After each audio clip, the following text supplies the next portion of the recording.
What the fuck? I tried to change the name of the title to D's Nuts, and autocorrect put D's Butts.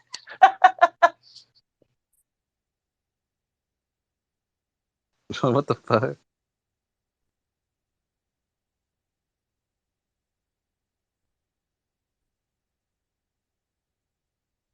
Man, of all like fucking ways for that space to end, it ended because I was trying to get a voice sample from fucking Kent because I'm making a AI video of him right now. Oh I need a wow. sample of his voice, and so I hit play on his old space, and it immediately crashed to my space when I did that. They should give you a warning about that shit. Those assholes, man. Damn it. I thought they did. I swear I've tried that, and it's like, That's so fucked. You were coming up, or you're gonna have another record space. No, fucking can't. man, that was getting fun. Honestly, going to the grocery store at 2 a.m. in spaces is a good time. You just be walking around chit chatting, no Yeah, care in the world. all like the grocery stalker people are like, who the hell is he talking to?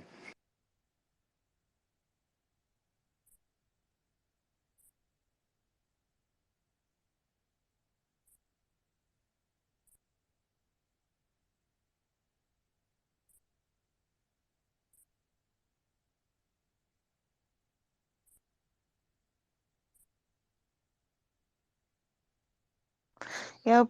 Fucking Prisma's grandpa is a fucking badass. Prisma's a badass. This is true.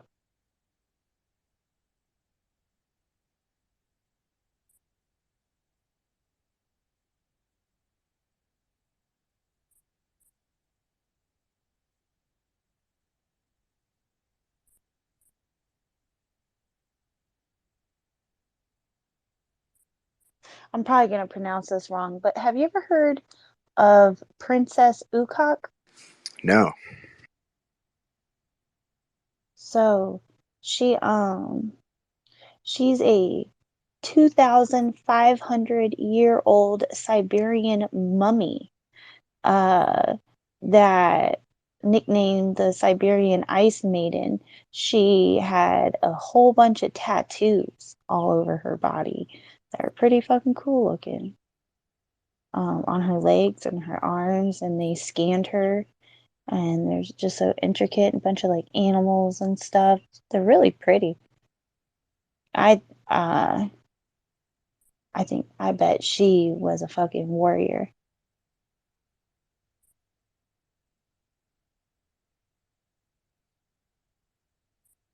I mean, I don't know, but like the they scanned her full body, and then there's uh like an artist depiction of her. It's like an outline of like a female body, and then it's got the tattoos on both arms and legs and stuff. It just shows them all drawn out on her, and I was like, yo, she would look badass.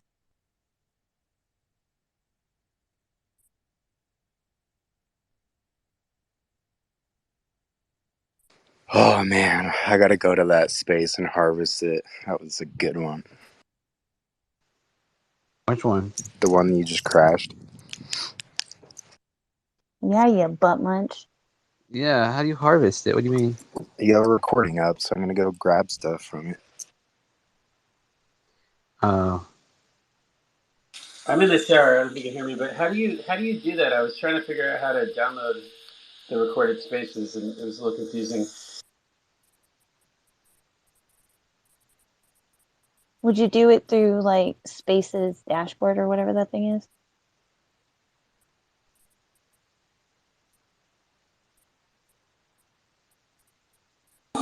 I'll check that out. The dashboard is on your computer, web browser. No, there's a hold on. I've never done it before. I know Logan knows how to do it, but there's a website called spacesdashboard.com.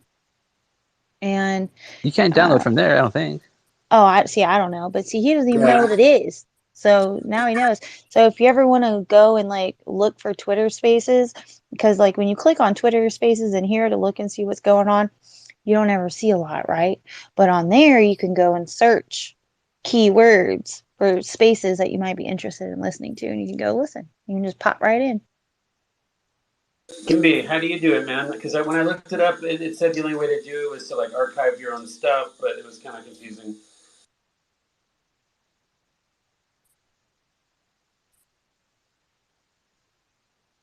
Wait, we Sorry, talking to me? groceries. Logan's gonna be the one you want to ask. Honestly, I, there's don't- no I reason mean, to reach out to him. you go to like Logan, you're freaking quiet for me at least. uh hello. Go to spacesdown.com, I think. If you just Google like download spaces, you'll see like a bunch of different places pop up to download it, you know. Yeah, I'll give that a try. Have you downloaded your whole archive before? Oh yeah. And then like, how do you? Because all right, we don't have to do tech support right now, but yeah, I couldn't Why really did figure you out how to say, do. oh yeah, like that? Yeah. Yeah. Well, just because it's so big.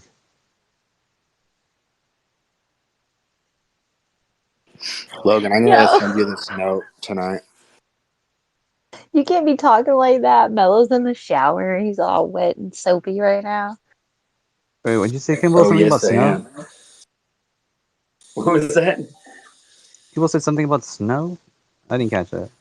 I said No, I was gonna send you this note tonight. Oh, okay, cool. Where'd everyone go? I spent like the past 10 minutes trying to like find Dan Freeman, right? But you can't find him in the search results. I can't find him in my messages. I'm Anyone know how to? DMing. Here, I'll send the space. Oh, okay, cool. Can't you go to your last space and click on it and see who was in it? Yeah, I guess that'll work, man.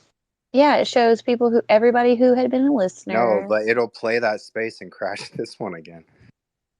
Oh shit, yeah. Well, doesn't he have another? He has like a million devices.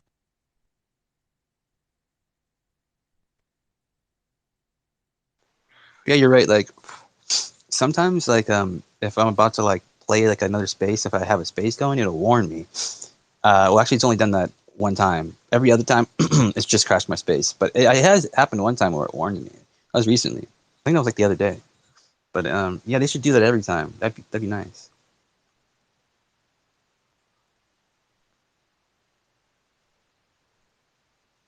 Fucking Kent.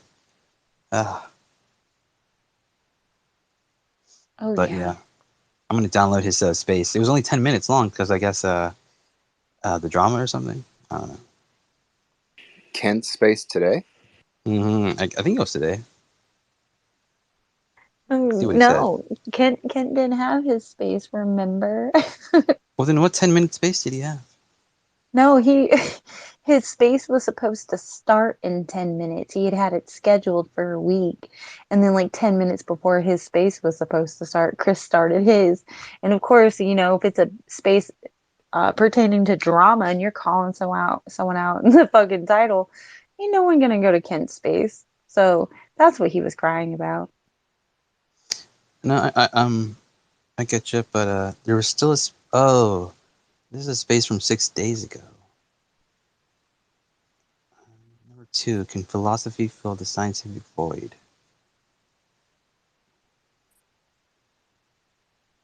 Oh, shit, I think I did it again. Wait, no, I didn't. Oh, Very careful. It's kind of like how on Warzone 1, when your friend would send you an invite and then you press down to go drop something out of your inventory, like money, and you accidentally accept an invite. Yeah, that was fun. And then it pulls you out of the game even though you're in like fucking second to last circle, you know, dropping your friend some armor or something and you accidentally accept an invite. Yeah, that was great. I've never played video games. I'm not really sure. Yeah, it was terrible.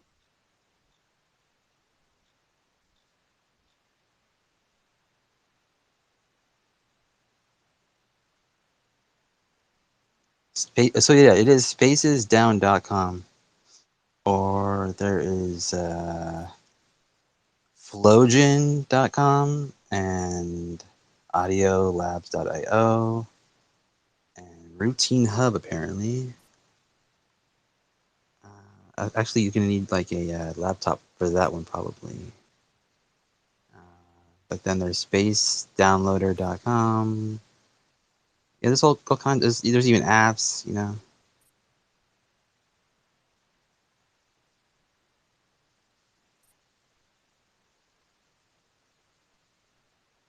Ooh, guys here. I sent him an invite. I'm glad he got it. Yeah, I what's can up, guy?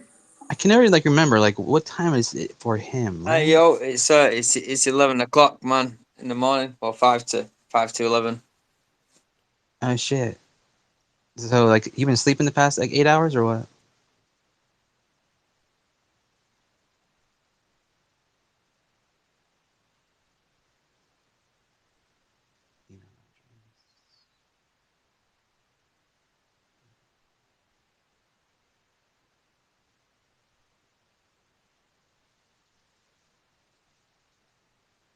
Oh, you know what? I actually paid for like a space to download like a week or two ago, and I sent the guy the money, and he didn't give me back my fucking space I paid for. I sent him a message on Twitter like, "Hey, still haven't gotten the fucking space," and he just fucking ghosted me, bastard.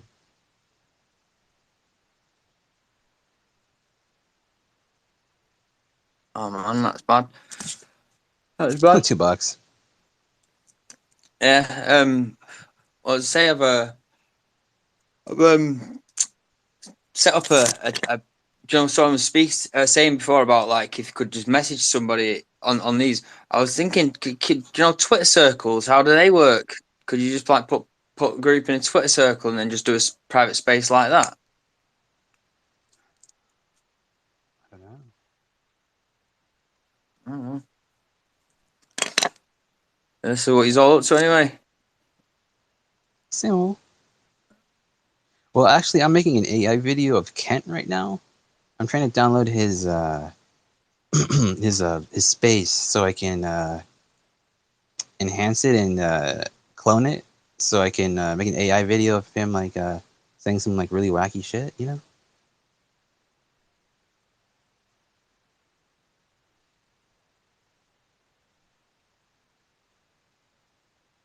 Same old. Yeah, man. I tried. What was it? Yesterday I tried doing the AI music apps where you actually just type in what you what you want what you want, man. It's just bizarre how it works, man. It's really strange, really strange. You talking about the AI generated like art apps? Yeah. Not the art apps. The music apps where you actually like type in a certain thing and it actually creates music out of it. It's fucking weird, man. I can't get my head around it at all. Yeah, it's strange. I did that too. It didn't come out so good though. Yeah, same here, man. Same here.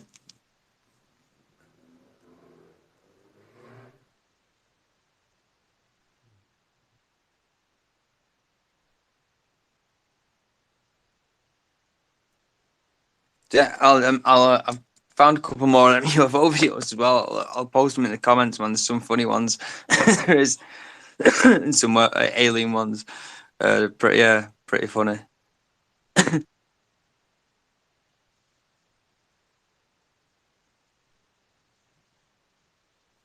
Hey, Holly. How's it going? What's up, Holly? Holly's here? Oh yeah, Holly's here. I was just like halfway through messaging you then, Holly.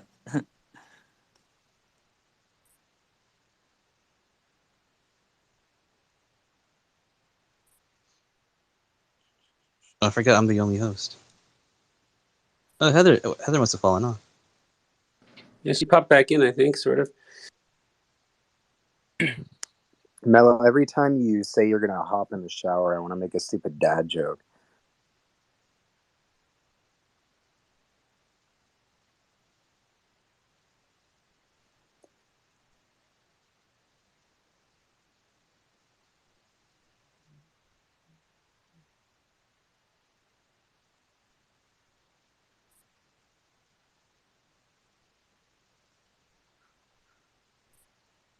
Hey, so Guy, what happened? The last time we heard from Holly, she was Hey, hey, hey, Yeah. hey. How's it going? How's your leg doing?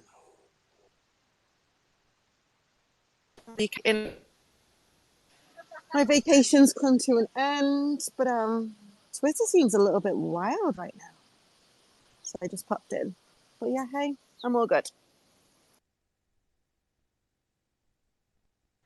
Yo, is it true that you snapped on someone the other day? That I sat on someone? Snapped? That you got angry and yelled at somebody? Probably. Who said that? I heard it was badass. Honestly, they were like, "Damn, Holly went off on this person." Yeah, that's just probably like a scouse, or just on a normal day. Who did I go off on? Some what's her name nowadays? Lilith or Lily? Lily? But it's some chick named Eve actually. Yeah, she's a weirdo. Oh, that was ages ago. Oh, I heard it just happened the other day. I was like, dang, I missed it because you've always been nothing but nice anytime I've been around you. Like, I couldn't imagine you snapping on somebody. I was like, what? I missed that? And whoever's telling you that needs to stop because that's not my style. I've not like off on anybody. I think if it's the person you're referring to, I think she came into my space perhaps with Ross Coulthard and he'd left and she was being extremely inappropriate. If that's the right person, and I'm not going to obviously deal with inappropriateness when someone's took their time, their busy lives to come and join us on a space. So it could be that, but I don't think I've gone crazy on anybody. It's not my style. So yeah, your Oh source yeah, is I don't unreliable. know. No, okay, hold on. Damn it, I can't mute you, Heather. Damn it. No, you cannot. No, it was me that said it. You don't remember me saying it, Heather? Are you just trying not to out me or something? It No, was like 12 hours ago. I honestly could not remember who said it. I just know that I heard that she did it, and I thought it was pretty badass, and I was mad that I missed it. Uh, yeah, it was 12 hours ago, like in this very space. Oh, actually, no. It's over now. But, theoretically, it would have been this very same space, but I accidentally ended it like 20 minutes ago, Holly. So, like, my 50-hour marathon space, it crashed because I accidentally played Kent's space, and it crashed the space I was hosting because I did that. So, I just opened Did, up this space. did I pop in and say something horrible to someone? Jesus, No, how no, many no. margaritas did I have yesterday? She's kind of overblowing it a little bit. No, that girl was in here and she's kind of being like super weird. She was like kind of like getting on everyone's nerves like really bad, and I think like you picked up on that real easy, and you got kind of like real short with her. And I thought, oh wow, like if even you're getting short with her, like she must just be like, ooh, like I don't know if anyone can get along with this person, but like she needs to work on this. Not you, Is it but the lady Lily. that has like the really, really sexually inappropriate profile? And there's like all Uh, like rude things on that. Like I'm very British. I'm like I'm not down with stuff like that. But hey, I don't maybe remember. Margarita Holly turned up and helped the situation. What she was doing was like she was all she said like she was trying to I think she was trying to do like a British accent maybe, but she was like Yeah, talking kind of like unintelligibly and like just kind of like weirdly, and you were just like you were like I don't know you like that, so just please stop. And I've never seen you like get short with somebody like that because you're always like the most yeah, sweet person ever, so I was like whoa, that kind of impressed yeah, me. yeah. You'd literally just come into the space. I remember it. You'd literally just come into the space, Holly, and you'd not been in for ages. We introduced you to the top, and just basically like totally just like not attacked you, but like kind of like just treated you. Didn't even know you, but just like treated you with disrespect and straight away. And it was like, what, you know what I mean? It's we just Oh, introduced Holly up to the top as like as like somebody who's really welcome here, and then it's like just somebody just yeah. And it was just always there's always one in there that jumps into unkindness. the space, and Just wish them well. yeah, Wish people well. Yeah. And I think I'd had maybe like in it, 15 man. margaritas. So Margarita Holly and Hell normal Holly. yeah. Yeah, you know what? We need to take it up with That Margarita sounds Holly great. because she's not here right now. But guys, I'm going to jump back down No, because I'm literally sat by a pool with my kid and my family. But I just wanted to pop in and say hello, sober offs. Have a hello. gorgeous day wherever you are in the world. And I'll be back to normal space participation when I'm back in the UK. But keep being beautiful, beautiful humans. Guy, I will ring you when I'm home for a proper catch up. Love you, buddy. Love you, dude. Sorry, I pressed the laughing button then, but instead of like the heart button. Yeah, I'd press them all if I could simultaneously at once. Because you're a super cool dude, and I appreciate all you do. And yeah, we'll catch up when you're back. See you soon. I forgot. Have a good day. Holly did say that she had some stay on listening margaritas as in well, her. Holly. Have you got a song you want to request, Holly? Oh, she's gone down to listener. It's okay. She can still message or like give like hand signals. But yeah, I forgot she said that yesterday that she had been drinking. I forgot about that. Some girls just go out of their way to be mean to other girls for no reason. Like it's like a superiority complex. They feel like they just have to like establish that they're like better in some way, shape, or form. So it's always nice when another alpha female comes in and knocks them down a peg or two. that explained it better than anything. Better than I could well explain that. That was perfect. That was yeah. Some people like No, it's not just some girls as was well. like that. She was like that earlier today. Like I jumped in and then she said something, and like as soon as she said something in a really snarky tone of voice, I was like, okay. And then I just went on talking about what I wanted to talk about, just like shut her down. Like, nah, bitch, you're not doing that here, not with me.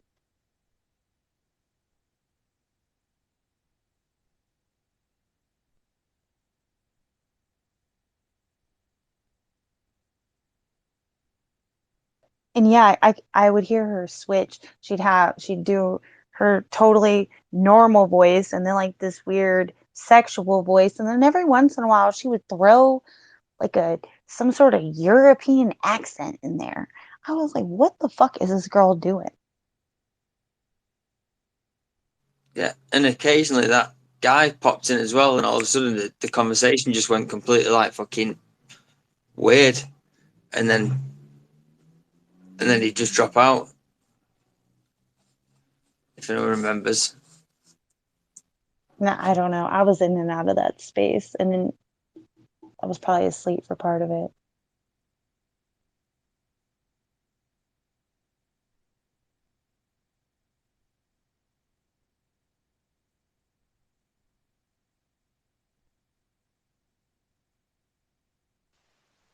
Yeah, I don't remember. Hey, Heather, do you remember the name? Is it Heidi Hollis that says she copyrighted? Yes. Okay. Yeah. Yeah, and Sorry, I'm I sorry. I butted. don't No, you're fine. I still think it's really dumb. The bitches out here trademarking fucking shadow Hatman and shadow people or whatever the fuck it is. It's so Wait, stupid. what? What happened? Yeah, that lady from Coast to Coast that Shane likes so much, Heidi, that he just asked about, she trademarked the terms Hatman and like shadow being or something, some shadow something term. No way. She Yeah, she did apparently because she wrote like the first book on it or something. I don't know, And but Shane yeah, loves she her, even though that's like the ultimate grift. Like you're gonna that like and but copyright he Hatman. claims that she's not making any money off of it and this that and the other. I Well, don't but give a she's fuck. trying to get something from it. Right, exactly. Like it's just weird. Why would you try to trademark those things? Like who what? That's pretty So psychotic. I just need to go find some super niche thing nobody's ever written a book about and go write a book and then trademark that shit Well, and that's and that's the okay. thing too. Like when we were talking to John Ramirez today, Paul asked him about the Hatman, and he said we obviously we didn't talk about Heidi or any of that bullshit, but he was saying how he heard about Hatman on Coast to Coast with Art Bell way back before Heidi claimed she copyrighted it. So it's just like whatever. Yeah, I hate that so much, but Shane would adamantly defend her. And it's like I still think it's stupid. Like it's okay, you know? I agree. It's still dumb. He wanted to bring her on UFO intros. He had it like all lined up. I'm like, dude, we're not doing that. Like I told you, I don't want her on the show.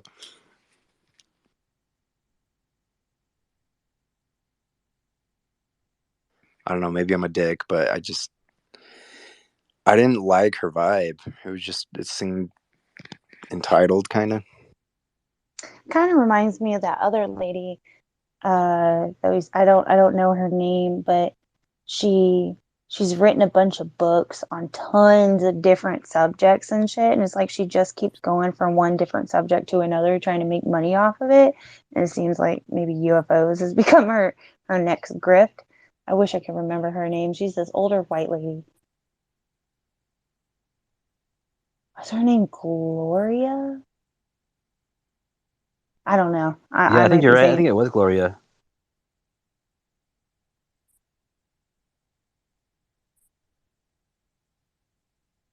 I didn't trust her either. Yeah, that was weird.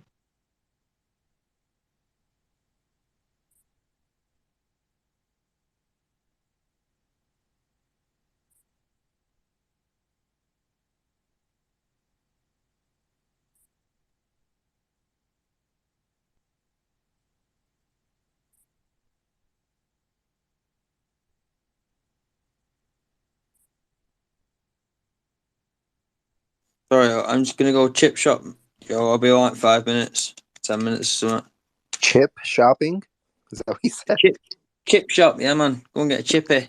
Like fish and chips? Fish and chips, man. Yeah. Like fish called Wanda, yeah. Fucking the Yes. way you say that is just very good. Oh my God, some catfish nuggets and French fries sounds so good. Oh no, man. Get a huge piece of cod, man.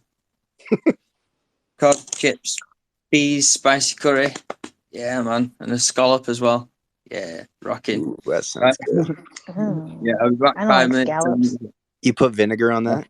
Oh no, the scallops are not like scallops that you have. They're potato scallops. It's just like Oh, Oh, scallop it's scallop like potato. potato. potatoes. Okay, Yeah, those are it's like good. potato. Yeah. Yeah, All scallops are good. No. Oh. yeah, man. Yeah, so yeah. I'm back in 10 minutes. So see you short. All right, good man. Don't forget the Cheers. hot sauce. Don't forget malt vinegar. Hot sauce. I want some salmon and I want catfish nuggets. Oh, I just had salmon sushi. It was yummy. Ew. Oh, wait, you don't like that. Never mind. Dude, raw salmon is so good, though, Heather. If you've never tried it, it's the best. No, I have a weird thing about raw meat. It just ew. I can't do it.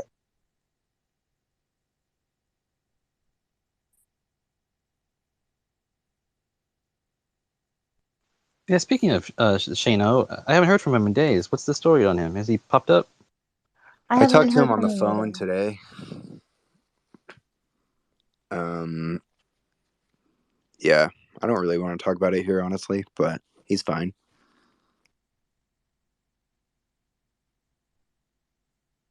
Good times. So I'm looking at the space now, and it was 51 hours and 13 minutes long. Not too shabby. Damn it. That's surprising to me because it doesn't seem like it was that long. Like, I swear you got a lot of sleep that one day and then you started the space, and that doesn't even seem like 24 hours ago, but obviously it Even was. pretty drunk and high in the interim. I think that's why. That's true. Damn, I got so drunk. Yeah.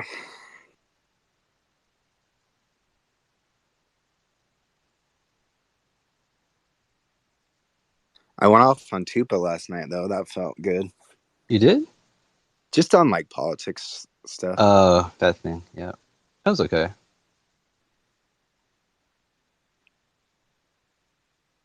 Although I think that, like, the people that had their hands up were like, "What the fuck?" Oh, fuck. You're probably right. I'm trying to Yeah, I get to them, remember. but you guys are pretty heated, so I just said, "Fuck it." Yeah, at one point I looked down. I was like, oh, god damn. There's like 8 hands up. And then I think I just left. That's why at one point when you guys finally unmuted us, it snapped. I do fucking love Chupacabra though. That's Mm-hmm. the cool thing is like you can disagree and still be like way tight friends with people, unless you're an idiot that can't do that.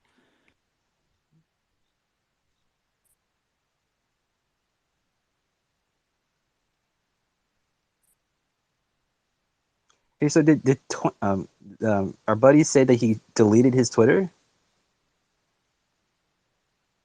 or is that just like a did he like just I think you can like shut down What? your account, right? So What, is that what he did? James or Oh no, Illipo? UFO Sean. Oh, he deactivated, but then Oh he okay. reactivated. Oh okay. He's back.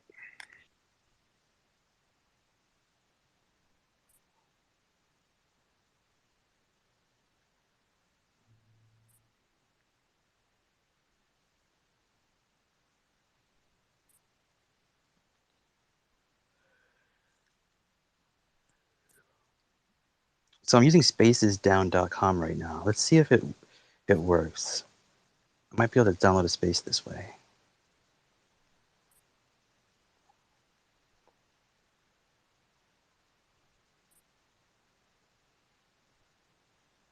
I mean, it'll be super simple to do it from a laptop. I can just code it. But from an Android device, they make it super hard.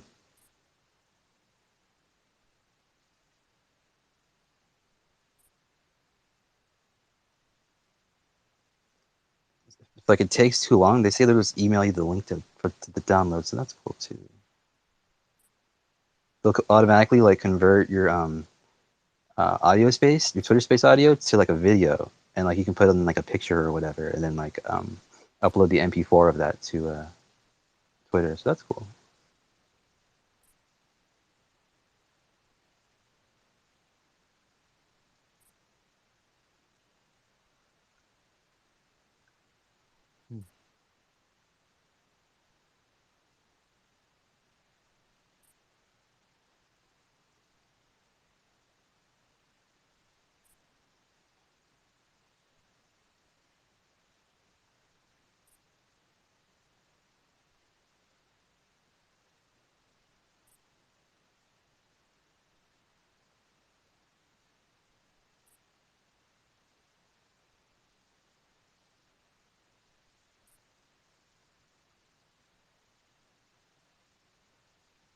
Hey, have you guys ever done a podcast that's out there in the ether somewhere? Like if I search podcast, do you have a podcast out there I could find? I was on at least one. If you found it, I would give you $5. I highly doubt you can find it, but Why? because it was like some super obscure political podcast back in like fuck 2016. I could find that. It's in the RSS feed somewhere. Do it, man. Well, I have to have the name of it. What's the name of it? I don't remember. That's the problem. Oh, there's impossible. There's no way I'm gonna find it. Then. Exactly. Oh, this guy interviewed me on his YouTube channel way back in the day. I think his name is Angel Scene. Um, it was about like competitive gaming and myself. It was do you remember the name of the podcast? Was it called Angel Scene? No, that was his name is Angel Scene. There's a video somewhere on YouTube. It should have my name Dead Bluebird in it. Oh, was this a YouTube video? Oh, okay. Yeah, it's some gameplay. I think it was like a game where him and I were playing together, and then he put the audio. Then we did like a Skype call, and he interviewed me, and then he put the audio over the video. But when he fucking uploaded the video, the audio is out of sync with the video, so that was stupid. But whatever. Yeah, that's probably like one of the only things I've done.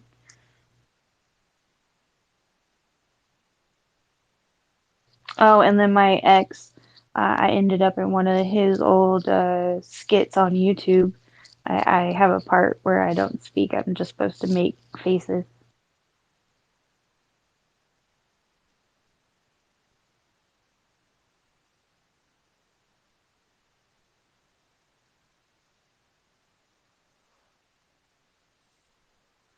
I had a podcast once. It was for it was when I first kind of got out into the market as like a new coder. My job coach wanted me to kind of like diversify. That's actually why I created this Twitter account. I had to like put myself out there like in every kind of way I could on every like site or whatever that he recommended.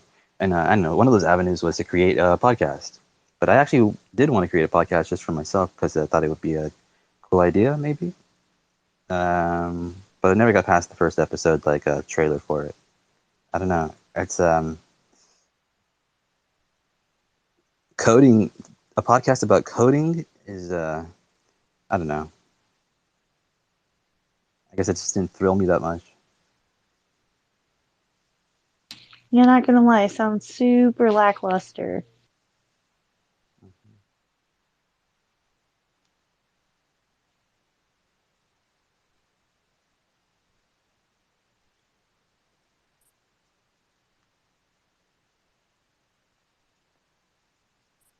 Cool. I got the audio. I just need to cut it up. Cut Kent's voice out of the recording. Upload that and clone it.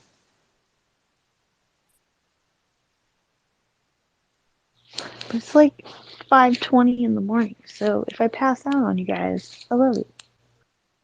Love you too, Heather.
I don't play this song.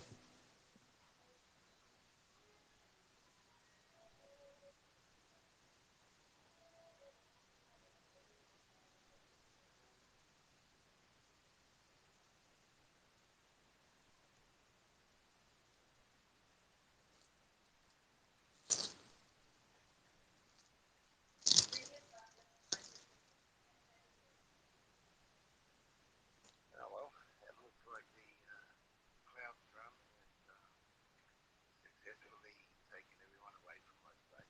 So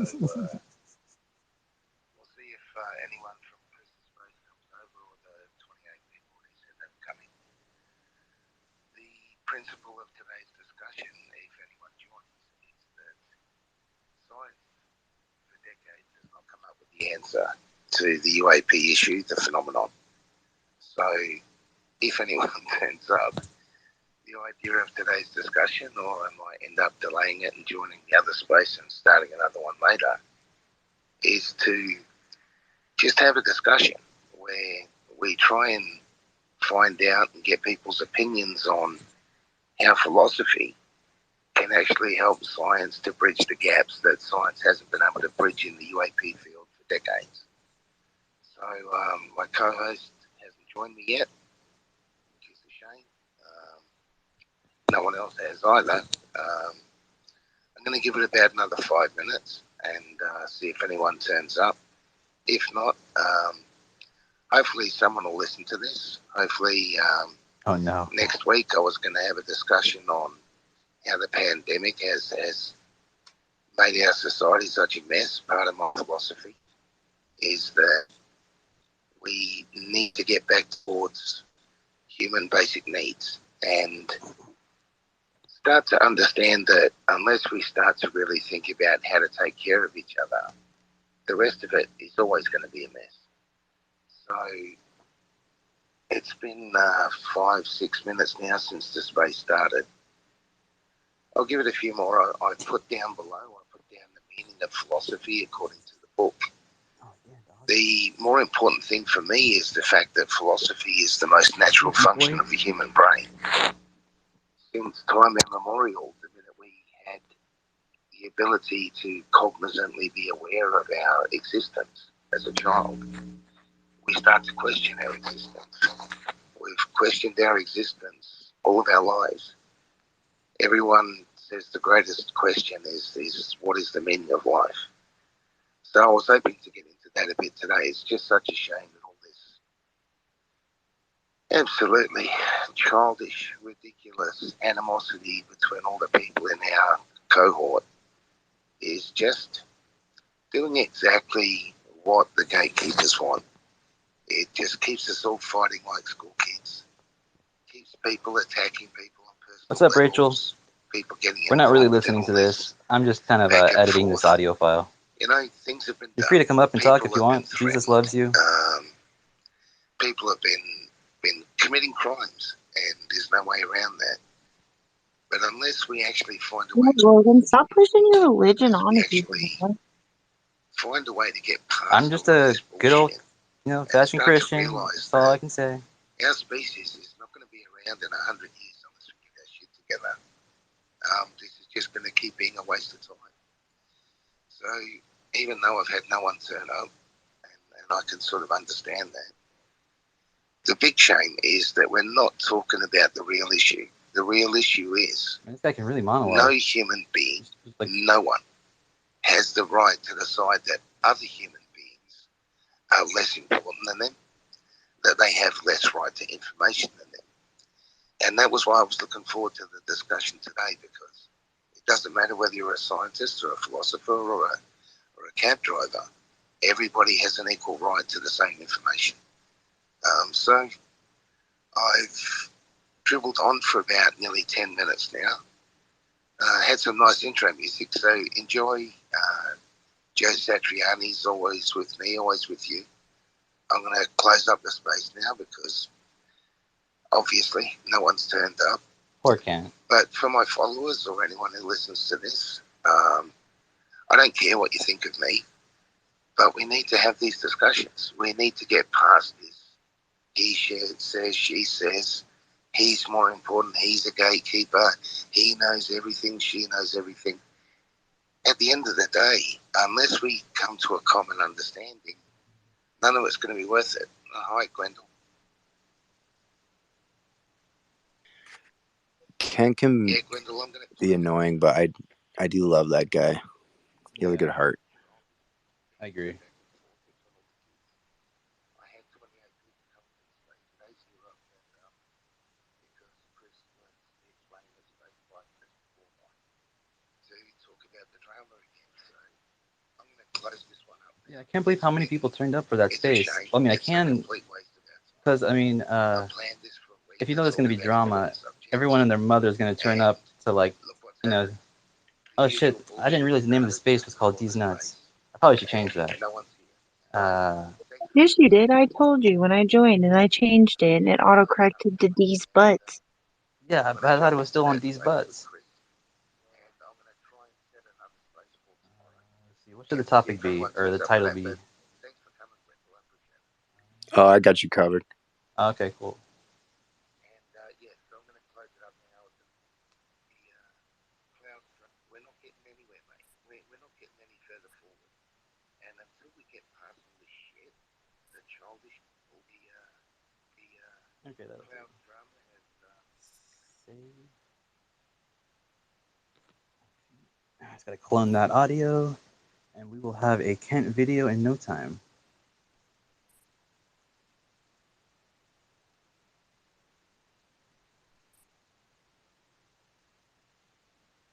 But I think the hardest part is gonna be figuring out what should we have Kent saying.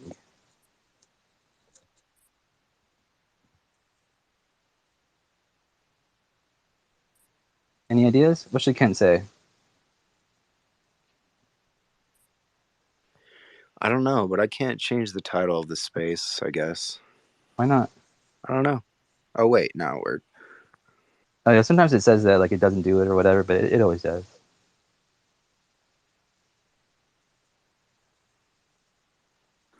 Prisma, is it still raining there? That was the prettiest video I've seen all day.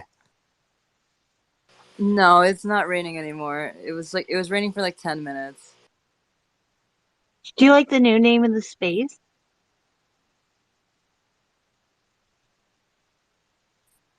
Lovely. Very nice, Heather. That's I saw yours for a split second and then it changed to mine. I was like, oh my god. I love it. What's up, David?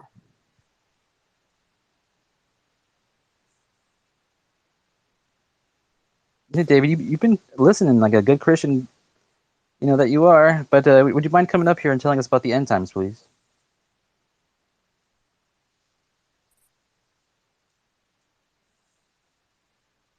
You do that and then the Bible thumper will join. Quite possibly.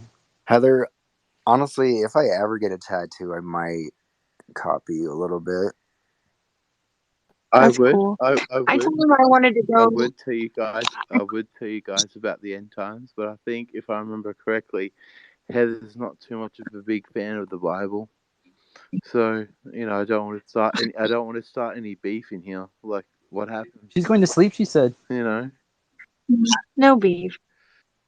You're not Taylor. You don't interject into every single conversation with it all the time. I don't even think I've ever heard your voice before. Yeah, you have briefly. Oh, okay. Well, see, not enough to remember. Oh. I see you listening all the time, though. Well, it's better to be safer than sorry, yeah. Yeah. So. I'd love to hear something. But I love yes. the Bible. Let's roll. But look, your voice sounds awesome. I just want to say that, Heather. Your voice sounds awesome. Oh, thank you. But what do you guys want to know about the end times, man? Where can I begin? Where? Is there going to be frogs? Are we going to get the frog plagues or whatever? Oh my god, that would be so cool. I love frogs. I know. They're almost as good as toads. Oh my god. Frogs happened in Moses' time when the Pharaoh refused to let the Israelites go. God sent a plague of frogs on the land of Egypt. That happened in ancient times. I don't know if that's going to happen in the future, but it most definitely did So back those then. frogs, were they magical frogs or were they just like regular frogs? They're like probably the biggest and most lethalest frogs that you could possibly think of. We'll get flying scorpions in the future, not frogs. That'd be awesome, hey, right? David, can you explain your cover? Scorpion run is cool. I was speaking. I just need you to explain your cover photo for me, because I always see that and I don't know what's going on. I'm just curious. What photo? Your cover photo. Is that the Holy Land? It's Jerusalem. It's a picture of what's coming in the future with Syria and Iran invading the land and conquering it for a period of time. Sounds very uplifting. What are those flags? The Syrian flag on the left, if I remember correctly, and the Iranian flag on the right. That's pretty cool.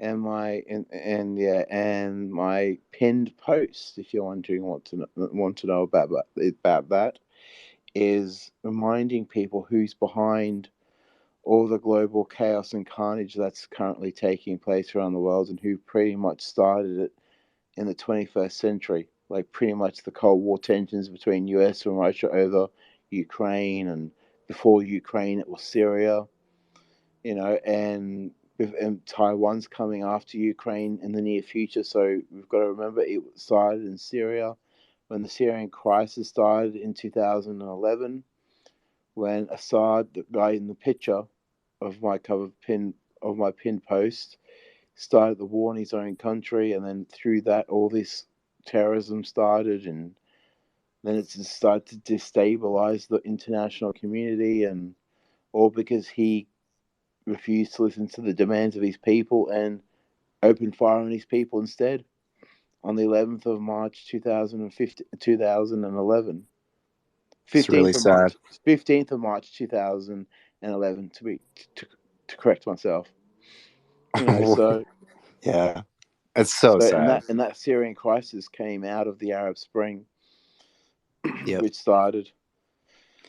Benno, what were you laughing at during all that?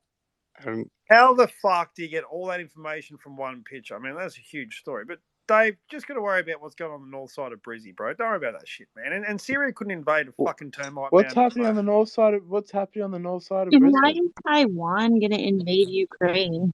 The fuck? No. I'm saying that no. What I'm saying is what's happening between US and Russia over Ukraine, because Russia invaded Ukraine. But in the future, there's going to be another Cold War tensions between US and China over China's invasion of Taiwan. How do you know that? Is that in your crystal ball or what? Which is going to be adding more fuel to the fire on global tensions.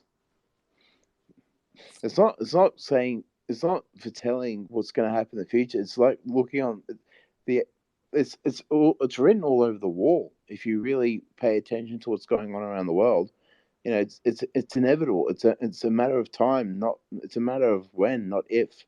China's going to do every this. generation has said that, right? What's this?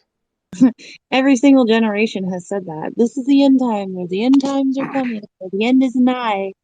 Like every generation has said that. Like that's nothing The new. difference between previous generations and our own is that Israel is back, and Israel is now ruling over Jerusalem, and the person that the Bible talks about the Antichrist, or the last ruler, the last Antichrist ruler, he's here. If you look at Syria and look at Syrian President Bashar al-Assad, and then read the scriptures of what the scriptures really. I've even sent Logan a Antichrist attributes once upon a time. It was huge. I actually DM'd him it, so I don't know if he still got it, but all of it's pointing to him in Syria. So this is what makes our generation a lot different to previous, because the Antichrist is here, and Israel was regathered in 1948. So who's the Antichrist? And is he still alive since 1948? Or? No, he was sworn into power on the 17th of July 2000. Who is he? Bashar al-Assad, the Syrian president. So he's the Antichrist, is that correct? Correct. Oh, so it's not Elon Musk. I've heard a few names this week. Or Biden. No, definitely not Elon Musk. Definitely not him. Or Biden, or Obama, or Hillary. Although there are moments where you think, hang on, but no, it's definitely not him. I'd say it was Joel Osteen. No, he'll be a world ruler, not a religious leader. He's a political leader. He's a garbage human being hiding behind. Do you know what? I agree. Joel Osteen is absolutely both Joel Osteen and Benny Hinn. I don't know if you've heard of him. Benny Hinn and Joel Osteen and Kenneth Copeland. They are not the way to lead. This is some low frequency vibes. All three of them come under the same bracket. Let's talk about something else. Benny and the Jets. Yeah, but Benny Hinn, Kenneth Copeland, and Joel Osteen, hell to the no. Sorry for saying the hell word, but yeah, I don't think. How does this shit bother you, man? You're on the north side of Brizzy. It's a beautiful night. The Lions are playing the Hawks tonight down over here. The world is ending, Benno. Don't you get it? Well, look, Benno. When Not if. It's only a matter of when. Not if. When China invades Ukraine, when China invades Taiwan. Sorry, when Taiwan's taken, who do you think's going to be next? We're just a stone's throw away, and Australia's even said that we may intervene and help Taiwan if they ask, and if they Let's need get it. hang on. Let's get real. Like, why would it be in China's fucking interest to decimate America, Australia, all the West? They're not interested. They want to do trade with them. Like, the And bigger Australia's picture is, even made nuclear submarine deals with the US and Britain. Why is that? yeah, Because and they're they're not going to be protecting ready for another China. 10 fucking years. How long does it take to build a sub? Come on, and by then it'll be obsolete. They've got USAs now and all that other shit. Like, we're defenseless. We always have been. We pretty much always will be. We're not like really, you know. I don't know. We rely on our allies. We rely on America. We rely that we're part of the Commonwealth, and our army wouldn't even fill up the local fucking football stadium, right? So, This is why I don't like talking about the end times, because it causes a little bit of rifts. But I hey, just don't see China going out of their way hating us. Like, I don't think, put it this way, I don't think that the way we perceive the way they see us is the way they see us. well, if we keep backing America and keep playing to America's hands and continuing being their friend, China will not like us anytime soon. What's Australia but, David? We're full of fucking immigrants, mate. Like, we're Australian is a mixed salad bowl. Like, our whole country, our whole history is, we've probably got not as many Chinese here as they've got in China, obviously not. But I mean, we've got a lot of Chinese here that live here and like families, and there's people who still identify as Chinese heritage, and people Italian, Mexican, you fucking name it. This is a salad bowl, mate. And that, and it's the way it should be. We're not out to hurt anyone. Salad We just want bowl. everyone to You're have a fair making me young hungry mate. now. Benno, You mentioned Benno. food. Benno and Benno, David, can you guys square off on what the best kind of meat pie is? I'm not going to square up with it. What, a meat pie? Oh, a meat What pie's type of meat awesome. pie? They're Australian classic. What's The your brand? what's your favorite kind? 4 and 20. They're shit. All right, that's the shittest pie. Right. All right, Benno. What is it bring called? But Benno, I haven't even finished my sentence yet, brother. I like 4 and 20 pies, but Yatla pies are the top notch. They're the top notch pies here in this country. I think it's Yatla pies, 100% all the way. See, now you agree with me. If you let me finish, then we wouldn't be squaring up, would we? We're not squaring off, bro. You asked a straight question, what's the best? And then you gave a pie that was obviously not the best, and then backed it up with what was the best. Look, Yatla pies, fucking they're good. But the Sergeant's Pepper's pies, they're good. I'm more of a Yeah, they're good too. I like them ones too. I agree with I'm you on more that of a point. curry. I like a beef curry pie. They hit the spot. I have one of them every single day. The Tucker truck drops by our office and stops there, and she gets on the horn. She loves it. Yeah, those sergeant pies, Benno. Those sergeant pies. They're king. They rule. Are you guys talking about pot pies? That's the closest thing we have, basically. Kimberly started it. He wanted a Like, debate, what are but they he's not talking getting it. about? We're agreeing with each other. I just wanted to get off the end of times talk, but what about one Chico day rolls? I'm Kimble, have you had one of gonna them? visit Benno and fucking eat a pie with him. It's gonna be epic. I'll feed you I the love you sausage too, roll, Kimball. son. Or have you tried a Chico roll? They're the bomb. Oh, I think I have one of those. Yo, Banquet has a sausage and gravy pot pie that shit is fire. Dude, Edward, I have like 5 minutes of screen recorded video of you in my UFO intro space just doing emojis like fucking hard, dude. You just go and go and go. Oh man, I was impressed, I was inspired, and I was definitely amused. Keep it up, bud. Kimberly, I just want to say that I love you, brother. Love you too, dude. I love you more, Kimball. Actually, do you know what? Benno. Let's have a debate of who loves Kimball more. I love Kimball the mostest. You can't beat the mostest. I love him more, Benno. Bring it. Let's go. Benno and I are bros on like multiple levels. I will drop kick the both of you at the same time on behalf of Kimball. Okay. I think Heather's getting jealous. Let's debate over who loves Heather more. Heather, if you drop kick you and me, either of Benno. us, do you know how many guys would be jealous? Well, look, Heather, I love you too. Don't feel like you're being left out. Love and peace. Heather has so many dudes chasing her. It's crazy. Benno, Can you change your profile picture? You're so much better looking than that. No, negative, and I'm not. Like, what the fuck? I'm actually ugly as a hat full of assholes. I think my profile picture does me A way more what justice full than asshole? reality. A hat full of assholes. That's awesome. Fuck. That's almost as good as ass hat.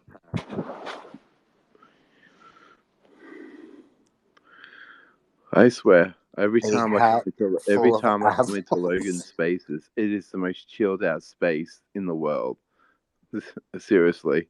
Dude, you should have been here an hour ago. It was so chill. Sometimes there's arguments and debates, but generally speaking, they're chilled and it's awesome. The only thing is he lets Fred in here, and I don't get that. But you know what? It's his space, so he can do whatever he wants. Yeah, I don't understand why he lets you in here either, but we deal. That's fair. I can feel the love, man. It's awesome.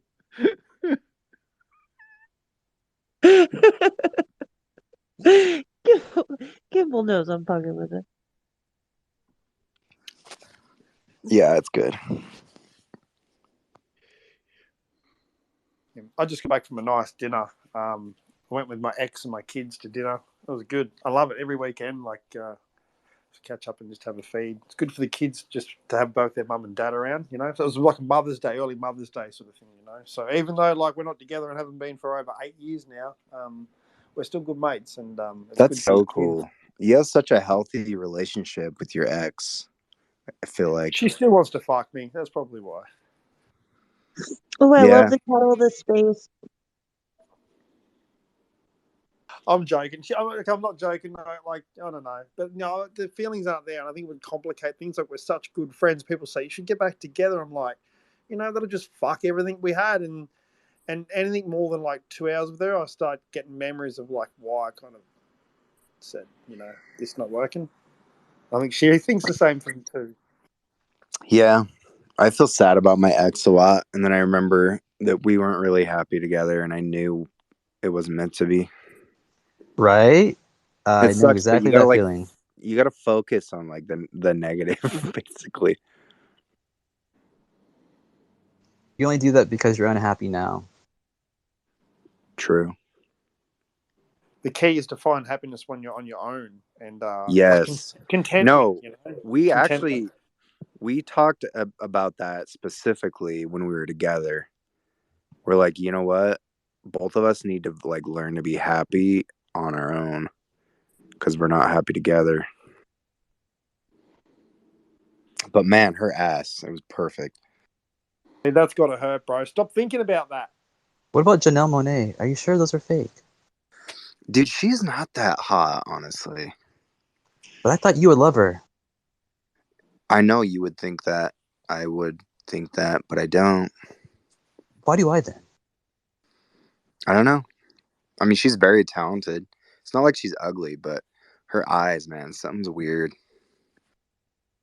Can I just say hello to Andrew into the room as well, and also hello to Guy. Guy, listen, I was listening to Jake Bug, you and me on the way home. Just like literally, I played it like 3 times on loop after hearing you sing it today, bro. You did that song justice, like you fucking killed it. Really enjoyed it. And hello everyone else in the room. Rachel, I don't know who you are. Hi, how are you? Yeah, hi guys. Nice I'm one, just bro. here for the steak pies. You guys were talking about steak pies. I want to start the argument: is steak pie or steak and cheese pie the most excellent? What are you going to go for? A steak and cheese burrito? Because I don't know what the fuck a steak and cheese pie is. Yeah, in America, we just have burritos instead of pies, basically. Hey, Andrew, what's that body of land in your cover photo? That is Stewart Island. You interested in that? Because Sure. I did an expedition down there recently, and it was almost successful, but it was one of those things where you almost get to where you want to go, but you have to admit defeat because of the what was growing on the ridges in that area, which is basically impenetrable. So we couldn't get there. Wow. But could you tell us where that is and like what it's like there, what you saw? Yeah, I can post some pictures of the bush that we were in down there, but it's Stewart Island. It's the southernmost island of New Zealand. So you've got the North Island, the South Island, and then you've got Stewart Island, which is it's a small island. It's about the size of Easter Island, about the same shape as well. Is it what's the climate like? I mean, what's the, is it tropical or is it like mountain desert times? No, it's not desert. It's it's bush. We went down there and we busted our way through.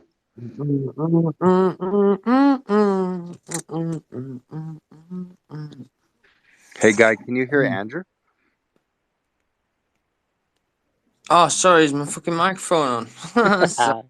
You're good. I'm putting in a shopping order. I'm sorry. I was listening to you talk and then sorry, just don't me along. Sorry.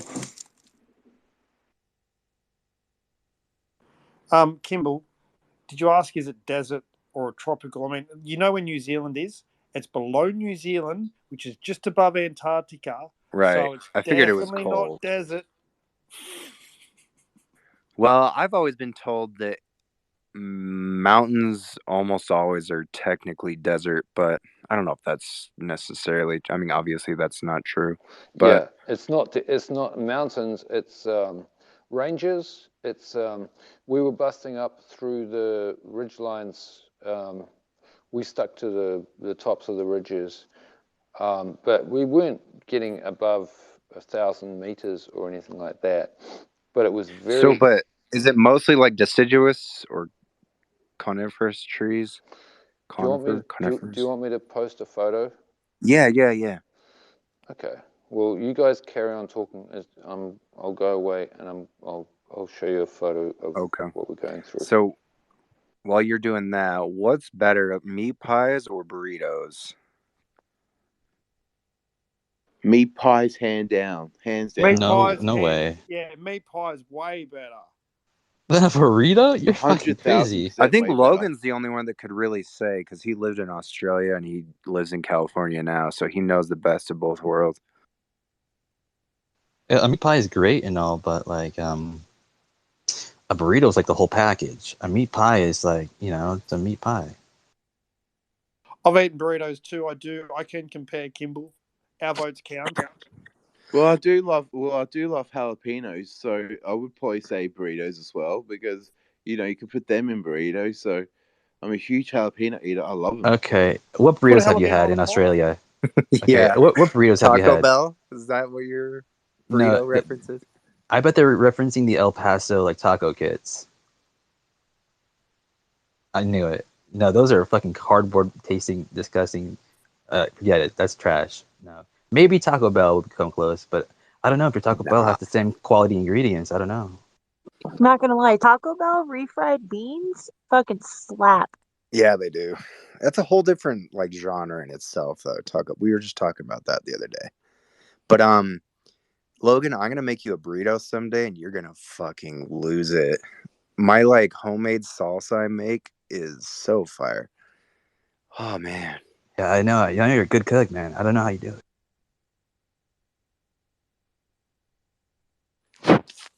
Also, even if you're not like way into spice, once you can like learn like habaneros, man, the flavor is so much like better than jalapenos. I mean, jalapenos are great, but it's just heat almost, Yeah, but you can just eat those. Like growing up, like we would just have like a container, like on the, like you would have like a ketchup bottle like on the top of the table there, like next to the salt and pepper, right? We would just have like a jar of big old jalapeno peppers that you just kind of pull one out and just eat it like it is. You know, tasty. Awesome. Your I parents do that for a legit. snack. Like I just eat them straight out of the jar, or sometimes I just go and get. I actually go and get them fresh and just cut them up and just eat them. Yeah. And I Here's what I do don't get and though. habaneros. It's good, funny you mentioned habaneros because I do the same with them too. Habaneros and jalapenos are the only peppers that I really enjoy eating. Yeah. Yeah, I do I the same with them. I've noticed David's that booty hole is jala- just on fire. jalapenos are very inconsistent. Sometimes they're like super mild. It's almost like a bell pepper. And then other times they're way hot and I can't figure it out. They're the indecisive pepper. That's what I call them. They're indecisive. They just don't know what they want to do. It's like Katy Perry song, "You're hot and you're cold." No, it's all good. I'm muting myself. Yes, and you're no, you're in and you're out. Okay, I'm done. You're up and you're down. I wonder if there's like even subspecies of jalapenos because they're just so all over the map. But word to the wise, habanero does not have an enye in it. And for years I was saying habanero, which is not accurate. I'm being pedantic, but these are important matters. Okay, Paul. Vidal. I'm sorry, but Vidal sounds like some sort of medicine that has 20 symptoms.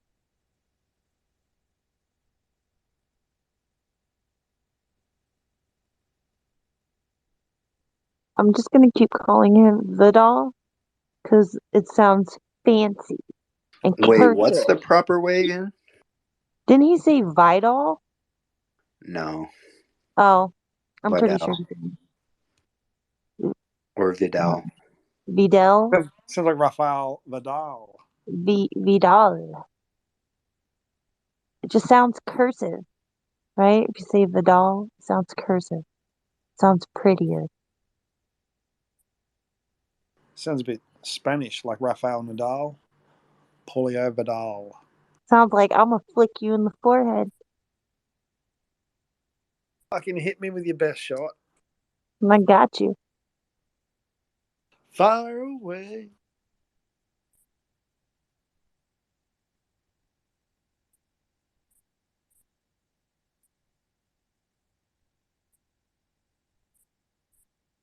Yo, this Edward guy is extremely animated with his emojis.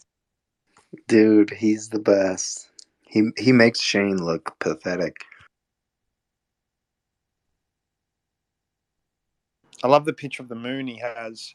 I saw today that this other guy posted a picture of similar to that one, but it showed where the alleged um, NASA rover or the NASA lunar missions landed. Like it had like little red Oh, circles in the you're spots. talking the like the Giga picture, whatever he called it. Yeah, like 10 bajillion giga T Rexes of data into that photo, and broke Twitter T-Rexes? when it loads it. Is that what it's called? T-Rexes? No, they're terabytes. I just made that up. Like, do you want you to be big and scary? That much data packed into one little space, and it's rawr. Ooh, do that again. Like a tiger.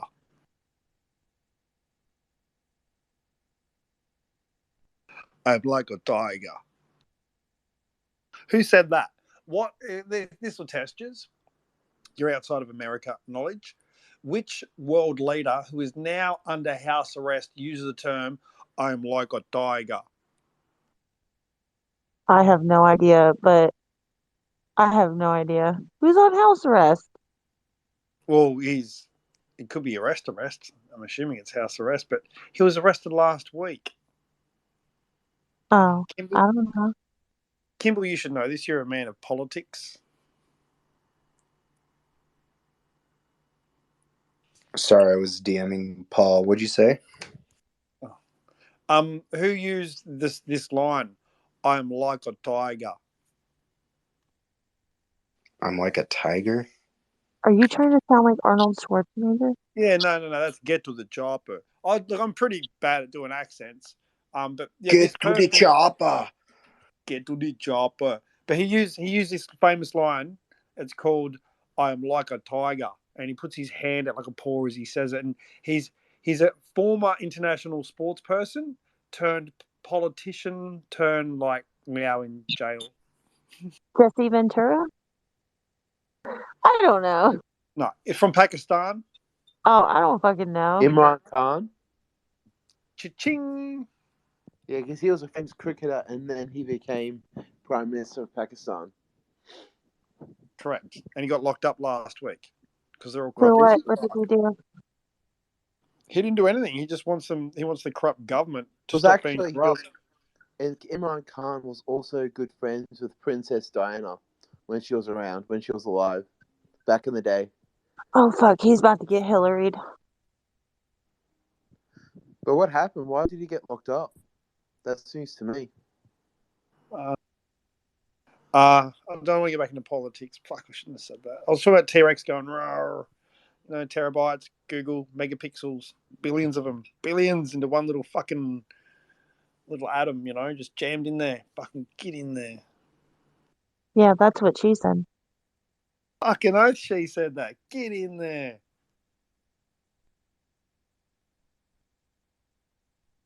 Put it in there. Can You I guys get a know? yeah? Do you guys know that commercial? The best commercial ever. You lit liquor. Nope. Oh, well, that's the best commercial ever, so I don't know what the fuck you're talking about. Give me a second. You're gonna love this shit. I got a better commercial. It's called the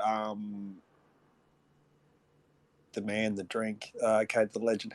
Okay, it's the Jack Daniels. It was aired in Australia, and it's called The Tragedy.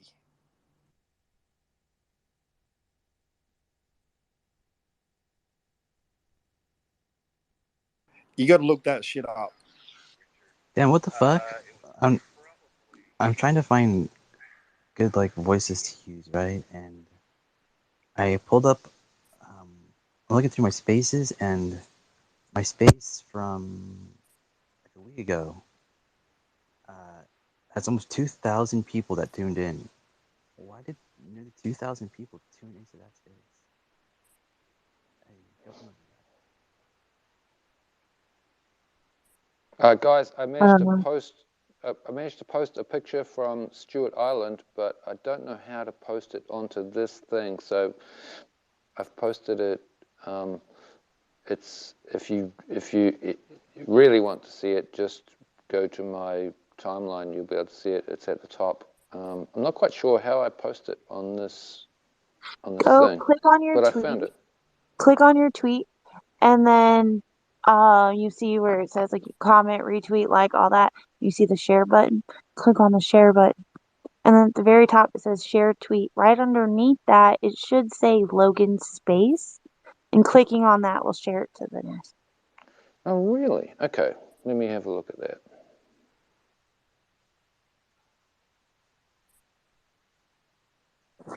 Oh wow. Yeah, see, this isn't tropical, but that looks like rainforest almost. That's gorgeous.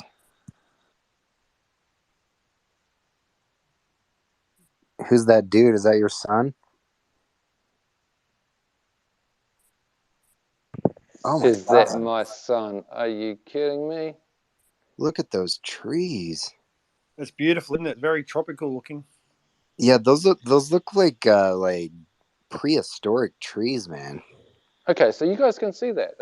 Okay, so I don't need to. So you guys already I mean, I seen went that. to Yeah. your profile. What are the? Oh, those are palms, I guess. Yeah, there's all sorts. Um, this is in Stewart Island, which is the most. Yeah, It's there's no trails through this bush. We were busting out. We were bushwhacking. going. Yeah, bushwhacking. I don't know what you'd call it, Oh. but it was difficult. But that guy that's in the guy that's in that clip, that's the only reason that I could possibly have survived going. I would have got lost. I would have died. That guy is a true bushman, and he's the only reason that I went in there in the first place. So don't call him my son. He is he's the guy that kept me alive. He's your daddy. Yeah, my More of a daddy. father figure. He's my son. He's my daddy. That's gorgeous country, man. I would love to go there. But shit, everyone wants to go to New Zealand. Is it I've been uninhabited there. island, Andrew, or what? What's that, Ben? Is it inhabited? Like there's no population, like zero people, zero huts, zero permanent fixtures? Is it just nothing there? Is it just like an empty island? Like No. Well, there's the island. There's the town of Oban. But where we were, we took a water taxi across to this hut. So we did have a hut as a home base, but you get there by boat. You have to jump off the boat into the water to wade ashore because there's no wharf or anything like that. And then there is a hut, but it's pretty basic. And then you're on your own. And then we went into the bush, and we were heading for a specific location, and so we camped. We were one day's walk into the bush, and then we had to camp out, and then we carried on after that the next day. So, and I won't even tell you about the mission that we were on, but it wasn't hunting. But looking for mushrooms, bro. Nope, it wasn't mushrooms. Datura. No, there was no drugs involved at all. Wheat crop. Okay, so it was a secret mission to a little island that's top secret. Come on, you got to tell us now. Well, you looked at my profile, the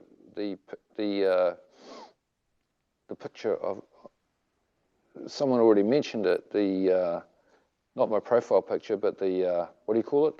The other picture that goes in the background of your profile picture. You'll see exactly where we were headed for. And we made a good attempt at it, but we got to the point where there was a tree called leatherwood, which it's just impenetrable. So you get to a point, and it's the most strongest, most toughest type of tree that grows on the ridges, the ridge lines, because that's the only thing that's going to grow on those ridge lines in those areas because the weather is so full on. Does X mark the spot you're trying to get to? Is like a ley line or something you're trying to? Is that what you were trying to get, and you essentially couldn't get to where those lines cross? Perhaps. Is it something you researched yourself and found out, or is this sort of like rumored? Perhaps. Or is something... Perhaps it was. Yeah. There'd be a lot of history on that island, I would imagine, pre, 200-300 years. Thing is, what we've worked out is that if we're going to try it again, we're going to go in by helicopter. We're not going to do this stupid hiking in over this rough terrain. Take a chainsaw. No, yeah, you could take a chainsaw, but you'd need to take in all the fuel for it and everything because these leatherwood trees, you'd be all day chopping your way through them. Honestly, man, it's very disappointing, but we got within a kilometre of where we were, our target. You're 1 kilometre short of where you needed to be, and you can't walk around these trees? Are they planted like a fucking fence line, or No, they're not planted. No, you just don't walk around them. I don't know if you've been in the bush, but bro, come on. It's not like blocks in a city where you just go, oh well, this block's all. This block is just a crowded. machete, buddy, Andrew. We'll just walk around it. Yeah, just grab a machete. It's not a problem. Just chop your way through it. I'm just saying 1,000 meters is painful if it's the thicket that's stopping you. I get like a cliff face or a drop or like, you know, something you can't scale, but a few fucking trees, bro. Come on. Walk around the fuckers. Well, you can I'm say staring that. you, dude. I wasn't there. I'm staring you. If that had been a possibility, don't you think that we would have done that?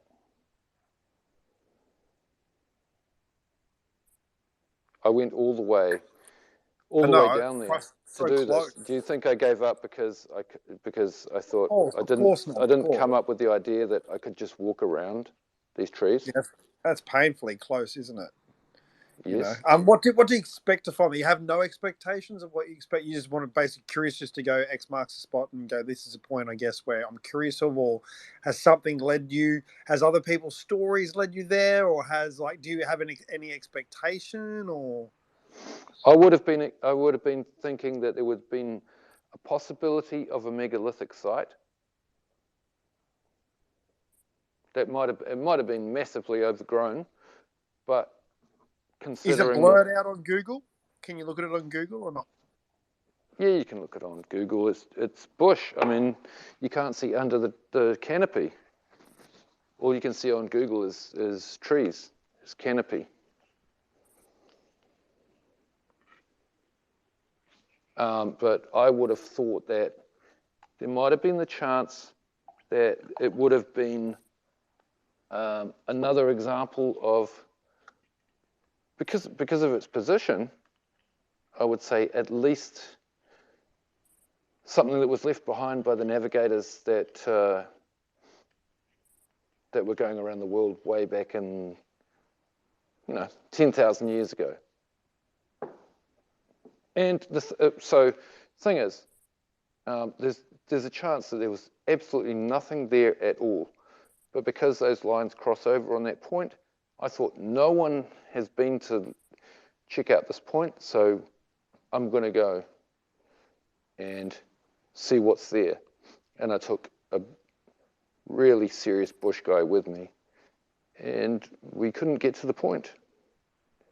Did it seem deliberate, maybe from the direction you headed towards it? But I mean, obviously, you probably would have tried to navigate from other directions to approach it. But did it seem deliberate, like there's some sort of deliberate, sort of like the plantation was so that no, it was not at all. It was the natural growth of the plants in that area, because the weather down there is so extreme. The one plant that's going to, the plant that's going to excel at growing along these ridge lines is going to be the toughest plant in the world, because nothing else is going to survive those conditions. So what you end up with is the toughest tree you've ever come across, and it's just impenetrable. It's not impenetrable. Like you say, take a chainsaw with you, you can get through it. But do you want to take a chainsaw with you?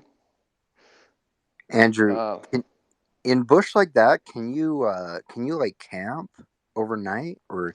We did, yeah. Okay. We did. Do those islands over there in New Zealand have as many poisonous things as Australia, or no? No. The good thing about New Zealand is you don't have to worry about. There's nothing really to worry about. I love how New Zealand, they take their environmental activism seriously, and it's free to just go kill foxes that are not native and killing all the. Well, we don't have foxes here. Not on Stewart Island. Are you in New Zealand? Yeah. Oh, I saw pictures of people in New Zealand that were they go kill these foxes that aren't native, but they've become like an invasive species, and so they just let people hunt them like free game. My goodness, my friend, that is bullshit. There's no foxes in New Zealand. Oh, well, maybe the internet lied to me. We can hunt invasive. Oh my God! Imagine that. You could find foxes in Australia, though, in Melbourne, in Victoria. I'm a bit of a fox on a Friday night when I get dressed up. I feel pretty foxy. That's Yeah, interesting. outfoxed him, Andrew. It's interesting that there would be information online telling you that there's foxes in New Zealand. That's crazy. Well, they're not There's no native. foxes in New Zealand. Well, that's the point. Is there were some that were brought there and they got out of control. That's the story that was being told. I think this was on Reddit. That is. Oh God. I hate that fucking sound. And there's wolves in New Zealand, but anything I pull up about foxes in New Zealand, it says that there are none. Maybe it Some was the wolf. Maybe it was wolves. No, I there's no foxes in New Zealand. I can I get tell you. You get dingoes. 100%. I can tell you. There's some pretty You get savage sheep, though. dingoes. You get dingoes in Queensland and Fraser Island. So we've What's got that got to dingoes here fucking do too. with anything, David? You get squirrels in America, people. You get like anyway. Back to what Have Kim you was ever saying. had So anyway, maybe the Australia, dingo ate your baby? Noah's Ark got kangaroos, and penguins. I'm just trying to figure out how that happened, but we're gonna argue about foxes. did you know that in Australia that if you were talking cane toads the other day, people like them as much as frogs? Like, what the fuck? Cane toads are like the most disgusting fucking creatures. They secrete poison. They kill animals. Like, whereas frogs are cool.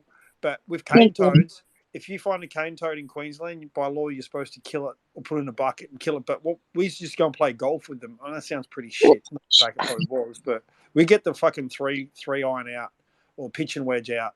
Dude, they look super cool though. These guys are massive. But I'm gonna put my hands on you in a not so loving manner. But do you give them a lick first, Ben? Have you tried licking them? Fuck no. That's why That's why I turned out like not so fucking mental. Like licking cane toads is not the way to. What do you want to get out of that? Wouldn't you die if they're poisonous? Isn't it the same as tripping on LSD? That's how you become a dude. No, that's the Sonoran desert toad that has DMT. Depends on the depth of the lick, I think, Andrew. Thank you for that, Ken. Yeah, you get that tongue up in there. You're fucked. I got some good tongue skills. Don't worry about that. But then I'm not saving it for any toads. Like, you know. But isn't that true that the cane toad, if you lick it, you get a psychedelic experience? Before you die, yeah, you probably do.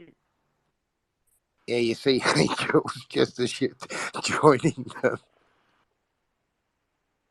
Hey, whereabouts in the land of the Kiwi are you from, Andrew? Hawke's Bay. I used to live in Whangarei. Oh, you're up north. That was up in the more tropical area. Yeah, Kent, you Yankee. Have you ever been? Look how cool that cane toad is. I put it in the nest. Look at that guy. It's freaking huge. And they mate too. Kent, have you ever been to Whakatiti in New Zealand? I tried to, but she wouldn't let me.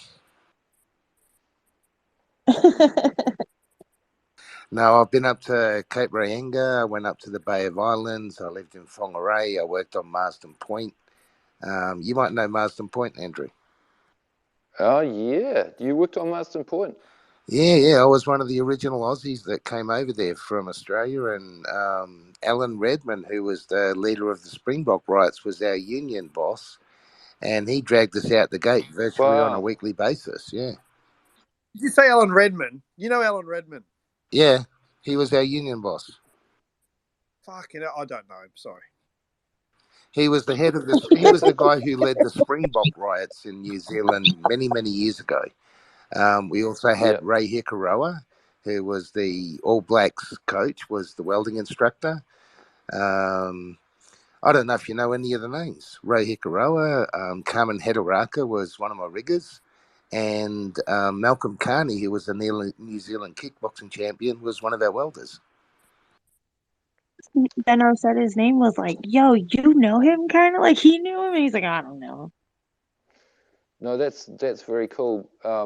because it's interesting, Kent, where we've come to now, which is it's, I don't know where to start, but we have the ability to produce our own energy. We've got, what happened is that all oil drilling got shut down for a while there, and we had a oil refinery, and the Greens came in and actually poured concrete into the what do you call them, the tubes. Well, no, they basically made sure that it wasn't going to start working again. They were they shut down. Where did that happen? Capping the well. Where did that happen? This is up in what is that area? It's an area where we had an oil refinery. The only one I know of the only major refinery in New Zealand was Marsden Point, mate. And after the explosion, we had the explosion in the underground control room, killed 4 guys. That was in A block. After the explosion, there was no greenies on site. There was a lot of union guys on site. There wasn't any greenies, mate. Well, I don't necessarily mean there were greenies on site. What I mean is what's happened in the meantime is that people have come in and made sure that it's not going to go back online by pouring concrete into the, what do you call them? The tubes. Well, it depends. There's tubes that take water. There's tubes that take oil. There's tubes that take gas. There's a lot of tubes. Hell of a lot of tubes. They're called pipes, by the way. Yeah, pipes. I should have said pipes. Yeah, no, I'm not doubting your story, mate. But just to put it in perspective, we expected that corruption and robbery was costing us about 30 million euros a month in Romania. They were tapping lines. They were, stealing trucks. Well, let's not go there. But in New Zealand, the thing is, the security is really good. So I'm not trying to say doubt on your story, but quite often these stories sort of come about as a bit of a thing to use. That greenies are all assholes and just want to fuck everything. They don't. They're trying to get people to run things responsibly. I used to work for the oil and gas industry and the greenies. And it's just a lot of that stuff. If you've got proof, yeah, please. But most of it's bullshit. Fuck the greenies. Here's some interesting info, folks. One of the companies I work for literally spent billions in research and development on the premise that, well, the more of this stuff that we can actually put on the ocean floor, the less the greenies can chain themselves to.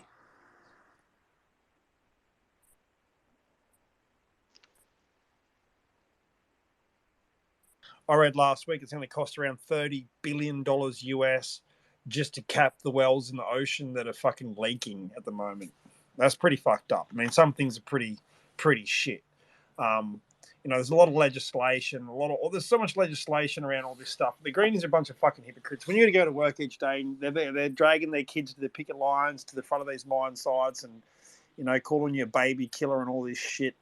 They can go get fucked, I reckon. Baby killer? They need to Are you bringing some Vietnam War into this or what? No, that's just the way it was, man. Like a Taree, I'm going back 15 years ago. We'd go to work and we'd literally have to get escorted onto site by the police because you got that many fucking greenies, They should just go get a fucking job. And all of them are driving petrol cars. They're such hypocrites. It does my fucking head in. Well, we're now importing oil that we could have been refining ourselves at Marsden Point. They decided to shut it down but because They shut it down because well, it's too old, man. They don't spend the fucking money to maintain them. They leak like a fucking sieve, and no, then that's they not fall why they shut apart. it down. Yeah, it is. Well, And now Jacinda Ardern is a fucking spastic. I'm sorry if you like her, but I used to like her, but she just went fucking weird in the last 2 years. if you look at her, if you look carefully in her eyes, you can see that she's lying. She's a liar. She just And she's lies. fucking aged as well. She used to be like not too bad. Like not my cup of tea, but I mean, she was pretty easy on the eyes in the last 2 or 3 years. I saw photos, and I don't know if they photoshopped it. Maybe they No, did. she's like one of those girls that you probably have met, and you slowly realize that they're just a liar, but they're good at it, and they're good looking, and at first you don't realize it, but then you slowly realize that, oh wow, she's a complete liar. But the point about the oil refinery was that we had the ability to refine our own oil, and then because of ideology we shut that down. But so now, we're importing more expensive oil from other countries. That's So okay, we're but still a bit of perspective, my friend. If they put concrete down one of the tubes, it could literally be replaced in 24 hours. So a bit of concrete and a couple of tubes isn't shit. These places get shut down when they no longer make a 30% profit for the owners. That's why they get shut down. They run the maintenance as cheap and as fucking inefficiently as they can to save as much money so they can suck as much money out of it while they've got it running. And then the minute that they can't keep it running without the fucking thing blowing up, they'll shut it down. And blame the greenies, yeah. Yeah, it's all the greenies' fault. Yeah, they've shut the whole fucking world down. What's up, Shane?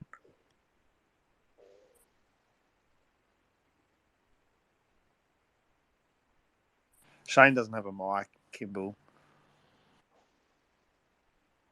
I tried to give him one.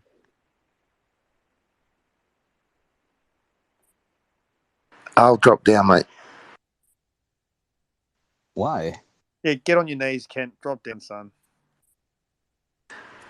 Damn. Look up at me with those big baby blue eyes. You know, I just wish you knew all the things that you got yourself into when you work for those companies, my friend. I do. Oh, I've had a taste of. I worked for them all my life, bro.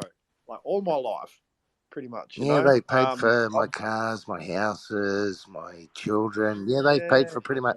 But yeah, they fucking should. yeah, and the world paid the price. I wouldn't get out of bed for less than fucking. I'm not going to say how much, but anyway. But no, they've afforded me some good things. They've afforded me like good experiences in life. But what I've found most of what I've liked the most is the people who work out in these mine sites. You become like family, like you're in a remote, isolated part of the world, and you're all in the same boat. It's shit work. It's hard work, unless you're in an office like me. But essentially, you're all in the same boat, and the reality is there's fucking a million ways to get energy and power. And imagine if we had 0 point energy tomorrow that was free energy. All these fucking big mine sites, all these things that the driving economical backbone of my state, Queensland, has been fucking coal seam gas. Has been for the last 20, 30 years. We sold out to China fucking 20 years ago. We sent it to China, bottled up. We buy it back off them. Same with our apples. We grow them here. We send them to some other fucking country to get coated in wax just to send them back here so we can eat their shit wax. That's fucking stupid. Oh yeah, check this out. Chupacabra. Okay, just calculate this though, folks. 1 barrel of oil is the equivalent of 25,000 man hours in energy output.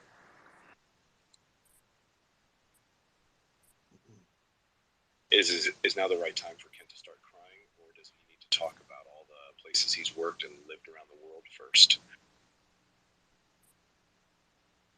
That was supposed to be Chupacabra? Yeah, I know. It didn't sound exactly like him, did it? Hold on a second. Let me try it again. Drop his testicles a little. I'll try it one more time. Is now the right time for Kent to start crying, or does he need to talk about all the places he's worked and lived around the world first? No. You guys want to keep doing it, you keep doing it, guys. Is now the right time for Kent to start Yeah, I'll crying, cry. or does he need to talk about all the places he's worked and lived around the world It first? doesn't sound like Super Calorie, does it? It changed. Now, It sorry, Kent. sounds like We're just super. And it is funny, Ken. Come on, you can laugh at yourself, brother. Fuck, come on. yeah. I mean, that's not that's an easy tease, isn't it? Oh yeah, no, I'm not getting upset. No, you're missing the message, guys. You guys think you're getting a good deal. 1 barrel of oil is worth 25,000 man hours of energy. So if you if you're trying to work out why they spend so much money, do you know the average coal hole costs about 10 million bucks a hole?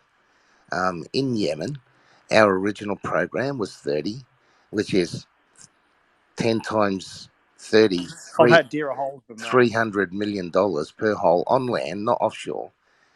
And because the oil slots were vertical instead of horizontal like they normally are, they increased it to 150 holes because there's that much profit in oil.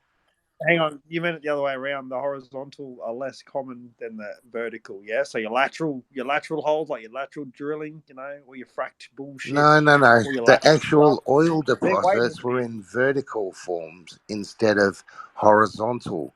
Usually, oil deposits are like gigantic pills shapes, yeah? Horizontal drilling can go through into those. What I'm saying is the actual oil deposits were very slim and vertical in nature due to the geology of Yemen.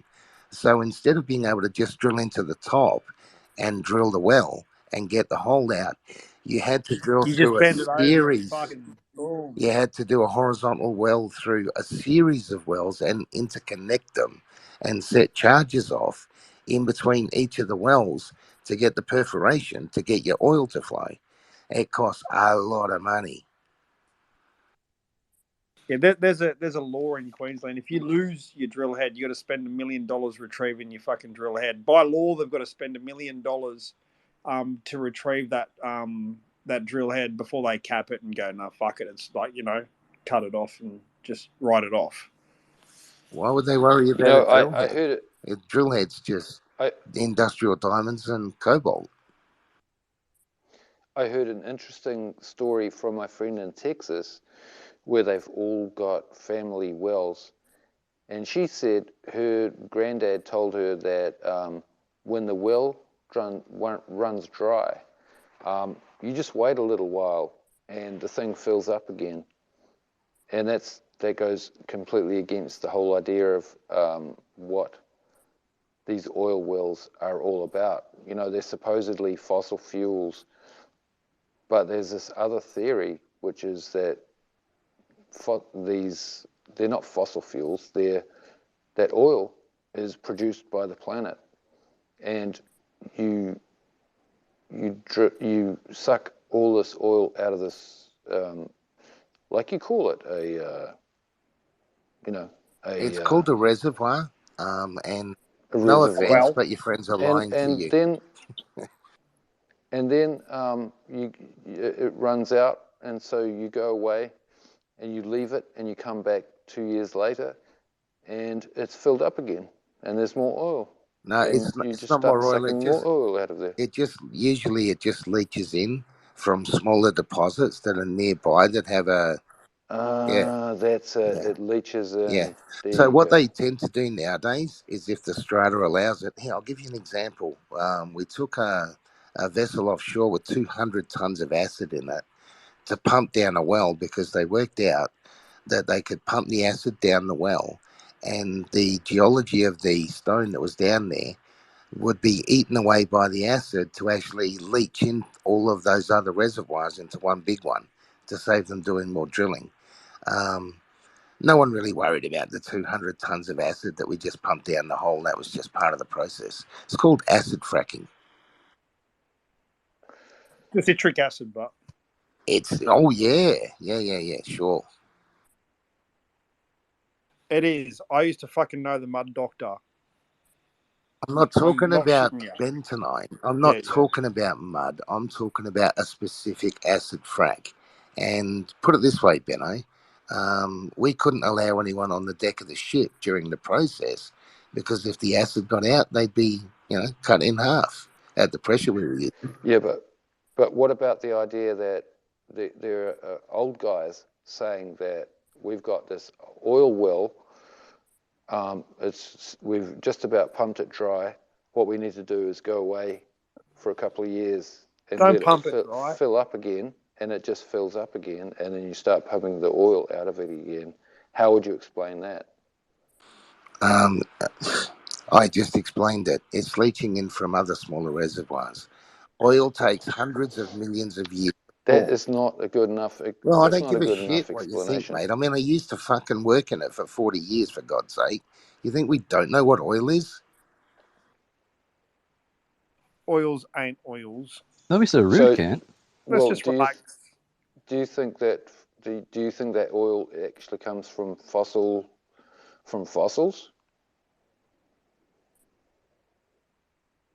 Kent? I've heard.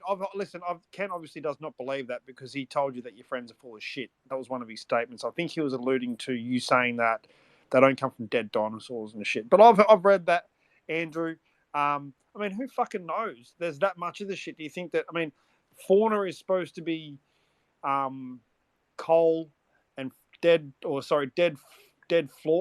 flora is coal and dead fauna is fucking oil or some shit like that. I don't know. Either way, it's like prehistoric shit that's been pressurized and I don't know. It would make more sense to me that oil is more of just a naturally occurring thing. It doesn't have to be dead fucking dinosaurs. Yeah, well, It's that's not what dead I'm getting dinosaurs. at. I mean, you'd need a lot of dead dinosaurs and a lot of dead trees. Supposedly, I mean, they call it fossil fuels, but Yeah, because they that call it term fossil is fuels, it that doesn't term mean that term is complete bullshit. Yeah, I agree. Yeah, and don't call them humans or that water or that fucking cliff a cliff when we all jump off it I because we agree with can't Ken. agree on any fucking thing anymore. Yeah, I agree. I agree with that, but Wait, hold on. I think you're maybe getting confused about Andrew's point. No, I'm not confused. Actually, I'm gonna just drop down because it's just a waste of time. Why? Because it's a stupid argument. Who's having an argument? Who's having a discussion? No, I'm being told that I'm incorrect about something I've worked with for 40 years, so I don't want to just get into a stupid debate. I'm going to get out. Well, I'm sorry. I was going to say you should say sorry, Andrew, but you just did. That's fucking perfect. Please stay, Ken.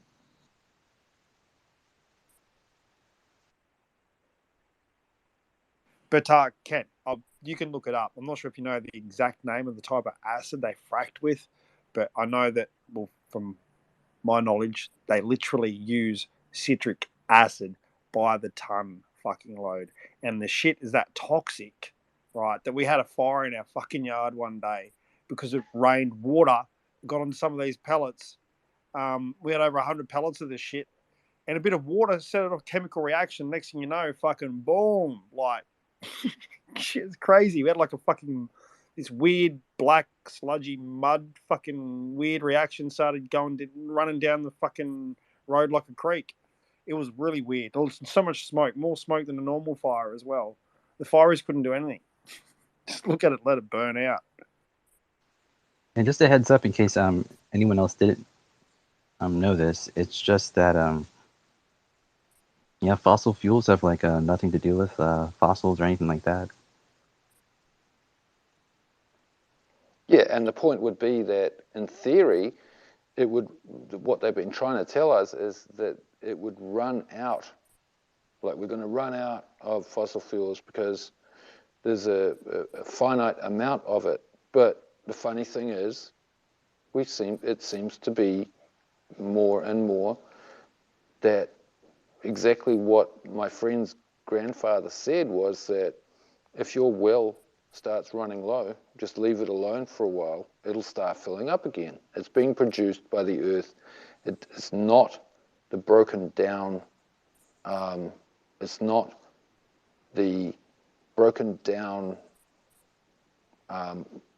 remains of Biomass. biomass or dinosaurs or trees or anything like that. It's being produced by the Earth itself. Completely different source. How?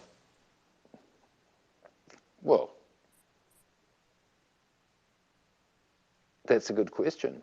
I mean, I don't know the answer of that. How is it being produced?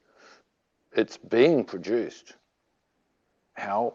I mean, it's like saying, how is it that there's more water in the crust of the Earth than there is on the surface of the Earth? Like, how does that happen? I don't know. But it's true. There's more water underground than there is on the surface of the Earth. But how? I don't know. Well, I know because obviously there's more water underneath than what there is on top. That's how. But what I don't get is how the water on this Earth is older than our sun. How the fuck does that work?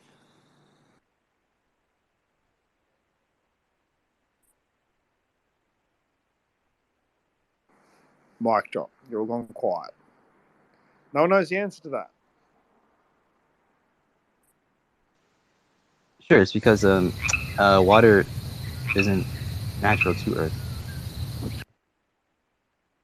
Hang on, what was that? Because water what? It's not natural to the Earth. Oh, so what? The water decided to turn up and land itself here, or it doesn't explain how it got here. I don't know if I agree with you. Maybe you could be right. Obviously, yeah, maybe it's separate from the Earth. Well, how the fuck did it get here? Like, how did water get here? That's not funny, David. I didn't make a joke. You do not have permission to laugh.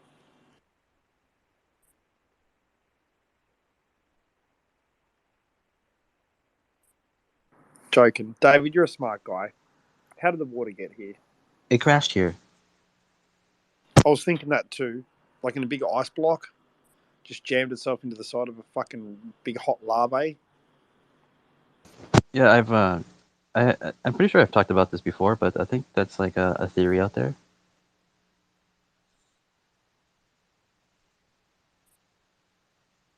I don't know. I haven't thought about it in a while, but I don't really remember anything about it actually.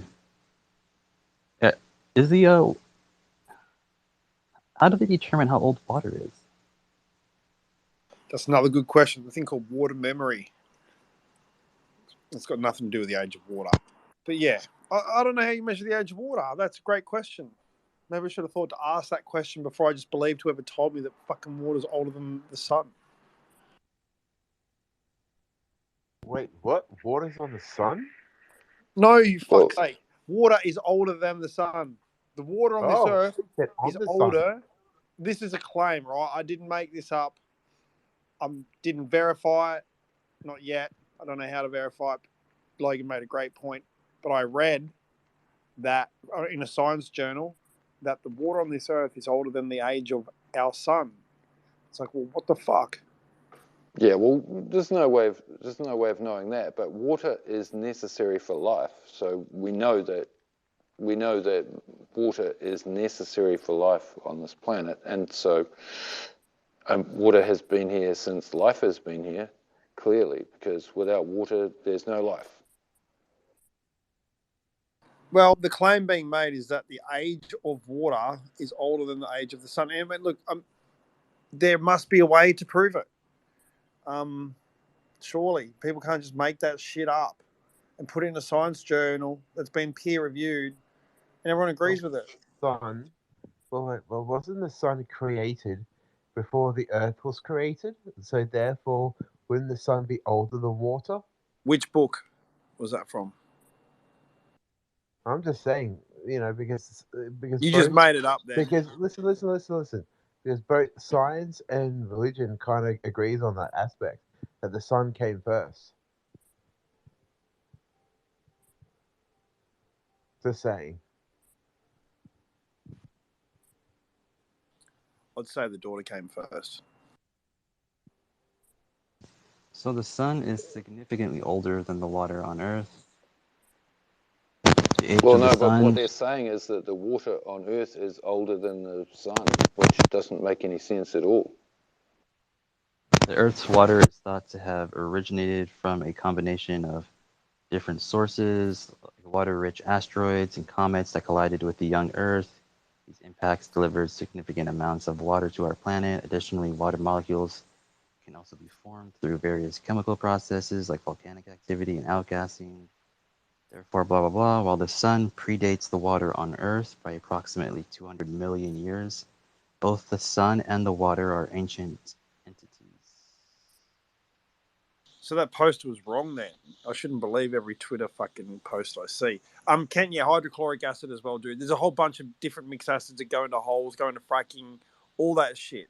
But you'll find that citric acid is one of the acids, one of the main key components with your hydrochloric, bro. I love you, Benno. I really do. You're a top bloke. Same with you, David. Man, sending you. I'm on the south side of Brisbane. Look at the city now. I can see the Gabba lights are fucking lit up. I can see the Story Bridge. The city looks beautiful. Sending you big air hugs, bro. Looks like you got rain on the north side coming your way from like towards the Oh, airport. thanks. Oh, thanks. Looking forward to that. Wait, what I wanted to ask you quickly, David. I've got video of it, but like I'm going back probably about a month ago now, right? I'm on the south side of Brisbane and I'm looking over right at the city. From the north side, like where you're at, there's like these fucking white lights in the sky, and they're like spotties, like searchlights, yeah. But there's no beam coming from the ground up, if that makes sense. It's just like you look up and you see these fucking big round spotties on the clouds, kind of thing. And do you know what that's from? Have you ever seen that before? Or Do you have a video of it? actually, I do. Do you want to DM it, or maybe put it down, or maybe put it up on the nest? Yeah,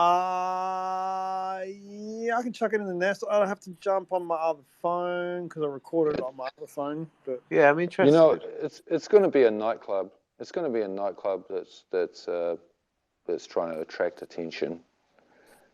This lights went over the whole city, but like you don't understand that.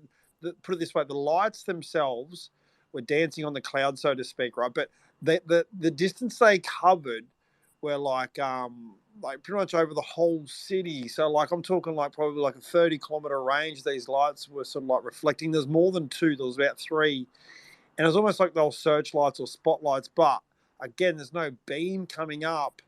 And the video is not that great because for some reason when I use my other phone, which is not as good as this one, but it was really weird. It's like a lot of static in the air. So it's like there's like lines coming through my phone when I'm trying to video, and I'm thinking that's fucking weird. Like there was a storm coming in, so maybe there's a lot of static in the air. But I'll put the video up.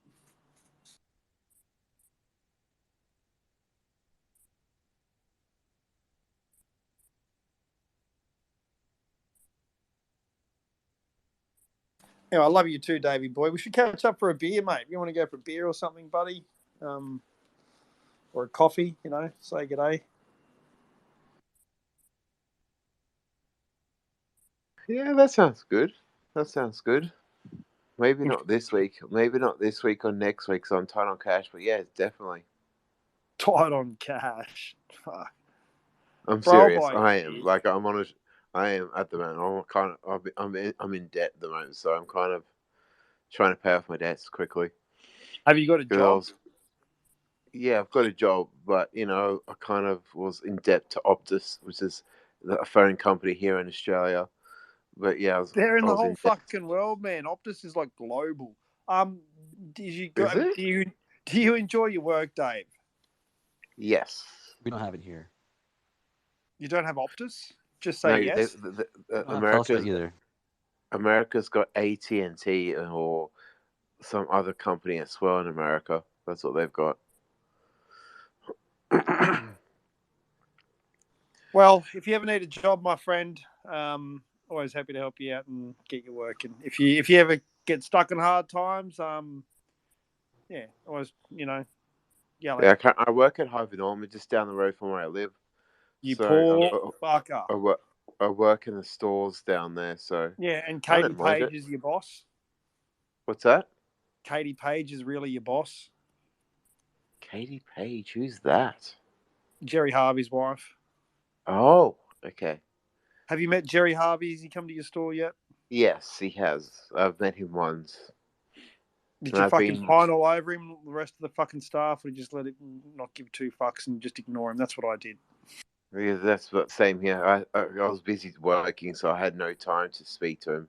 So I had things to do. So yeah, but even if I wasn't working, I'll probably just briefly say hi, but that's it, and just continue on in my way. No, he's pretty good. I mean, Jerry Harvey's a pretty cool guy, but you'll find he doesn't run the business, mate. His wife does, Katie Page. Yeah, She's for others that don't know what Harvey Norman is, for those in America, I don't know if you guys have got that in America or not, but Harvey Norman is an electrical computer store, and some stores sell furniture as well. So yeah, that's what it is: electrical computer and furniture place. But yeah, that's what they do there. For those who are not aware, but my store doesn't sell furniture; it only sells electrical goods and computers and things like that. But yes. so you're in computers, are you? Is that right? Yeah, I'm on the computer side. Like I deal with They all the still use computers. POS? Do they use a POS system? Yeah, I deal with all the computers, the laptops, the No. iPads. You're not. Are you the technician? Are you, or are you sales? No, I work in the stores. I'm the storeman. No, you're not a I work. fucking store because you don't work in the warehouse. I'm asking you a particular location in the store. Do you work as a computer tech or are you the salesperson? I told you what I do. I work in the storage. I work at the back of the house where they bring all the. You are warehouse. Copy. You're right. Copy. Yeah, You're right. yeah.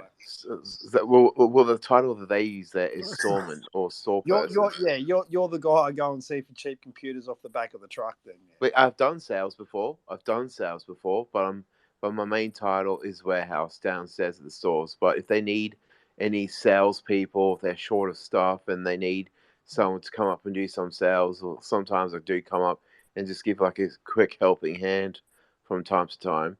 But yeah, I have done sales before. But yeah, I deal with all the speakers, the Wi-Fi, the Bluetooth speakers and headphones, and you know iPads and computers, Anything that laptops, comes and in the back dock off the truck yeah, for store. anything, We get anything. it. We Yeah, get it. Yeah. but Yeah. yeah. Big dildos, fucking vibrators, a whole lot. No, Flashlights. You no, name it. not Fucking, that. you're the man. If you ever want work and you're not happy and content in your job, if you're happy in your job, keep it. Keep doing it. Just saying, if you ever need work, mate, holler. What sort of work could you give me? I get you doing. I could employ you doing a similar role. You can do warehouse type stuff. If you like that kind of thing. There's different opportunities. Yeah. All right. Well, If you like driving, if you like driving, or if you enjoy driving, I can get your job driving. If that's I'm just actually thinking of roles. I don't have a license. So I can't. I don't have a driver's license yet. How old are you again? 33, What the 34, something fuck? like Do that. you live at home with your mum still? Are you like a 30-year-old No. virgin?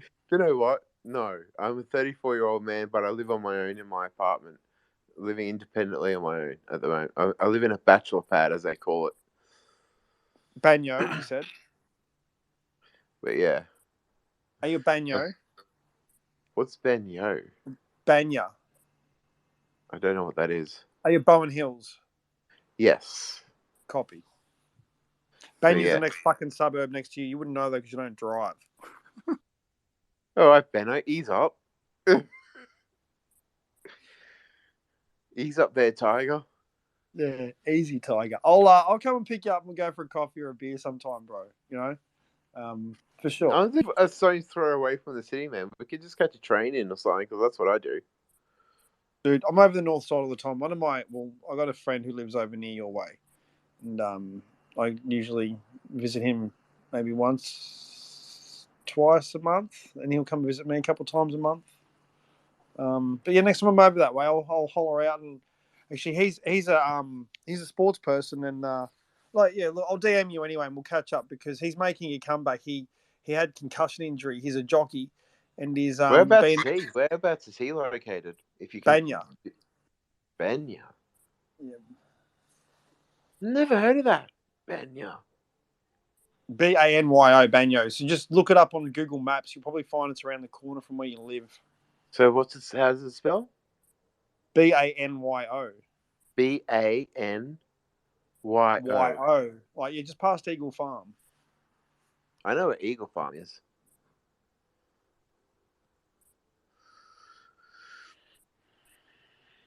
Eagle Farm's where that horse raceway track is. I think. Has that got anything to do with Banjo Patterson? No, Banyo, not Banjo. Do you know where Hendra is then, David? Yeah, I know where Hendra is. Well, like 500 meters past Hendra is Banyo. Oh yeah, that's not far. Like 1 kilometer from you, dude. Yeah, you need to get a license in a car, bro, so you know it's the next fucking suburb. You know what? Even if I had a license or not, I wouldn't even know. Seriously. You're a virgin who can't drive. That's him. He loves it. He couldn't drive a stick up a dog's ass. All right. That's just a clueless reference, David. I'm just teasing you, buddy. Lots of people that live in urban areas don't drive for various reasons. I haven't driven in 15 years. Yeah, Logan's 35 and he hasn't driven in 15 years, so I'm not the only one. I fucking wish I didn't have to drive. Driving's stupid. It's a fucking hassle, man. Having a car, it's a bit of a responsibility. My stepbrother's 39 years of age and he doesn't drive. And I'm friends with two others. Like it's a family thing.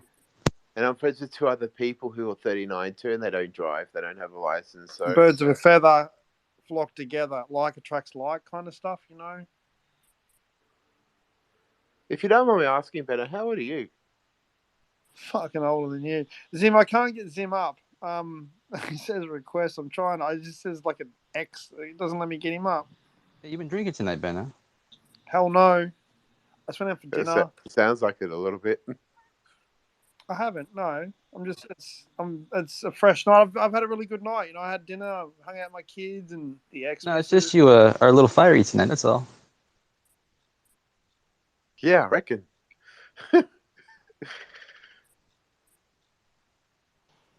Yeah, well, I get excited sometimes. What can I say? Yeah, how was your I don't know, ex-wife? Is that the right word? No, never been married. She's the mother of my children, the taker of my sperm. She's going good. We call that a baby mama. Baby mama, that's her. She's going good. So it's Mother's Day tomorrow. I don't know if you celebrate that in America anymore, but we celebrate it here still. Why would we not celebrate it anymore?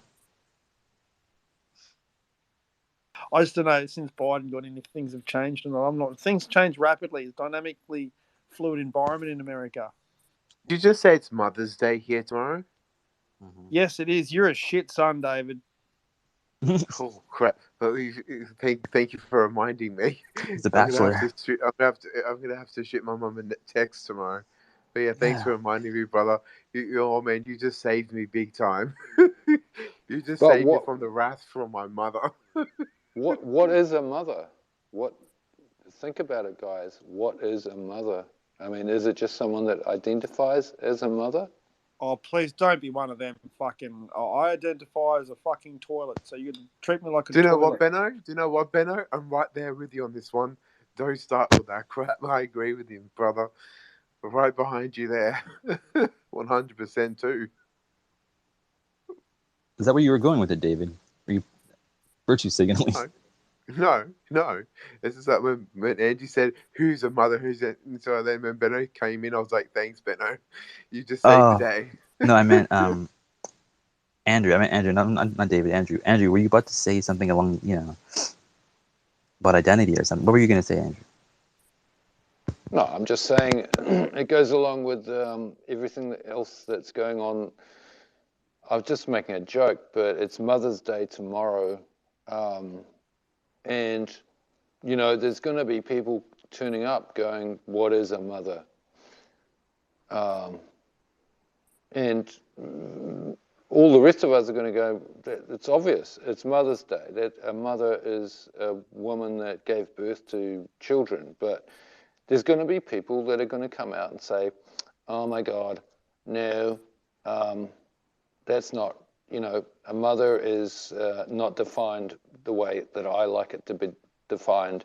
And there's going to be arguments about Mother's Day. You can just see it coming. I'm predicting it right now.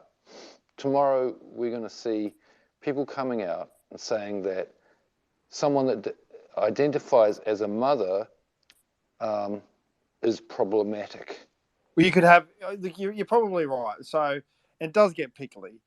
I don't want to get political. I try and steer conversations away from that. But if you had two males that were a gay couple, they adopted a child, then obviously one would assume the mother role. So therefore, one could, on that particular situation, potentially identify as a mother, I think. I think that's socially acceptable personally. Apart from that,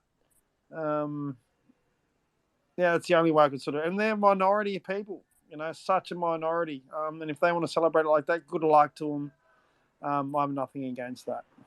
I mean, who gives a shit? If you have two people and one of them identifies as a mother and the other one identifies as their child, that's their fucking business. Who cares, right? I mean, who cares what's socially acceptable? People can just be people. 100%. Well, I disagree. You disagree that people can be people? Well, you can suck mummy's dick if you don't agree with it. Well, I'm an elephant. Ooh. Ooh. You want to be a fucking elephant? Well, go around being an elephant, bro. Nobody cares. Do you? Benno wants to be a toilet. We'll treat him like a toilet. I'm joking. Let's get over it. Now we're talking. Can you take a shit on me? I mean, that's not my bag, but you can find someone that will, Benno. I promise you. Yeah, I'm trying to cut back on that. It's not a. Her name's Natalie. Fucking send her.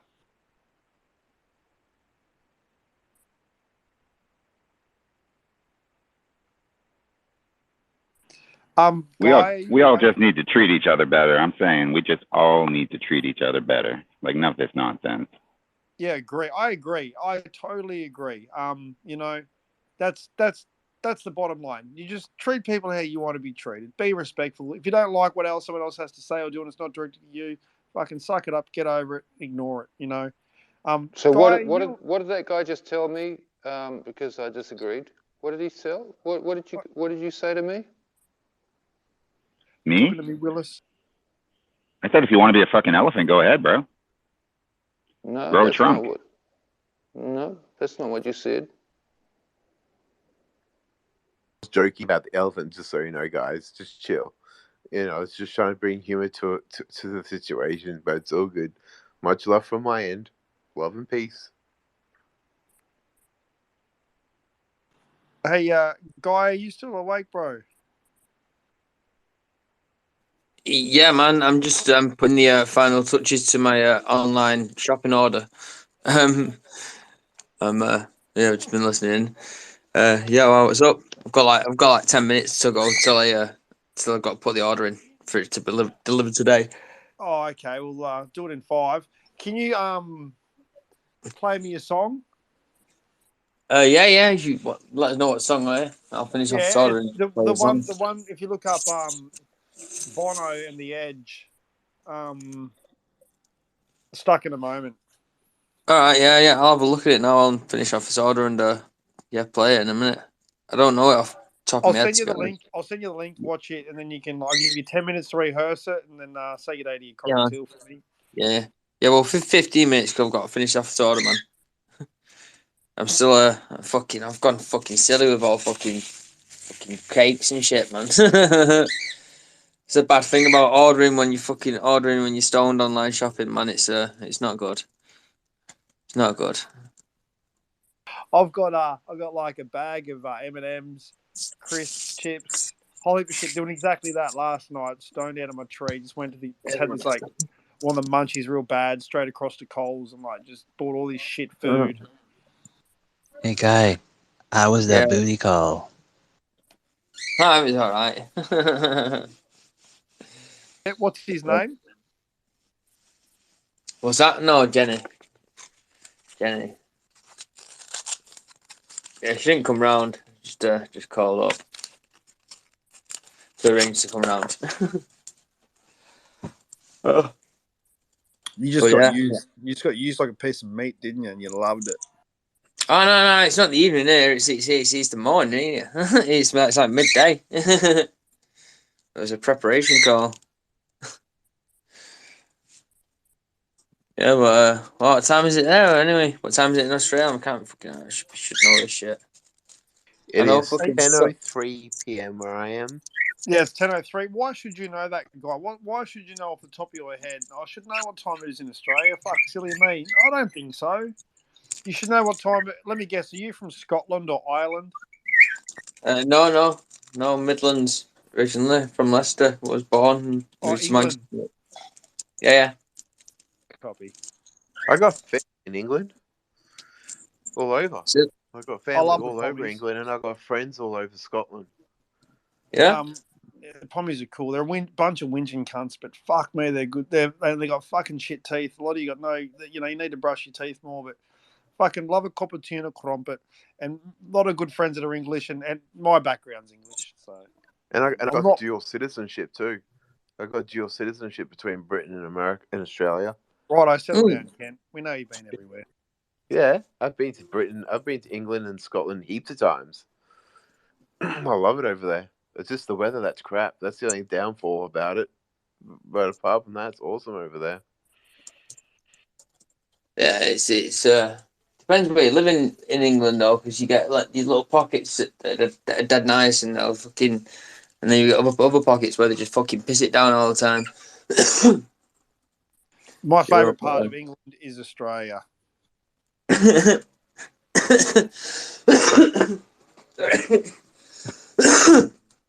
Yeah, mum. Cough that block, bro. Oh. I made me laugh, man. Made me laugh. Oh. Right, let me finish off this order anyway, because I've got fucking like 3 minutes now.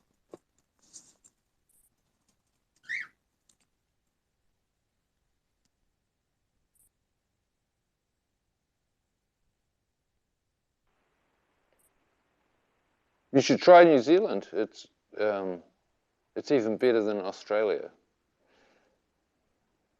You guys wouldn't know though, but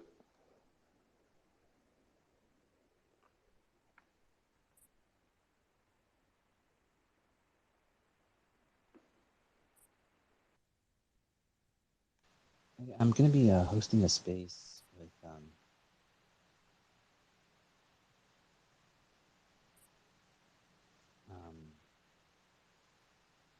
Jeffrey Mishlove in about, like, I don't know, a few days, 4 days. And I was wondering if anyone had any good questions maybe I could ask them, or anything like that.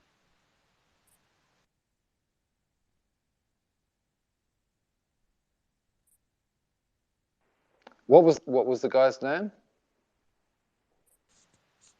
Jeffrey Mishlove.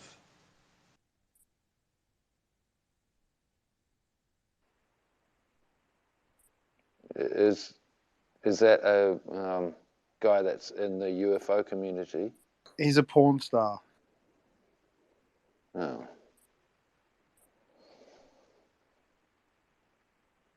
Is that right? Logan, tell me that's not a porn star. That's as true as your last statement, saying New Zealand's better than Australia.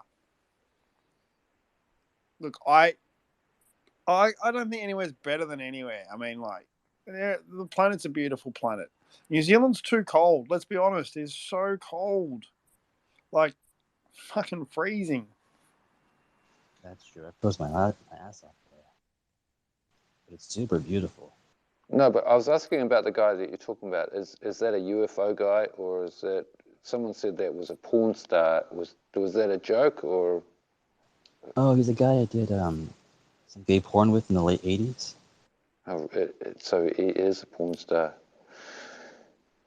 Why would you be talking to a porn star? Because he's got some cool fucking stories. Okay.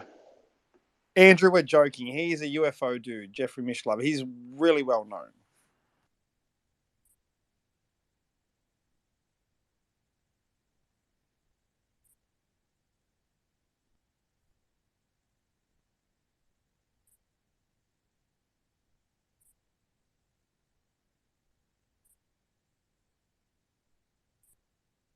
And let's be honest, New Zealand is really Australia's arsehole. I had to verbally express this. Not laughing emoji, but really verbally express it. That was gold, Benno. I'm joking about New Zealand. I love New Zealand. You guys are like the fucking ninth state of Australia. Right? And most of you are fucking over here anyway. Well, Australia is known to be New Zealand's big brother. That's the common denominator, or the common call of it. Is New Zealand is Australia's little brother, and New Zealand's big brother. That's how it usually goes between the relationship between us. Mate, this joke could apply to you too, Dave. And I've said it a few times before, so I do apologise for anyone that's heard it, and I apologise if I've asked you this before, Andrew. But the only good thing about New Zealand, for me. Don't make me mute you. I don't like muting anyone. I'm talking. You can wait 1 second. Sorry, I interrupted you, but I'm co-host, so I can do that shit. Andrew, let me ask you,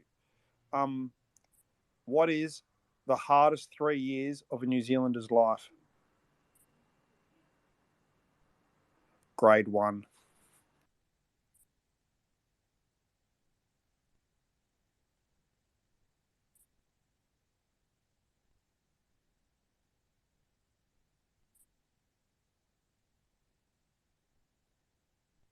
I think it's a funny joke. What's up, Gravity? I just ate 2 ice cream sandwiches and I almost choked on the last bite there. That is it pretty much a commonplace for those little hops across the pond to friendly jab each other? Is that like a thing, Benno? Yes. Yeah, I thought so. That is funny. We get really uptight. Yeah, they both hate each other. They're rivals.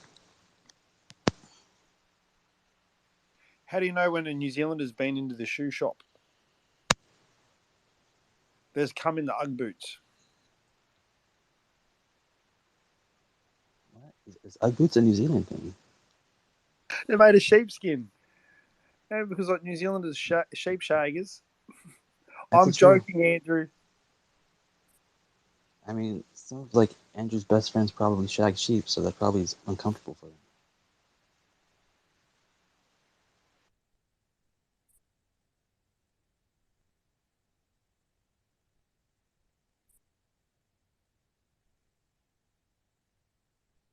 The only good thing about New Zealand is it's Lord of the Rings town. That's what I like about New Zealand. It's Lord of the Rings, capital of the world. Hobbiton. Yeah, that's it.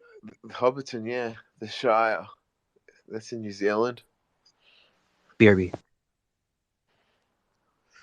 Yeah, that's awesome about New Zealand. And I think the man from Snowy River, I think that was No. Stop there. You fucking David, that's sacrilegious, mate. That is Victorian high country. It's fucking nowhere near New Zealand. I guess it's near New Zealand, but don't. All right, chill. I'm sorry. You can't go spreading that. You can't take great Australian iconic films, characters, and attribute them to fucking New Zealand. I've already heard this debate that the Chico roll that was meant to be from Ballarat was actually from New Zealand. Lamingtons are really from New Zealand. Farlap was really from New Zealand. Crowded House was really from New Zealand. Hugh Jackman's really from New Zealand. I mean, we've got fucking everything we claim is like, Hugh this is the great I Australian agree. thing. Hugh Jackman is. I agree. That's bull. He's not New Zealand at all. Yeah, but you name one good Aussie thing that the Kiwi that actually wasn't from New Zealand. I mean, we haven't got fucking anything really. That's all Sam Neill. Kiwi. Sam Neill is Aussie. Who? You know, You Sam can't Neill. pull. Yeah, once again, who? Like, I've heard of him. Andrew may have heard of him. If he's from New Zealand, probably He's related to Jurassic him. Park. Sam Neill, Oh, Jurassic Park. Oh, yeah. Why are you guys so touchy about New Zealand? What's the story? I'm not touchy. Are you Benno's so being touchy? touchy. I'm just being chilled. What's the problem? Why are you guys so touchy about New Zealand? What's the problem? You sound like you're being a bit touchy, Andrew. What's the problem? I can't get Dale up. We love New Zealand. You know that, Andrew. There's always like someone just said, like, we're always, ribbing the shit out of each other. It's just what Kiwis and Aussies do, But we love them. They're like a great country. They're a beautiful country. They're beautiful people and beautiful culture. And they're probably the closest thing you'll get to Australians would be a Kiwi. And then Tasmanians. You got to get Logan. Can you get Dale up? I can't get him up.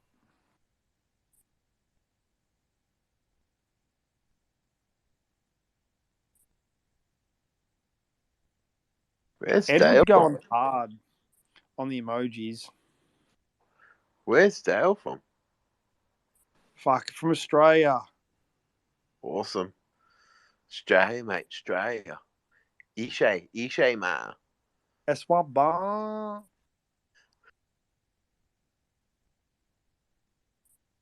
I only found out the other day what fucking SY, although things, I don't know if they have them in America, but in Australia, these little fucking teenagers getting around now called Eshe, right? They wear their polo fucking Ralph Lauren shirts, Adidas shorts. They're called Eshe, right? And they talk like S1 bar. Like it's just but apparently SY bar means all sweet bro. I would never have known. Say that again, Benno. We hear the Eshos go S1, S1 bar. That's what I wanted to hear. I knew what it meant. S1 bar, is that how you say it? Yeah, S1. I'm not a fucking Eshe. I don't know. Jump on TikTok and look up Eshe. If anyone's a proud Eshe, I'll be like, oh my god, there's a door. Just leave. I just can't deal with those sort of people.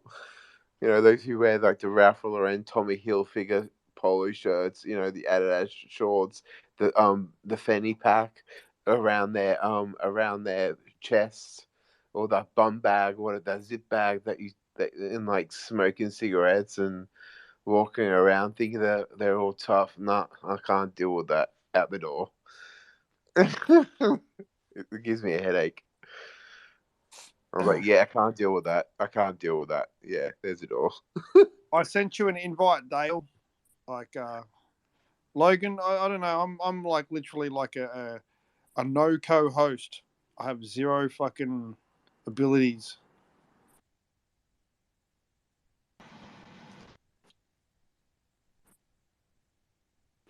Big bad Dale, what's going on, mate?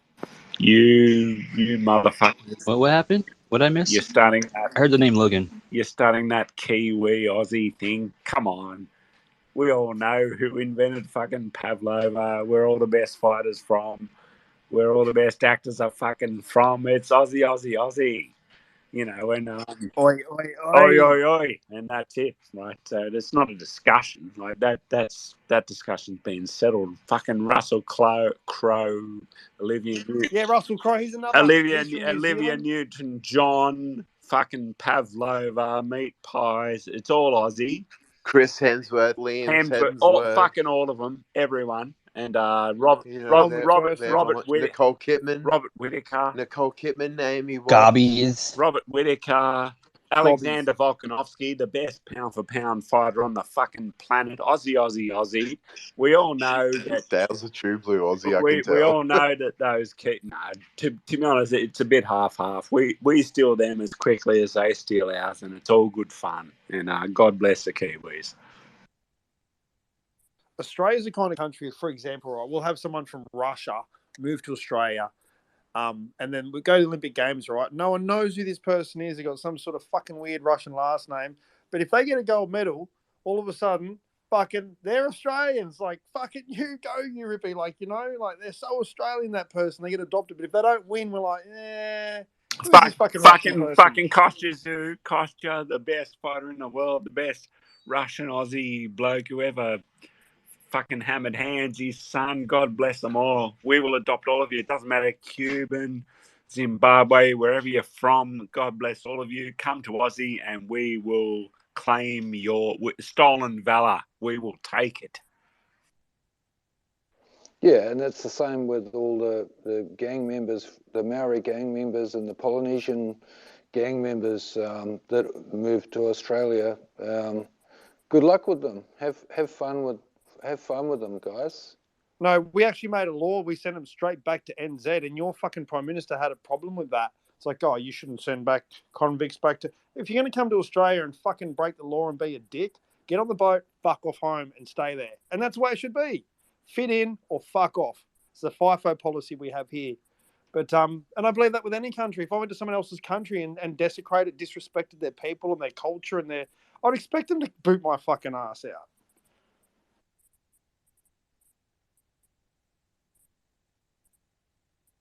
Tim Zhu, he's the next future world champion. I told you about this guy. I'd tell him this space probably 8 months ago, or 12 months ago. Follow Tim Zhu. He's the next. He's already world champ, but I mean, he hasn't unified the belts, but he will. Gravity. Yeah, Benno, one of my favorite transplants from Australia over to New Zealand was watching on YouTube Phil Rudd lose his mind publicly. It was nearly like watching that whole Charlie Sheen thing go down. Did you ever catch any of when Phil Rudd decided it was a good idea? He had like a freak out with his fence, with his door and his handler. Then they show him in court, and he's not conducting himself very well. But at the same time, I saw one where they're interviewing him in his restaurant. If nobody knows what I'm talking about, the drummer for AC/DC decided to open up a restaurant called Phil's Place.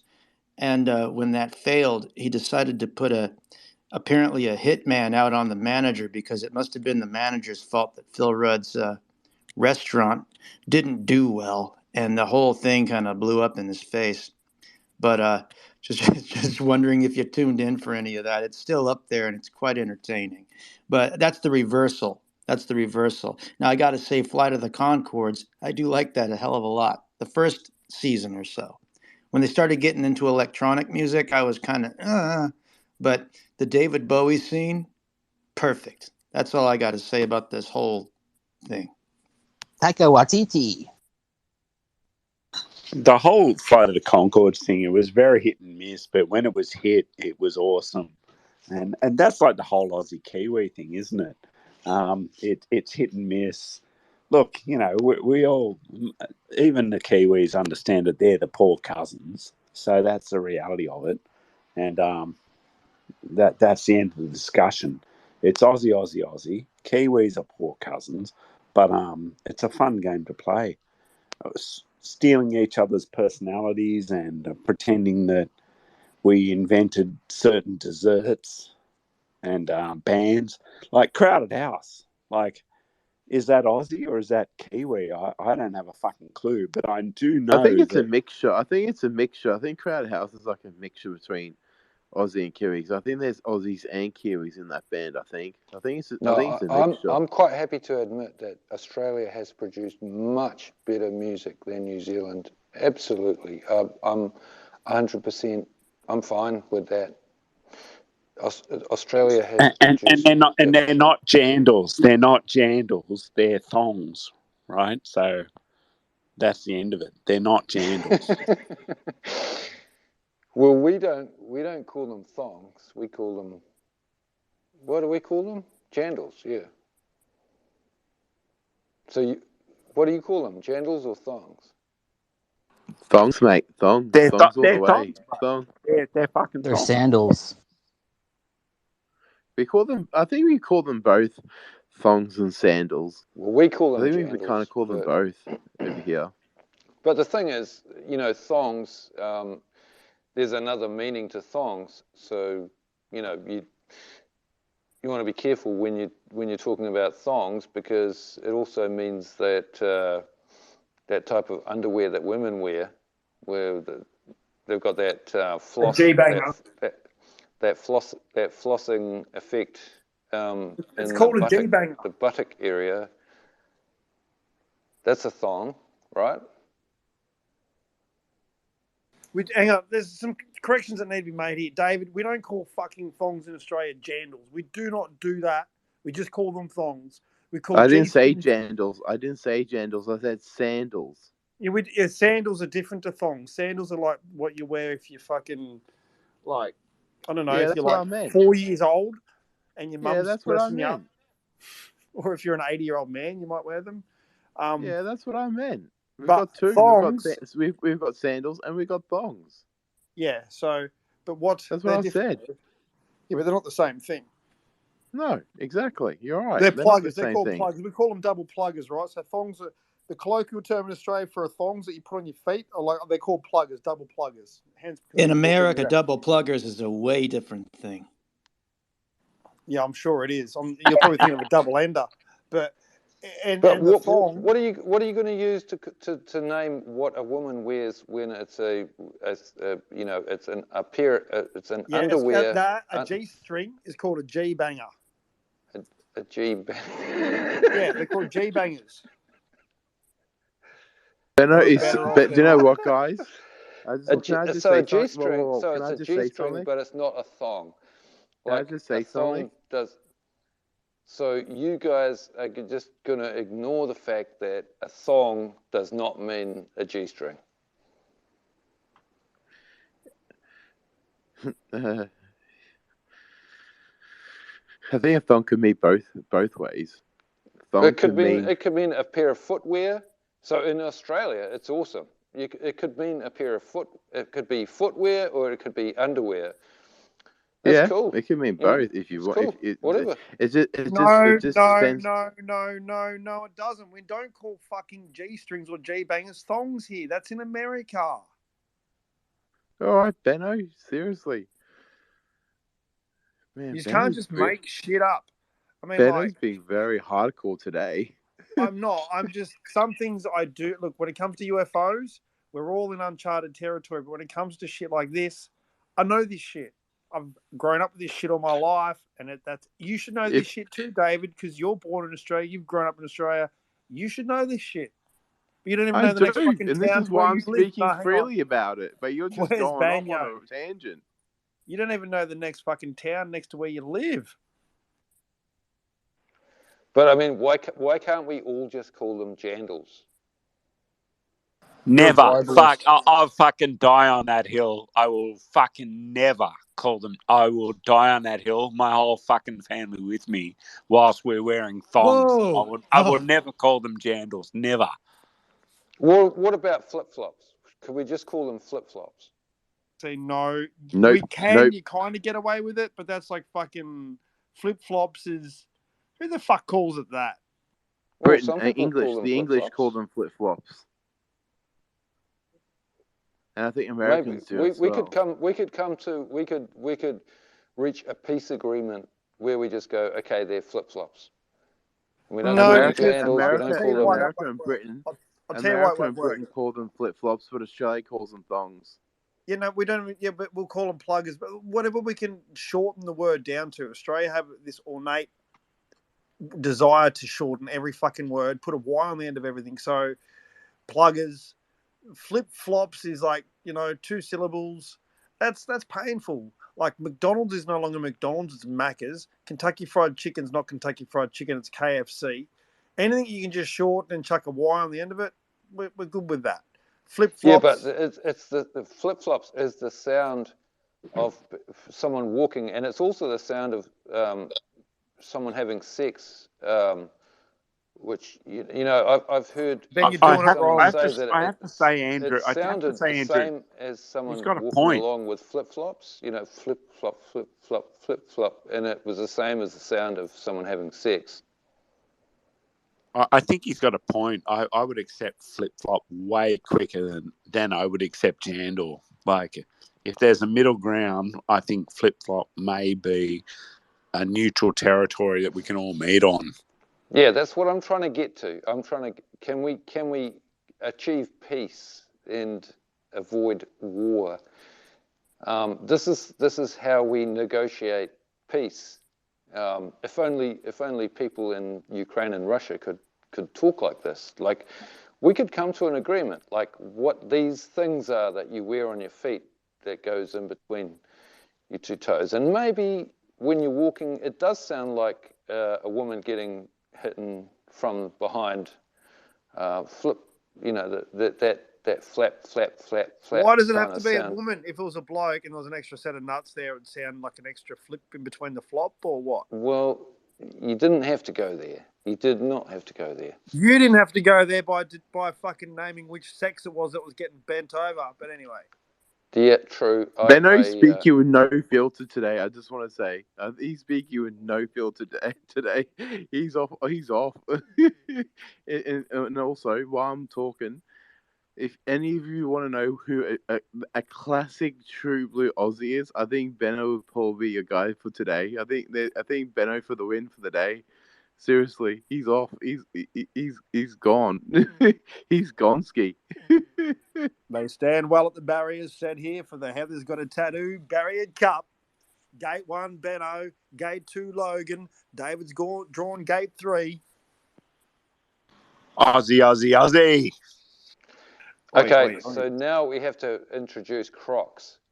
We've got the you got your flip flops, but is the Croc actually better?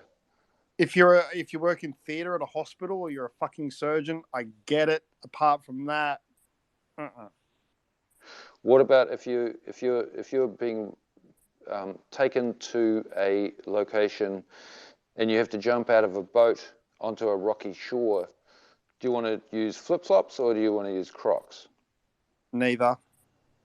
No, you want to use Crocs. No, Crocs, they're like, no. They're fucking ugly. It doesn't matter because you're stepping into the water onto a rocky shore.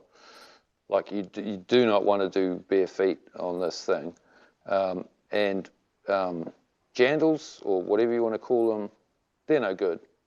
Crocs are what you want because you can't build a case for Crocs at the fucking beach. There are actually there's another material. I used to have a pair that I wear on my jet ski, right? And you could use them and walk over the rocks. They got like a rubber sole and they're like wetsuit material as the actual they're not Crocs. They're different. I think there's not really a name for them. But hang on. Gravity's had his hand up. Let's let him talk for a moment. I think. What I was going to say is now very outdated. I got to tell you, I don't have a stake in Crocs, but I didn't feel that. Did we come to a resolution about the whole thong thing? Because I got to tell you, I don't really have a dog in this fight. I don't. I'm nonpartisan with this shit. Okay. However, I do feel that flip flop is giving that particular item way too many syllables, and it doesn't flow off the tongue. It's ridiculous. The thong is fine. Whatever. By the way, a G-string, a thong can be a G-string, but a G-string is not always a thong. So there's that. I mean, this guy is making my point. He's making my point. You guys, you Australian guys, you're just destroying language. You're just destroying the English language. You guys just don't know what you're doing. Time to send some warships over to New Zealand, I think. It's on. Fucking Kiwis. It's time to send some warships across the pond and some fighter jets, and then the Kiwis will be all sorted. And there you go. Bob's your uncle. Some of my best friends are Kiwis. I love the Kiwis. Yeah, me too. They're cool. I used to be friends with a family of Kiwis, like a Kiwi family. They're huge. There were like 12 kids in that family. 12 kids and the parents. Jake the Muss is my favourite. Where was Midnight Oil from? Australia. They're pretty killer. The time has come. All the How best can we music. dance when No, the band's up? Australia put out way much more better music than New Zealand. I'm quite happy to admit that. Australia put out some incredibly good music, and New Zealand did not. And there are reasons behind that. And Crowded House are like the most iconic. That's a population thing, though. Like the Kiwis It punch is. well. Well, Crowded House. The The Kiwis guy, punch, but the guy from Kiwis Crowded punch House above their weight is a in Kiwi. every division. The main singer of the band, the guy from Crowded House Neil Finn. came from New Zealand, and he was originally in another band that was a New Zealand band, but he got together with an Australian band and he decided that it was the best idea was to base himself in Australia, because New Zealand is such a small place, and that's what a lot of musicians, and I saw it myself because I was a musician. I saw a bunch of musicians decide that they should leave New Zealand and move to Australia, and that's what he did. And so Crowded House was a Kiwi songwriter with Australian band members. Hang on, whoa, hang on. Crowded House has 3 band members. 2 of them are brothers, both Kiwi.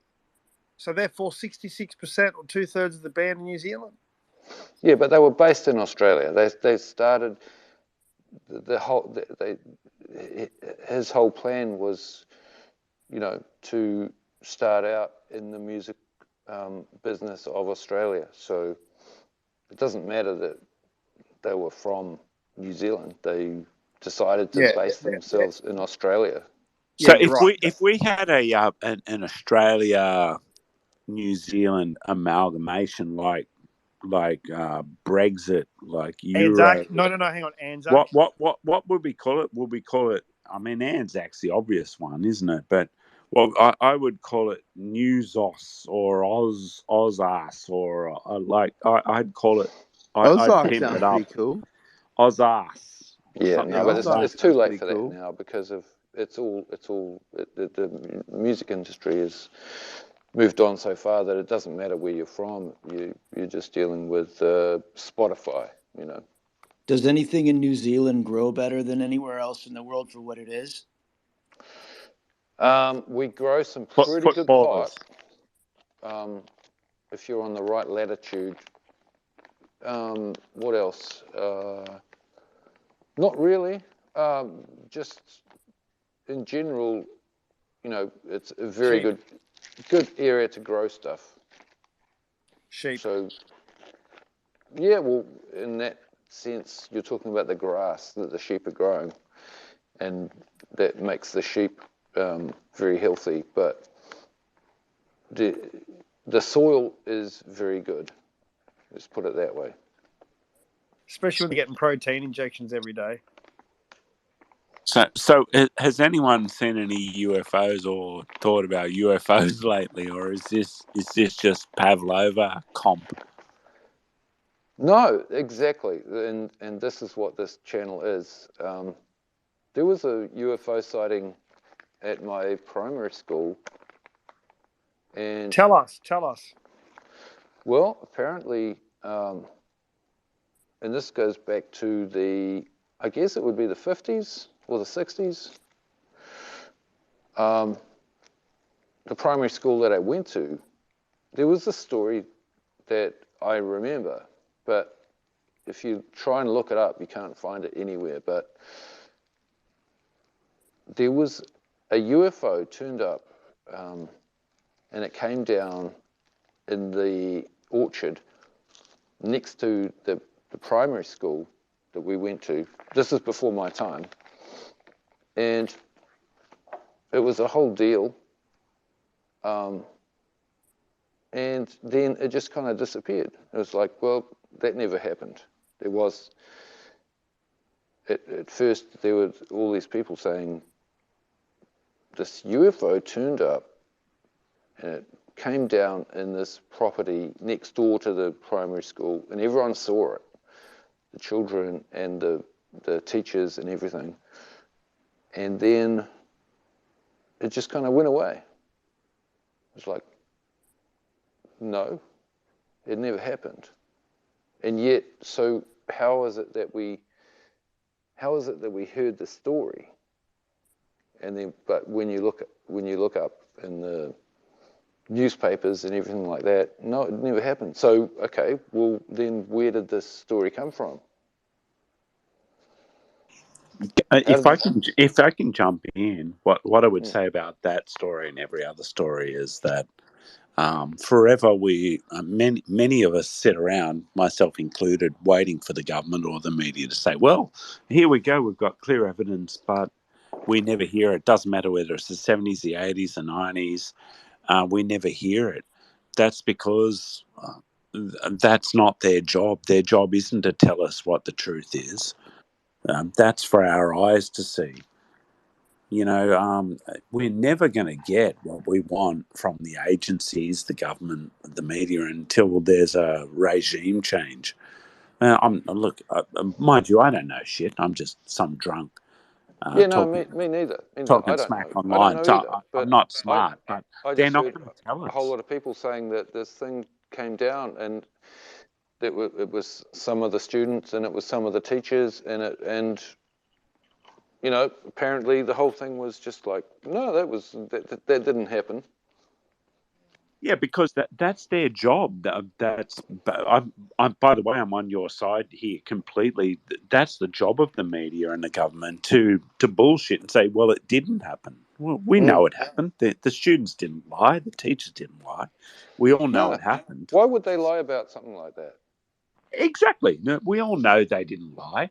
We know who's lying. It's the media, the government, the military who are. But I will play devil's advocate against myself here and the rest of us. Maybe they know more than we do. Maybe the more you understand that, yeah, it's real, then the more it encroaches. Tom DeLong's gone into that. I can't say for real whether the cover up attempt is a malicious thing or a malevolent thing or someone panicking. Like, oh, don't tell the kids what's really out there. No, exactly, I take a middle line on that. Yeah, exactly. I think ultimately they were saving those people from facing what they might have been dealing with, and you know, I can't blame them. You know, I think.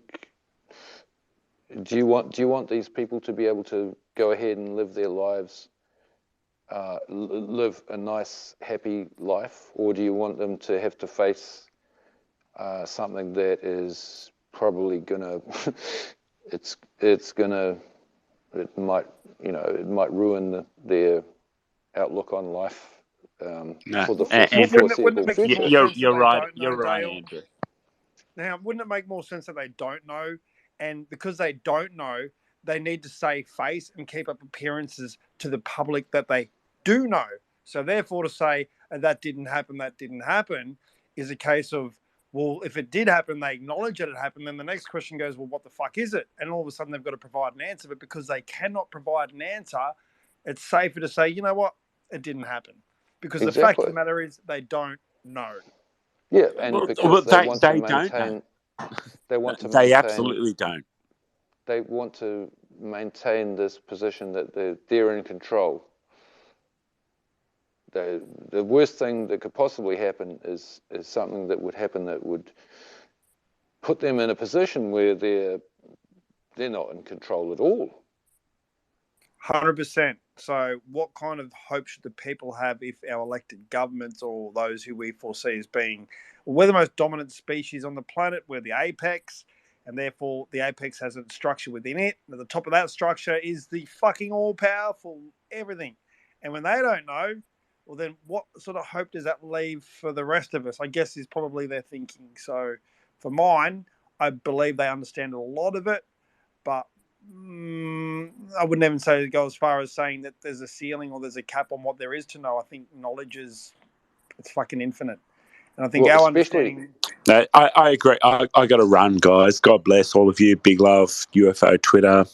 Thanks for Love you, Dale. putting me on Take care, speaker. bro. Love all of you. Hey, Logan, I don't hear you talk so much. Hosting a lot, not talk so much, but love you, Logan. Love you. I'm Love just you, enjoying the Benno. show, brother. I love you guys. Man, I love you, Benno. Love you, Logan. I always, Catch you later, brother. if I see you or Tupa or any of you guys, those are the only spaces I do. So big love. I'll talk to you all Boy, later. Dale, just quickly before you run, I'll Yep. keep it. I'll send you a DM, mate. But you're good mates. Well, you're not good mates with, but you know, and you talk to Ross Coulthart, mate. I want to have a chat to you just between the two of us one time. I'll DM you my phone number, because I believe that your connection to him could probably go a little bit of ways to try and help quell some of the bullshit that's going on here Yeah, in this mate. Look, community. I don't know Ross well. I only met him recently. We've hung out a few times, and a few texts, etc. I'm not like Ross's best friend or anything, but I get that, but I just mean even just getting in his ear and having a yarn to say, "Hey, look, mate, like, there's a bit of unrest." But like I said, I don't want to yeah, man. broadcast this in No. here. Look, always good. You, Logan, Tupa, anyone in any of these spaces. I love these spots. My DMs are open. I never charge anything. Or my YouTube's up there. I've talked all about my stuff. Fucking cryptids, orbs, a lot of it. I've never charged a penny. Might you, but that may not persist. But yeah, DM me any guy. Good night. Big love to all of you. Good night, man. Yep. Good night, Mike. I'll talk to those guys as well. I'm just wondering, Logan, what do you think about this thing that's been happening with Tiny Klaus? Do you have any thoughts We're not going to on? go there, Andrew, in this recorded space with that, mate. We want the bullshit to end. I'm sure I would like to think they want the bullshit to end. This is not the opportune. This is Okay. we're never going to. Yeah, and these spaces are recorded and they're listened to, mate. So it's probably a good idea not to. I don't want to hang shit on anyone that's not in this room. I don't want to talk ill of anyone that's not in this room. If I have an issue with someone, I'm not hanging shit on anyone. I'm just Yeah. saying, I was asking Logan if Yeah, he's I'm a big got boy, any Benno. thoughts. I can answer your questions. I appreciate that, though. What do No, I you don't got think any about? thoughts. I don't really have any thoughts now. I don't interact with that person. He has me blocked, and yeah, I have no idea what goes on with that person, and yeah, we don't interact at all. So I have like really no comment about it, other than I see that like he's naming a bunch of people. Just I guess he's like confused, and he assumes that these people are like the woman, for example, like she's associated with us because for whatever reason he's being attacked. He just thinks that like everyone that's attacking him is all together, I guess, and I can understand why he would think that. But yeah, she's on her own, kind of doing her own thing. So yeah, that had nothing to do with us. But yeah, I mean, I don't know. I don't really have any thoughts on him. I think he does good work, but beyond that, who knows?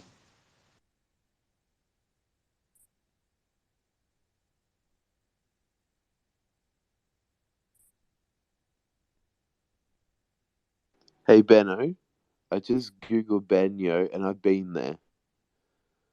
I googled Benyo and looked at the images, and yeah, I've been there. I've been to the train. I've Okay. been to the I've been to the train station there. Oh, yeah, Around that's that good. Look, I'm area. not going to burn you, bro. Like, you led with your chin. They could absolutely fucking rip you a new ass for telling me how you got stories about the joint and you didn't even know where it was 10 minutes ago. But you should know where it is. It's your next suburb. Yeah, I googled some image. I went to Google Images and googled it. I went, yeah, I've been there, 100%. I've driven past. I've actually been in the car with someone and gone through that area as well. So yeah, I know where it is. I take it you don't get out much, bro. No, not really. I'm an introvert, so I don't. I usually keep to myself mainly. I'm the same. I have my routine. I go to work. I've got my little pad. Yeah, I got my But routine. yeah, I'll probably class myself as an introvert. Like I don't really go out much, and if I have to, I will. But usually, I just usually keep to myself in my little pigeonhole or my bachelor pad or whatever you want to call it here. And I think it's just safe to assume everyone in here is in the same boat. yeah, I guess I get that. 100, Logan. There's actually a place in Brisbane called Logan. It's on the A way to the place Yeah, Gold is I've been shit. Coast. there. It is a It's on shithole. it's on the way to the Gold Coast. We're all tragic. We're all tragic single people that have too much time on their hands. But we love people and we love interacting with people, and you know, And we love our hair. some of us, yeah.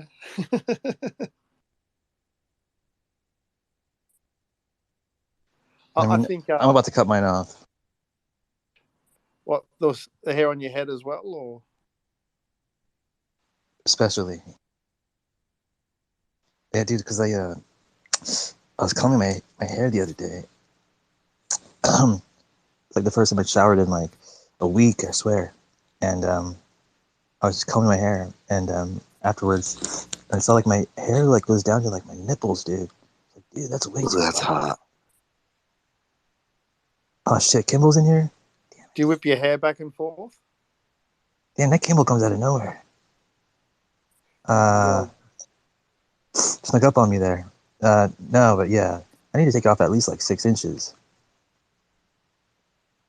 how do you I want to ask this. Look, what's the best way to cut the hair off your nuts? Like, it's risky business, you know. Not The really. skin there's, huh?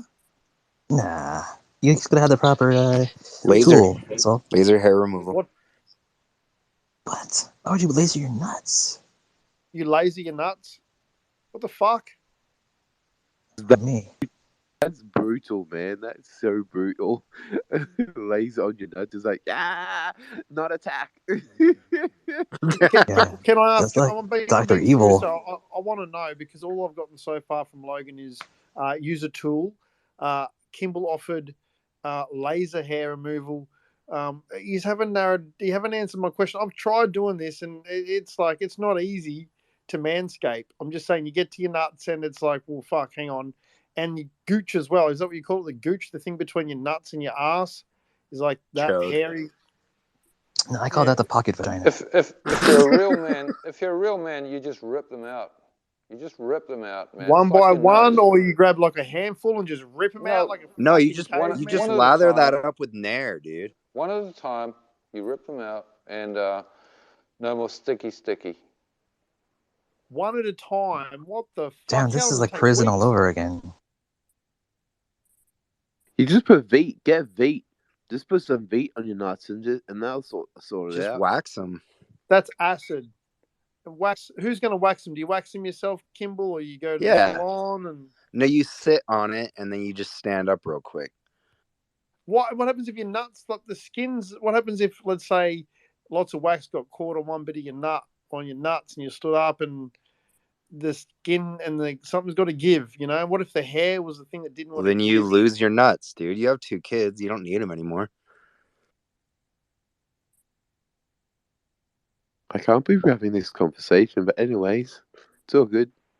So You can also use a flame. You can use a lighter. If you're really daring, you could just use the flame from a lighter. Everything you have told me is fucking daring. None of you have given me one safe, good option to get rid of nut hair yet. It's burn them, rip them, flame them, fucking laser them. You guys are fucking hectic. No, for real though. If you buy a like hair clipper set, like wall, it'll usually come with like a smaller, like you have the big electric one that you put your extensions on to cut your hair on your head. But then it comes with a smaller one that is usually they market it as like a beard trimmer or whatever. But the blade on that one is like not super exposed. And so you can go down there with that and usually you can come out unscathed. You can still nick easier though. That's what I was doing, and because it's a soft, like it. I know the one you're talking about. It's obviously the one, not the plastic clip over the top. It's the metal clip you're talking about with the closer sort of shave, but still the blade, that agitation motion. Ben, I've nicked myself. Ben, It fucking hurts. you're missing the most important element: an understanding and flexible wife. For single dudes. Well, then you need to be more ambidextrous and flexible yourself. A bit of a reach Where around. the fuck did Kent come from? Scotland originally. Then if you just pull the skin so it's tight, it's a lot easier to maneuver and get around all that But without. it's still spiky. You know, I want like a smooth, like you see, like I haven't watched porn in years, but you see the porn stars that Here, I got you. Here, check it out. It's called the Phillips Norelco One Blade. It's green, sexy green, and it's good for any kind of hair you might encounter. All of it, and it's great. And I die for this thing. So,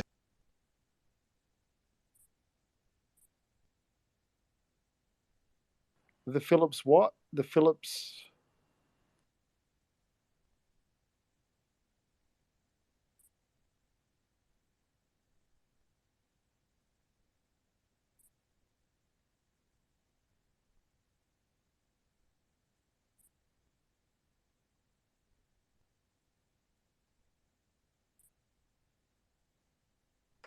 Here, I'll take a picture of exactly what Logan's talking about because I've got it in my oh no hands. way! There's You got a it too? Chinese You guys should knockoff try brand the. called the Scrotomizer X. Oh my god, my You know the girlfriend. I know. lawnmower. The lawnmower is actually works quite well as well. I don't know if you guys, you know how. Yeah, I had to kick that guy. I heard enough like vomit out of someone's mouth today. But yeah, yeah. What Kimball said, the Phillips Norelco. It's a green one, right, Kimball? Yeah, it is. Putting it in the nest right now.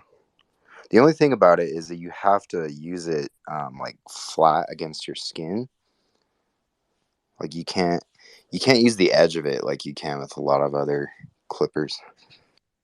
Anyway, there it is in the Sure you nest. can. What do you mean? You think it's too sharp?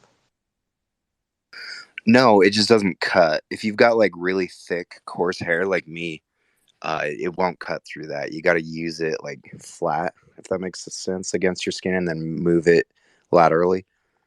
Do you have to be careful in case one bleeds, Kimball? No, I don't bleed. No, I Nah, mean it one won't of the cut you. hairs, the white one. Sorry. You've made that joke like 5 times, literally. No, not once. You have, because you've done it before. My dad makes that same joke. Oh, I just pinch all my hairs until one of them turns red. Uh-huh. Never heard that I'll tell before you in what my I do like. natural life. Kent, I'll tell you what I do like that you did. You made a tweet, and then you retweeted it, and then you use your other profile to go and like that tweet as well. Oh, that's fucking cool, bro. It's It's called resourceful, is what that marketing. is. Marketing, my friend. Marketing. You cracked me up, eh? No, it's You're like your own listening to you ambassador. talking It's about brilliant. hydrochloric acid being fun to play with. It cracks me up too. I didn't say it was fun to play with at all. What are you talking about? I saw your tweet though saying it's not fun to play with. I said that's one of the chemicals used that you chuck down the fucking hole, as well as citric acid. Yeah, All the stuff there's a lot together is more toxic as hydrochloric than fuck. citric, my friend. I did occupational safety for a living, mate. I know what I know. Look up the I work for MSDS Arrow on Energy. Bentadine. Kent. I work for Arrow. I work for Arrow Energy, right? Who are a joint venture between Shell, Petro, and PetroChina. Like I worked for them for 15 years, bro. Right? I Well, know I'm every. I impressed. know every. Listen to me. I know every fucking chemical that goes into a fucking hole. Promise you, bro. Sure.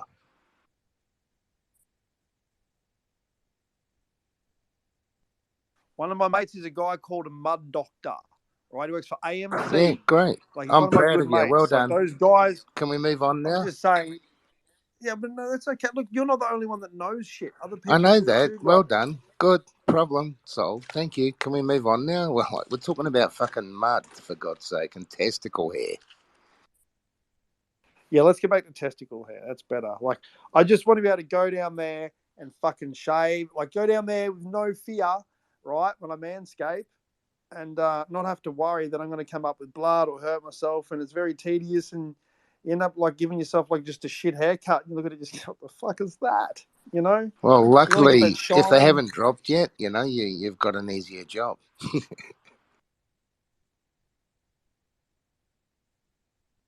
Yeah, when I shave my neck, they slap my throat, so I just fucking go down a couple inches and.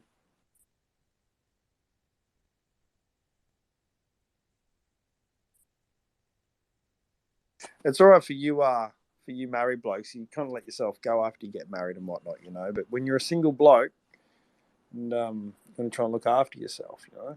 So, but I'll tell you what. There's another good tip that I heard from someone who I respect, and he's been married for 30 plus years. And you hear different people, and you go, "What's your secret? What's your secret?" And I never forget this this guy. I know he's married for over 30. He's a lovely bloke. And very happily married. You just tell one of them couples that are just, they're just happily married. They really love each other. And he made a good point. And because, guys ask other guys, what's your secret? And I'll never forget him telling me that he said, Benny, he goes, always try and, when you look after yourself, like always try and dress up for her and, look good for her. And basically about looking after yourself for your spouse, if that makes sense, like presenting yourself well and always trying to, go into the effort, not too much, not over the top, but I mean, just putting that effort in for your wife, and I always thought that was pretty cool advice.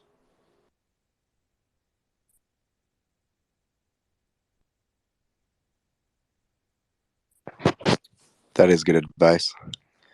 Benno, I don't know that you can really get it totally smooth down there. I definitely do not recommend using a razor down there anywhere.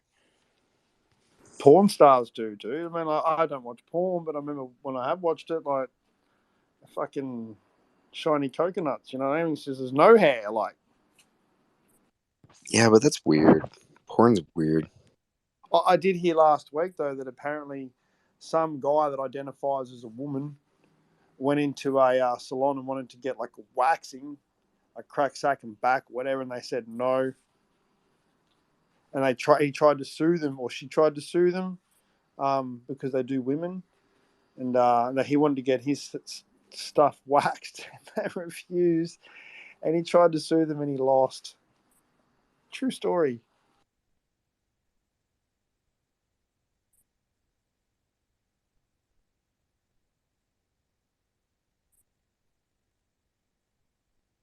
So, Kent, do you really sit down and wax and stand up quickly?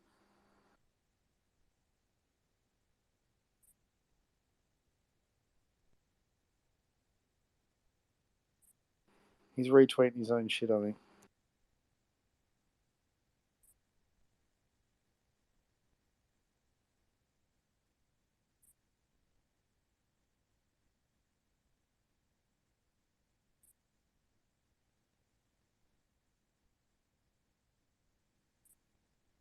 What time is it over there, Kimby?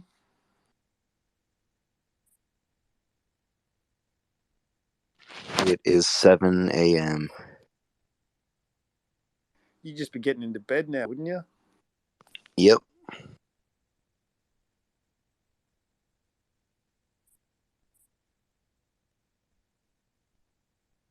So you working at all, Kimball, or not? Or you just sit around depressed all day feeling sorry for yourself? Or are you keeping, I mean, are you working or not? Yeah, I do freelance work.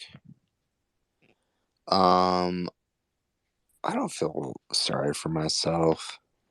I get sad, but it's not self-pity. Oh, no, bro, I'm stirring you up.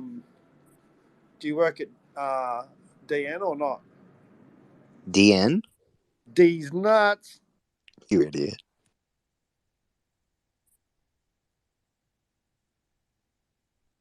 You knew as soon as you said it too, didn't you? That fucking as soon as I it came out of your mouth. actually didn't. I'm too dumb. I didn't actually get that, but it was a good one. It worked.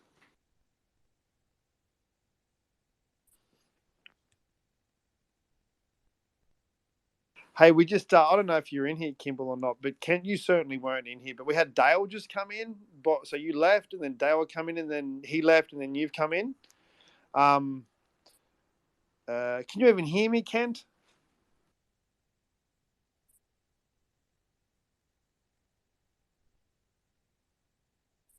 No point telling him the story.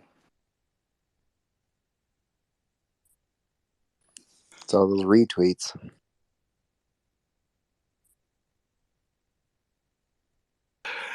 It's marketing. Hey, Guy, are you there, mate? Are you still there, Guy? Have you looked at that link I sent you? Yeah. I've looked at it. I've not really had a chance to do much. I've been sorting dog out and fucking sort a bit of my house out. Sorting your life out, bro. Yeah, man. Yeah. I've just been listening to the conversation. How Messaging are a few people. your fish and chips, dude? Oh, fucking awesome, man. Awesome.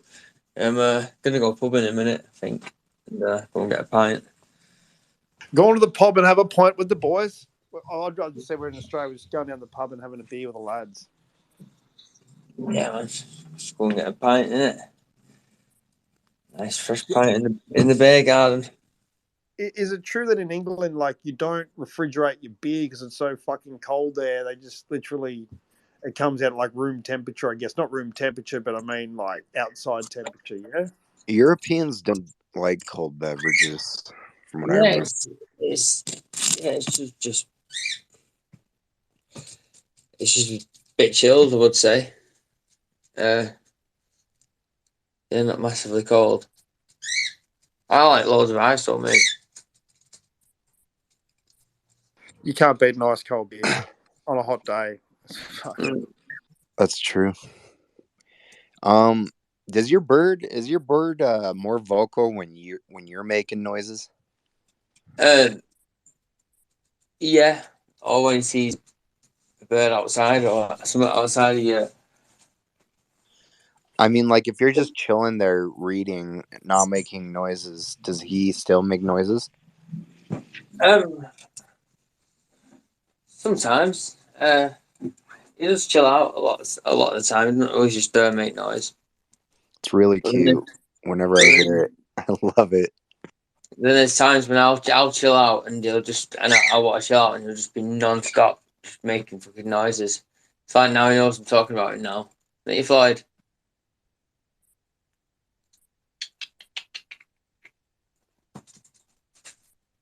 Come on. Kind of want a bird. Oh. Should get one, man. Honestly, proper easy to keep. Are they? Do you let him fly around in the house, or does he just stay in his cage? I mean, obviously you let him. Well, with the dog now, he stays in his cage, does. But yeah, when I didn't have the dog, he was out all the time. If you get him out at a young age and just train them, and actually pay him loads of attention when you first get them, they'll be tame and they'll be able to just sit outside the cage and just fly around. And when you come in the room, they'll fly on your shoulder and fucking chill out with you. Proper a good companion they are. Really good. Can you potty train a bird? Yeah. You can train birds to do anything, man. Proper clever. Teach him to poop in a certain spot? Yeah.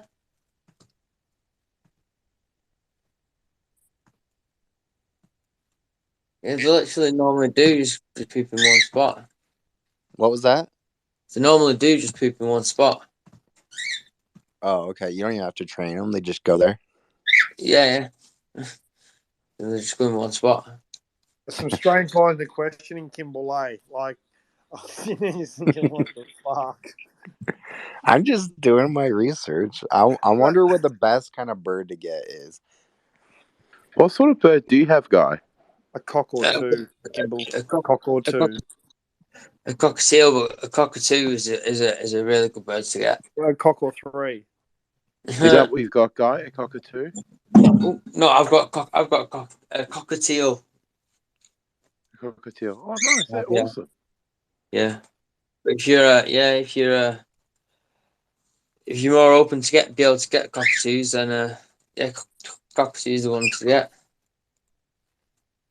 Yeah, if you've got the room for them, and you can let them run around freely.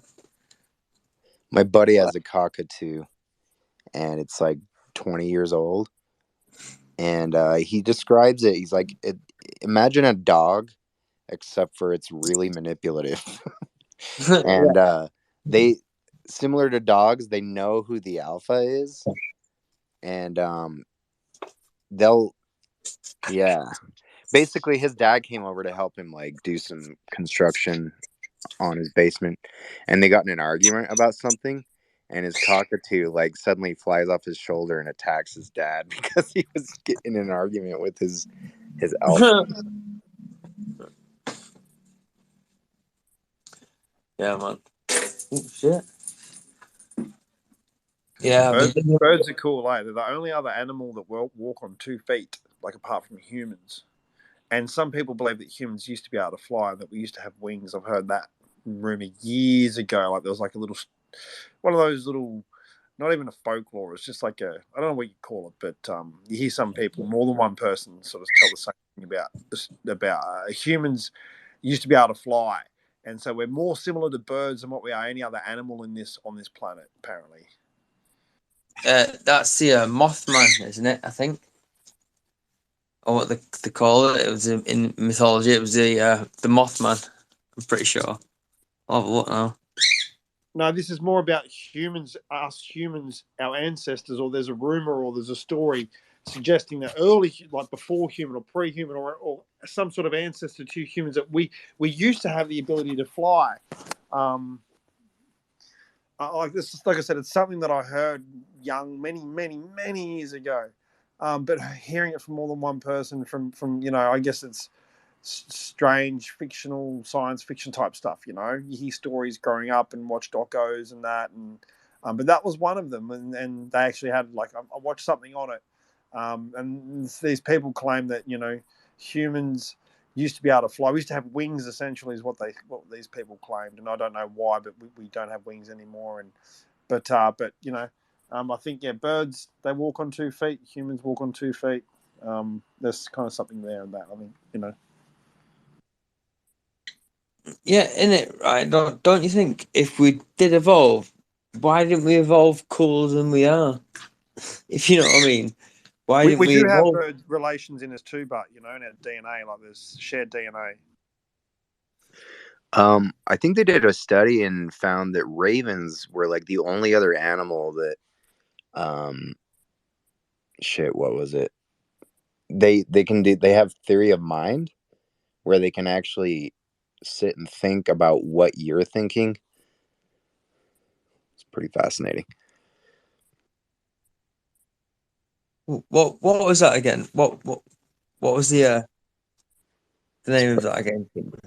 It might be bullshit. Let me look it up. Just think about theory of mind. Theory of mind. No, That no, it's might be right. the wrong term. It's a Theory of psychological mind. In term, psychology, theory theory of of mind. mind refers to the capacity to understand other people by ascribing mental states to them.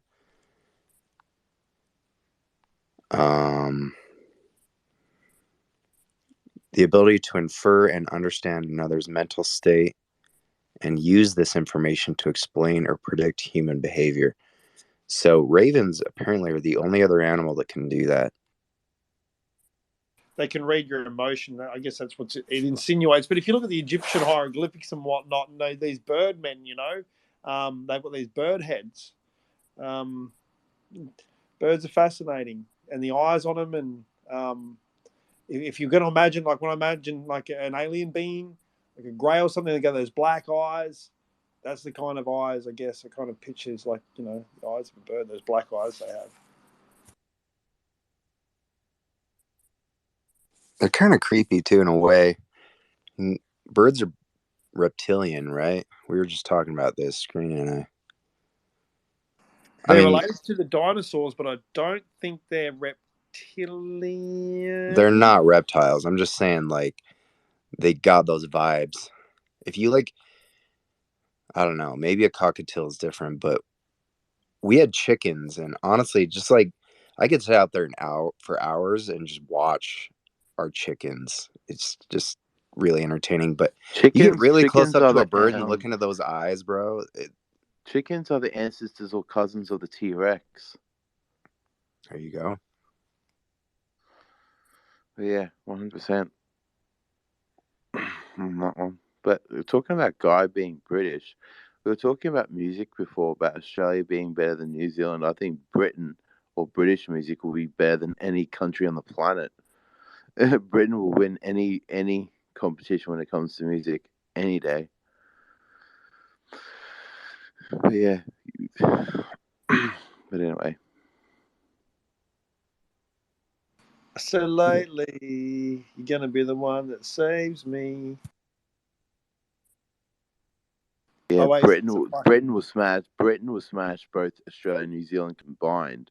settle down, David. Settle the fuck down, son. You sit Well, down. it's true. Like, It's the truth. It's the truth. easy, easy. And listen, we're talking about fucking dinosaurs and birds and Egypt, and out of nowhere, you come up with fucking England's gonna smash New Zealand and Australian music. Like, you could be right. I think Americans probably win on the music thing, but definitely some great bands out of Australia and England and Canada. Oasis is, and the Beatles will arguably, as far as just bands, rock bands go, them and also the band that sing the Ketchup song. They'd be by the two best of all time. What's the catch-up song? Don't you know the Ketchup song? I do, and that was pretty funny when you said the catch-up song, that band. The best, the Beatles and them.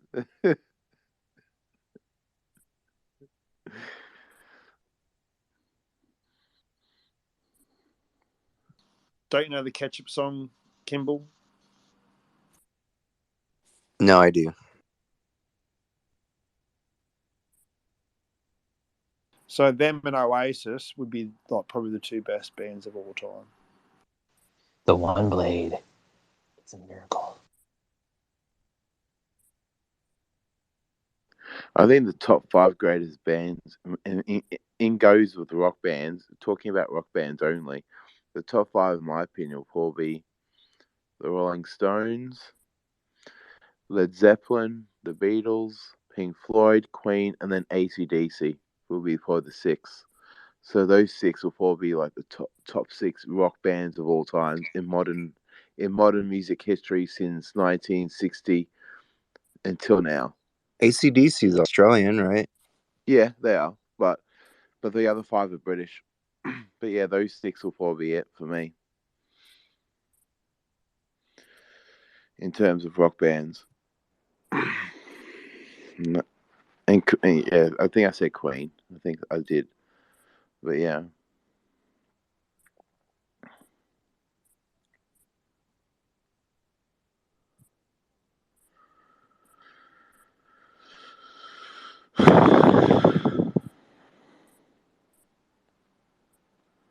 You all right there, David? Yeah, it's all good. You like breathing heavy into the mic and shit. That was an Kimball, accident. Sorry, my bad. I didn't realize I was still on. My bad. I'll mute myself next time. that's okay. How about now, Kimball? Do you know the Ketchup song? Like, can you sing like the chorus to remind us how it goes? No, I've never heard of it.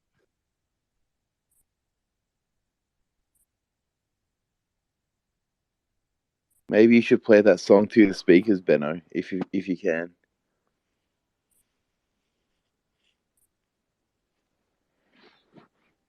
I don't know if you want to hear it. It's called Las Ketchup. It's by Azure.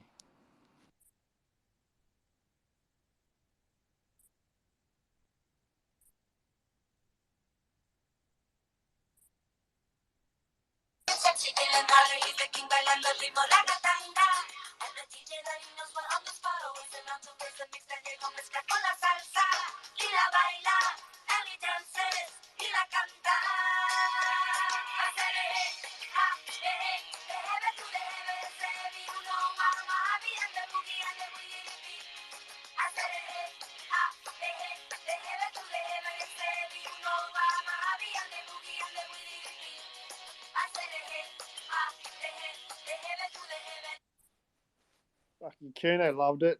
That's awesome. So that's my favourite song of all time. Nice. And then That's hilarious, Benno. That's your favorite song of all time. And my second favorite song of all time would probably be this one here.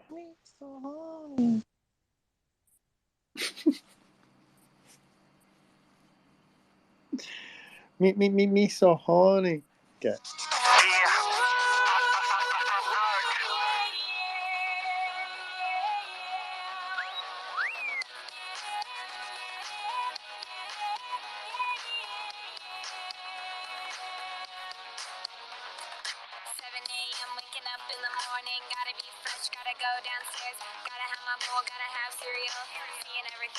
Not the Friday song, man. Cut it out. I don't like that song. Does my head in.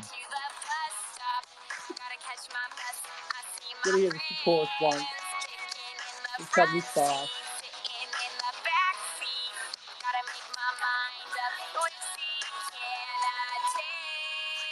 With the bass drop.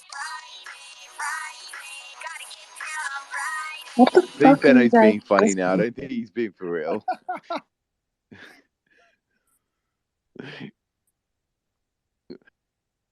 That song is headache material. Worst two songs ever. I fall asleep for 2 hours and you guys start playing stupid music. Thank you. I agree, Heather. Okay, I'm going back. It was way worse than bad music about 20 minutes ago. Oh well. Talking about different ways to shave your balls. How's Kent's Is comment about that your why office I see the hands? picture of a razor? Yeah, it's like the boys have helped me out. Like fucking bit of bromance going on, you know? They're helping the lads out. I'm trying to Oh, work what out the how do I get my balls all nice and shiny without cutting Oh them to my pieces? god, dude, you're lucky your co-host. That's a Why fair don't you enough just question. grab a handful of hair from your balls and use scissors and just cut it off? Yeah, well, you don't get that close shave, you know, talk about your close shave, you know what I mean? Like, that's what you want. You want to get, like, you know, you don't want it to be like, you don't want to, if you shave it, like, you can shave most areas, but like I said, you know, if you're a guy, you get to a point where it's like, well, hang on, the razor and that fragile ball sack skin, it doesn't mix. And so, therefore, the guys have helped me out. I thank them. Listen, Fucking, I'm getting one of them things. grow some balls, bro. They are big balls and they're hard to fucking navigate around, all right? So I'm just saying. It hurts. Benno, like I said, grab some hair from your balls and get scissors and start chopping away. No, I'm not that coordinated with scissors. I don't trust myself that I'm not going to fucking make a slip. And I've tried using like the thing. We've been through this, all right? We've been through this. You should have been here 20 minutes ago, all right? But the guys have helped me out. Thank you very much for helping me out. I'm going to get one of them Phillips things. Okay, have you ever heard of Nair? No, is that like a chemical hair That's what removal? I recommended. Yep. But that was I did that as a joke. Do not nair your balls. No, you should definitely Nair your balls. Is Nair acid. and beat the same? It's you're putting acid on your balls. Oh, that's hectic. Sounds good. No, never nair your Flatten out balls. some of those wrinkles. Never nair your balls. I've done it before. I have PTSD from it. I believe that. Did it Dude, burn what the for fuck are you days doing? after? No, but I'll never do it again. You do it for me? Only for you. They still hear the screams echoing down the school halls. Do not make light of it, dear. It's a very difficult situation. Yes, listen, dear. Never use Nair as a lubricant. Oh, for Christ's sakes, no! Would you, can a girl use Nair or not? I mean, A girl? you should use it on like your legs and stuff, not necessarily your nether regions. But you're over here talking about shaving balls. Try shaving a vagina. Try shaving the bit between your ass and the balls, right? So The that is gooch? a challenge. The gooch, Yo, yeah. that's easy if you have a mirror and like a few like minutes to like navigate it. Mirrors don't work because left is fucking right and right's No, further down. that's why you need the multiple mirrors. You have to angle it like the Egyptians did, like with the pyramids. See, it turns into Bruce Lee's last fight, the mirror room, trying to get your nuts cut properly, like the hair. It's too much setup. I just need something like that Phillips, whatever it's called, the Phillips, Norelco one blade. the one blade. That's what I have too. Dollar shortcut. We like it, and you'll enjoy it too. Yeah, Dune, was it you I was talking about that with? Like, you have to use it flat against your skin. Yeah, it has to be flush or else. Yes, Yeah. I agree. Actually, that was funny because Kimball was in my bathroom and he was like, "We have the same razor."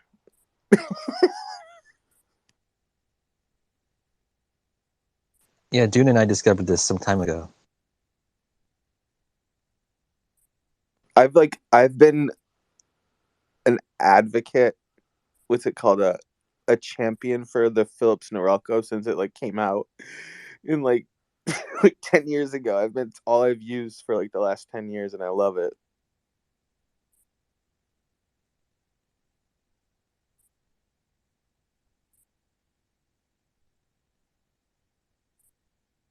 Kimball, you're like my walking, talking pocket thesaurus.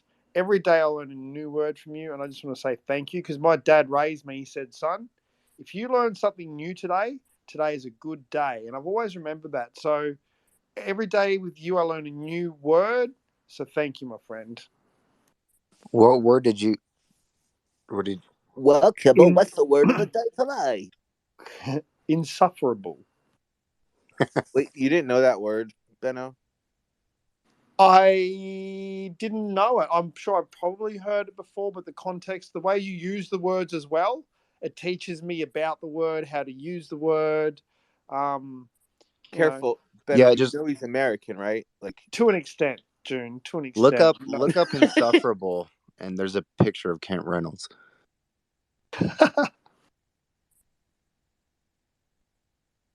You could also look up the word boop, boop, and there's a picture of Ken Reynolds. You could look up I've Been Everywhere, Man, and there'll be a picture of Kent Reynolds.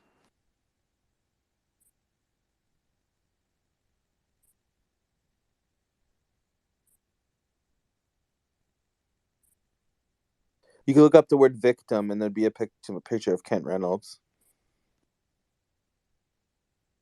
I like Kent. He's hot and cold. Like, he doesn't like what I did. And he doesn't like being told when someone else knows something about something else as well. Like, it's either just he's got to know it, and if it's not just him, and if you know about it as well, he doesn't know. He didn't seem to like that, but he means well. I like Kent. He's harmless. I think he's a cold fuck.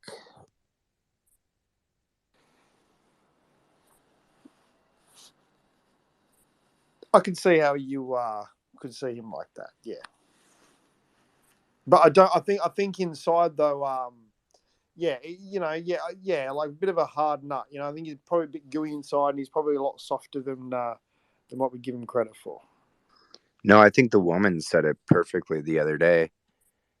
I was giving him some bullshit in DMs. She was like, "Kimball, you know he's sensitive." I was like, "That's absolutely right." 100%. There you go. That's the word I'm looking for. Yeah, you hit the nail on the head.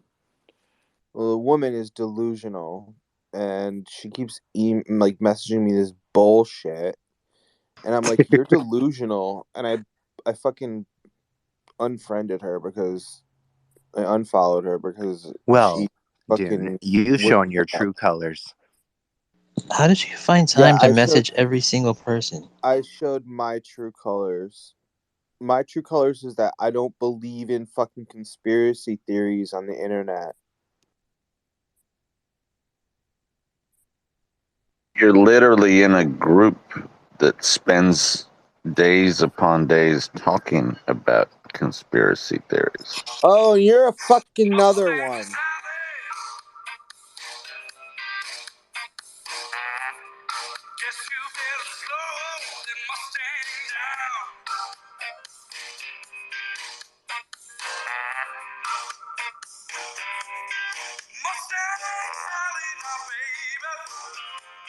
And welcome to Live Sally on 103.5 The Kent.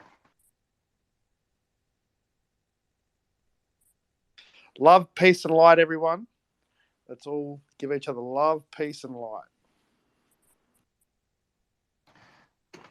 Love and light. I'd like to apologize to Dune and Kimby and Kent and UFO old vet. Any of these people that I've upset, I'd like to have a truce and apologize for my actions and my words if I've ever said anything that has offended you or hurt you. I am sorry. I fully accept your apology. Thank you, Kimby, and I'd like to apologize to you, Dune. I remember at the beginning you were very happy and you would cry because you loved Mr. Rogers, and we had some back and forth banter and then some differences. I'd like to offer you my apology, and so we can be friends and have a truce. I accept your apology, but I don't think that the person who should be accepting your apology really is here to accept your apology either. I think you're apologizing to the wrong person. Oh no, Dune. I didn't know you. You have DID?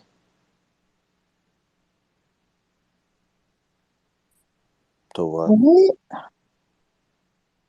You have multiple personality disorder. Oh no. Okay, I'm sorry to the lady in waiting. No, dude, that's okay. Don't worry about that. Who is that, by the way? I don't know. I have no idea. No Logan idea. said it was Kimball, or Logan said it was Elmo. How did I mix Kimball and Elmo in my head just now, yo? What the fuck? Kimball. Elmo.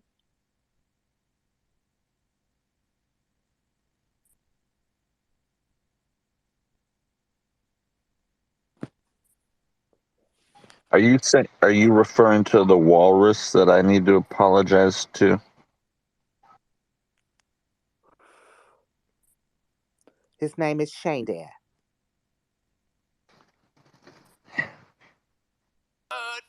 Okay. The day after my birthday is not my birthday, Mom. I call my friends, say let's go into town, but they're all Shane was in here earlier. And guess Hello, what? Dare. He's still a wanted absconder running from the law. We can't enable bad. I will apologize to Shane personally, and I'll write him a message, but we can't enable bad behavior, right? Like, How are it we doesn't, enabling bad behavior? because Dune, it doesn't matter if another 6 months goes by and we're all in here and we're like, haha, UFOs, Shane, UFOs. Guess what? In 6 months, he's still going to be unable to drive down the street without fear of getting arrested because he's a wanted fugitive.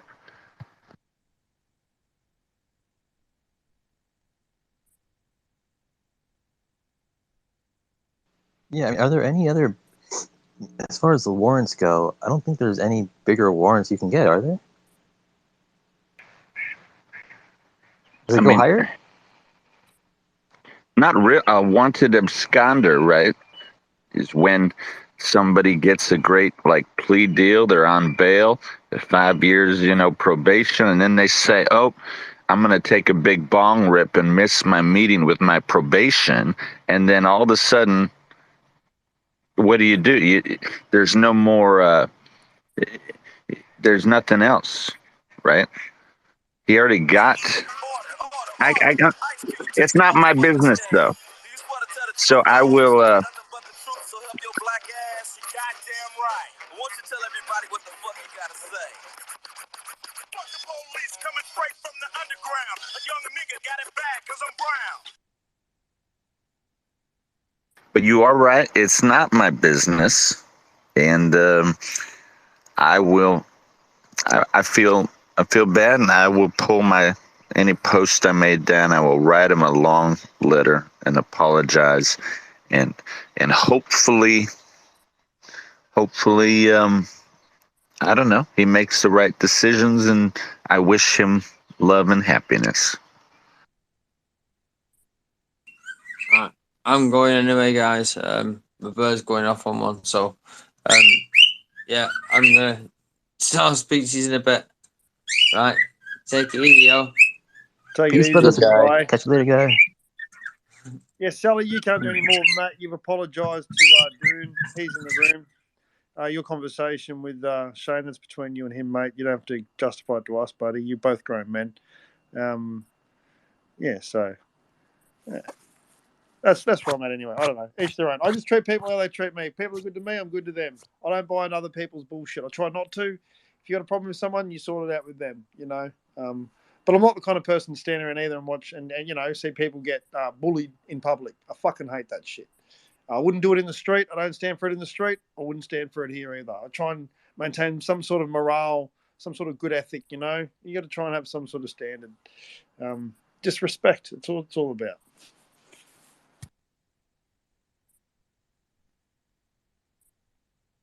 Love and light. Love one another. It's easy. Loving people's easy. Like it feels good to, like, you know, it's good energy, good positive emotions. They make you feel good. Who doesn't want to feel good? I mean, who wants to fucking think shit of other people? Fuck that. Like, that's negative energy, and that just does you no good. You know, thinking positive of other people, but you got to be realistic as well, you know. But no one here's hurt me, and love the lot of you. You're all fucking great people, and you know, I love spending time with you and talking to you guys and hearing your ideas. And it is frustrating sometimes, you know, because people getting hurt. No one wants to see anyone getting hurt. So how do we how do we turn the hurt tap off? That's what I'm trying to do. I'm trying to find that button to fucking stop it. And it seems to be that fucking that it's war of attrition, you know, us versus them, and it's almost like what's what sharpens the blades of battle, you know, fucking get us conflicting against each other. Maybe it does produce the best out of humans, as fucked up as it is. Maybe that's the truth. Maybe the best way for humans to advance is to fucking go at each other, and the cream rises. Maybe you know what? I think we all know that's bullshit, but that's kind of like how it is in the world we live in. You know, so we strengthen each other and by hardening each other. You know, it's not a nice thing, but seems to be the way things have been, at least for the past anyway. But I'm personally just looking for the off button. What can I do to help stop people getting hurt? You know, I don't want to see anyone getting hurt either side. So you know, well, because we're all people. But at some point, it goes beyond the Romeo and Juliet, the tit for tat. You know, Capulet and Montague going who blames who, the chicken and the egg, what come first? Like, someone's stoking it. Someone wants it, and there's a lot of people getting hurt, and I'm not the person that can fix it. I don't think anyone particular of us can fix it. I think as a group we can fix it. You know, they're me saying that again, us as a group. You know, I just mean all of us in the community. I think our best friend's got to be the block and delete button. Ignorance is bliss. I don't know. I don't have the answer, but I think all of us in our hearts don't want, you know, don't want to be fighting with other people.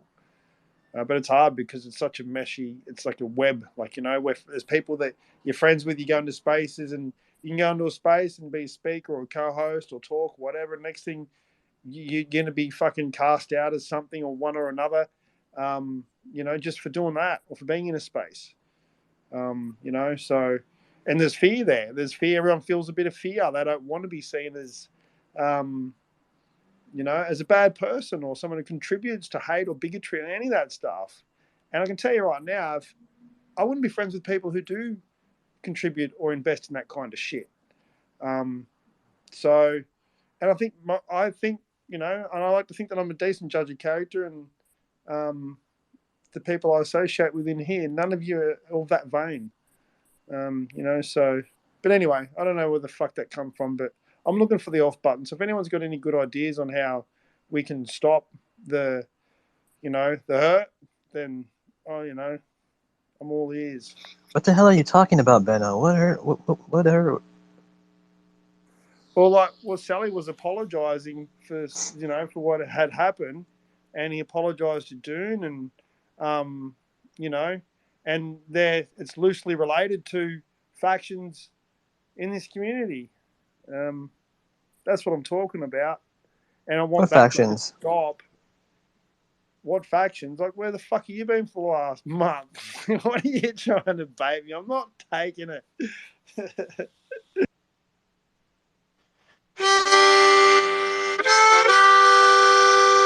I love Dune. In I the love sand. Kimball. I love Heather and Benno and Logan. I Why love you have David me blocked? and Dune and B and Screen.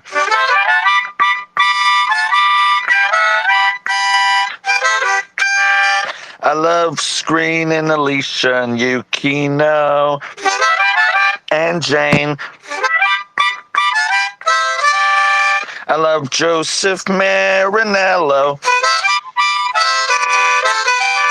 and Shaktis and Chang Wang Chong Chu Wang Chang Wang Chang Wang, and I love Chris.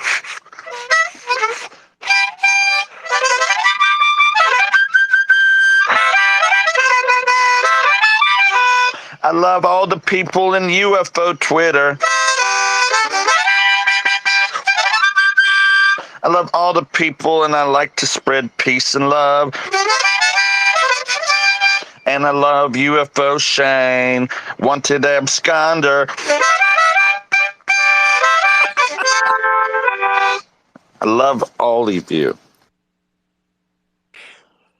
Oh, I'm sorry, but that was pretty good.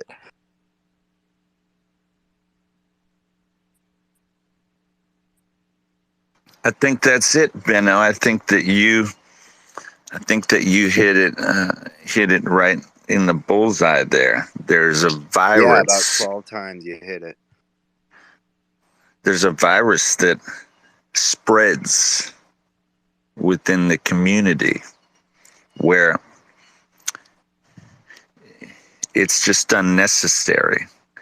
And I thoroughly revoke my negative mind and the poisonous, satanic, dark things that I've said that come out of the bowels of this terrible place of poisonous, trollish people.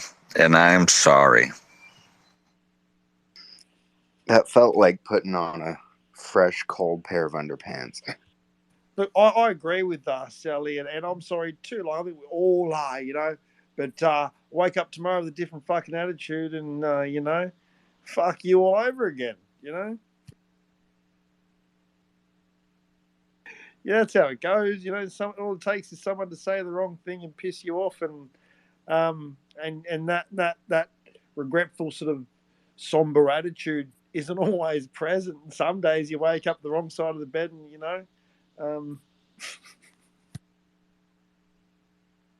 It's so true. We have to, like, I have these realizations, right? Like what these poisonous people have done to stoke the fire in this UFO Twitter.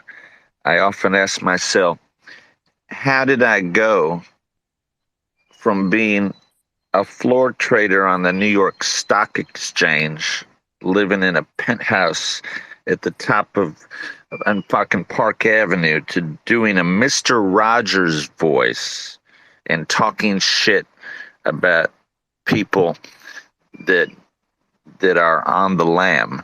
Like, Because that's what are you? living. That's living. You know it. That is fucking living. I'll tell you what. In your fucking stock exchange floor, that's not living, and you know it. This is living.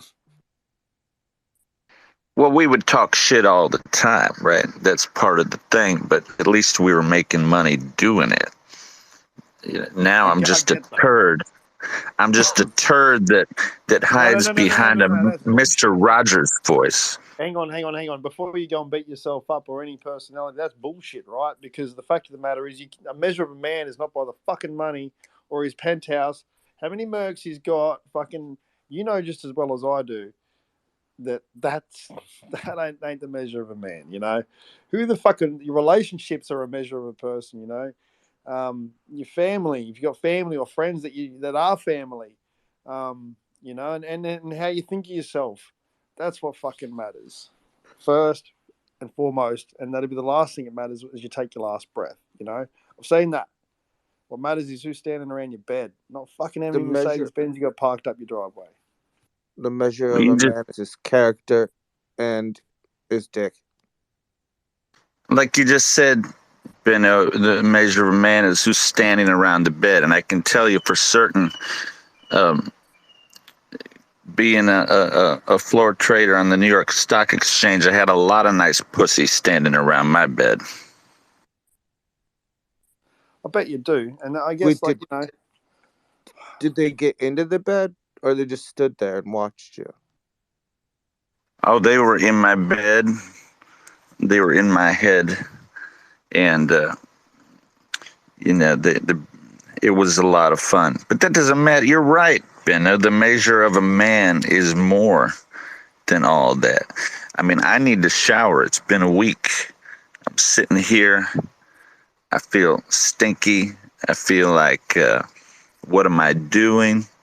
I'm constantly up, checking in on my profiles. I'm a fucking Fred Rogers, like I'm Sally. And I need to start loving people, respecting people.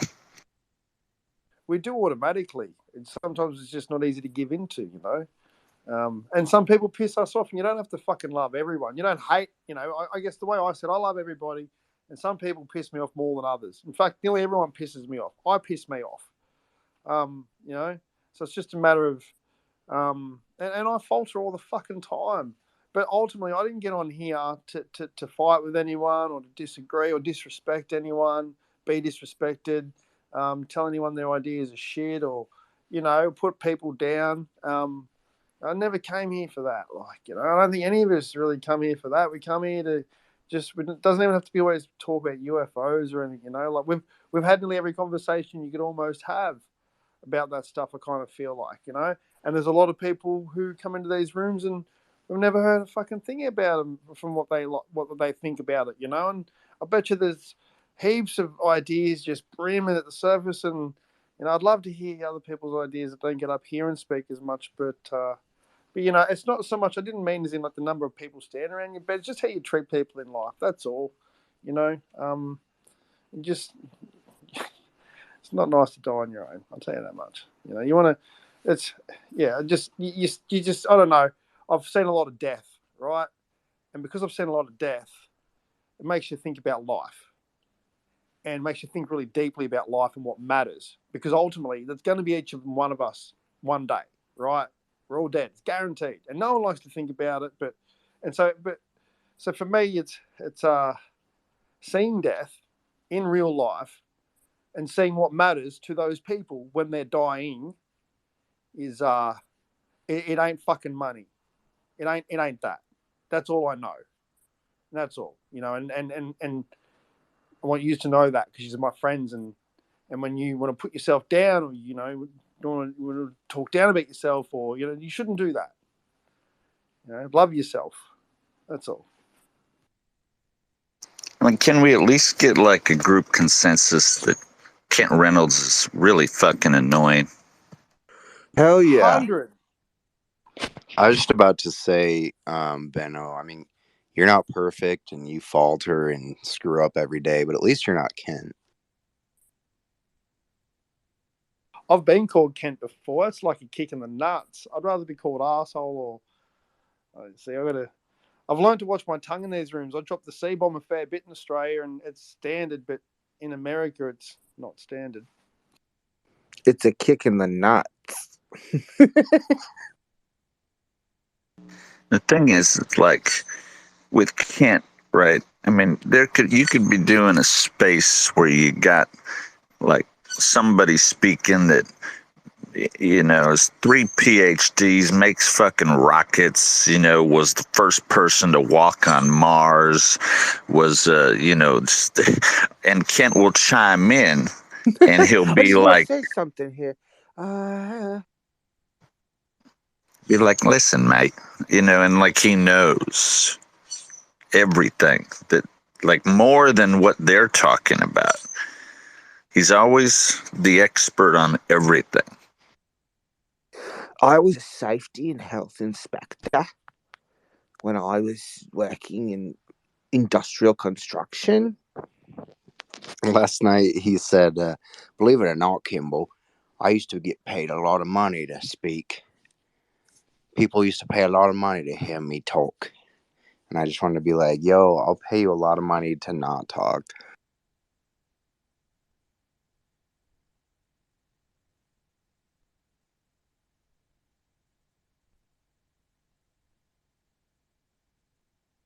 So I've been tracking in these spaces all the different jobs that Kent Reynolds has had over the years with all of the stories.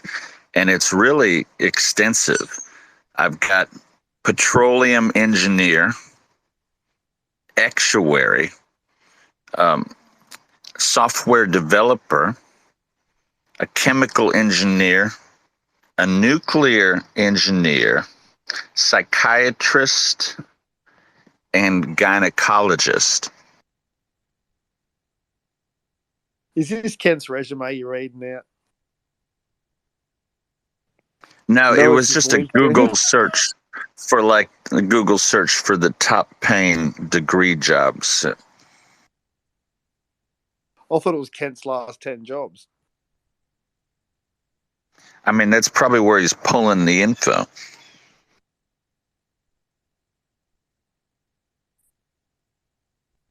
Literal jack I of all like Kent. trades. Peace and love. Peace and love. Just one fucking time, I want to be on a space one fucking time when somebody says something amazing and Kent chimes in and he says, mate, I have no idea what you're talking about because I don't have that knowledge. And I admire what you just said, and it's very interesting. That'll never happen. He'll never say that because he'll always go back to himself. Everything, we could be talking about aliens millions of miles away, and all of a sudden, I just want to chime in here.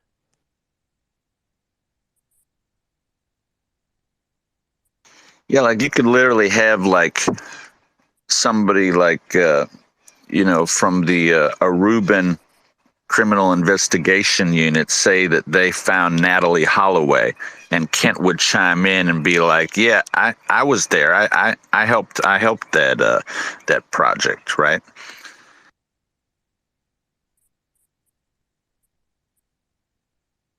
It's always a dick measuring contest with that man.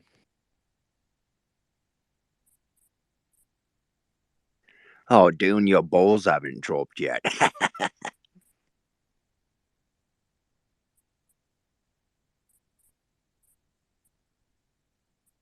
But see, I just caught myself again. Why are we talking like why are we roasting Kent Reynolds? See, why do we have to?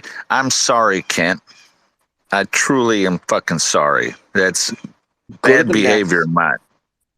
Go to the nest and read what I posted out loud.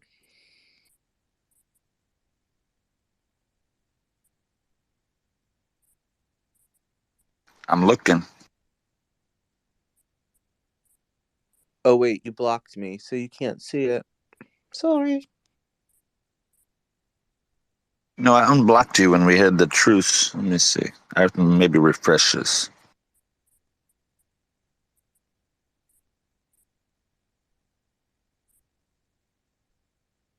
Will you read it?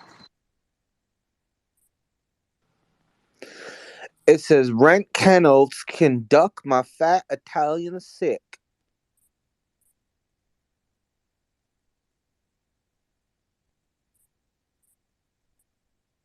What did Kent do to you?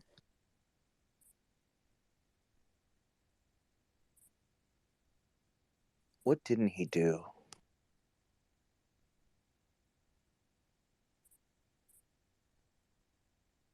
He took away my innocence.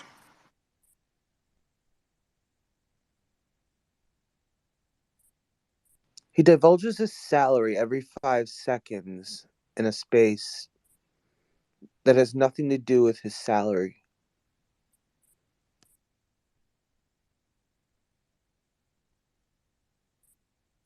Maybe he's proud of it. You know, he's a successful man, and I love him. What if Kent was your was like your dad?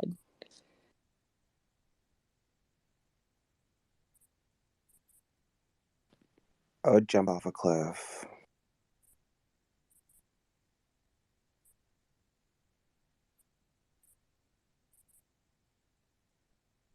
I feel bad. The whole thing with Ken and I started with when I would say that he liked lady boys, and that was wrong of me. Yeah, so he put me into that. He put me into that category of someone who said that to him, and I never said anything to him about him and his ladyboy obsession, and the whole reason why he moved to Thailand in the first place, but then just so happened to find a wife. Or maybe I'm going too far. I don't know, but anyway, yeah. I don't honestly think he had to go to all that effort, dude. I think he probably just opened a catalog and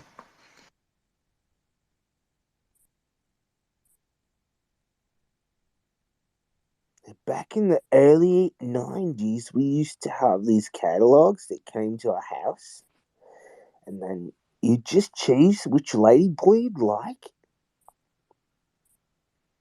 and then you go there, you meet them, you tell them you're not going to hurt them, and then, bam. If Kent makes so much money, how come he couldn't afford to retire in America?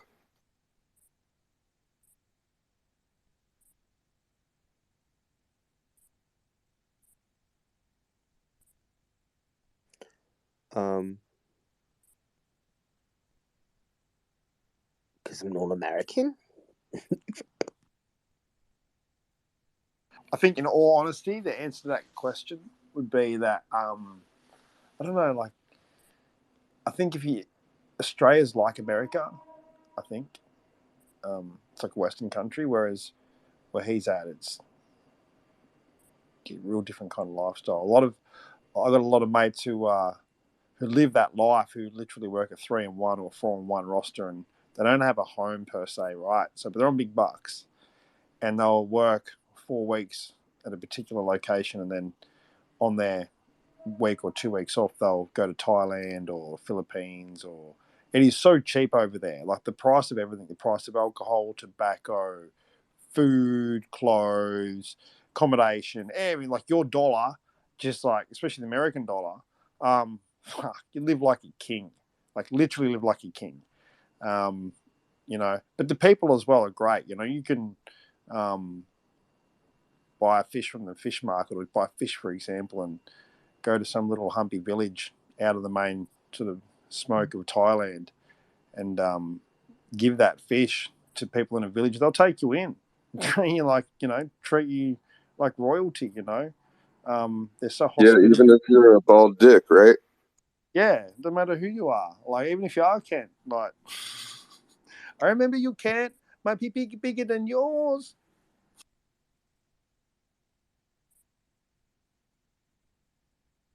So then we figured out the dynamic of the whole situation. Very nice. Let's move on to the lady boys. When did they come into the picture?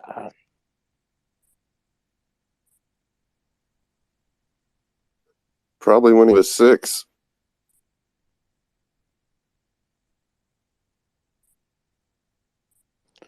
Wait, are you saying he was a lady boy? No, I was just making fun of him because he said he could kill somebody when he was 6. Holy shit. Is there anything that that man cannot do? Yeah, it was quote, I'd learned to kill a man by the age of 7.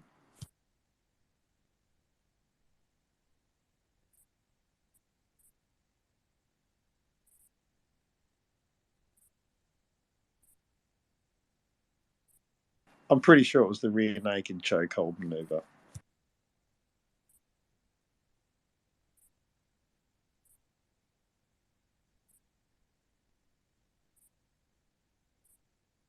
He's like a fucking Liam Neeson. Times a fucking million. He's like Liam Neeson on roids. Yeah, Peter Griffin was Liam Neeson.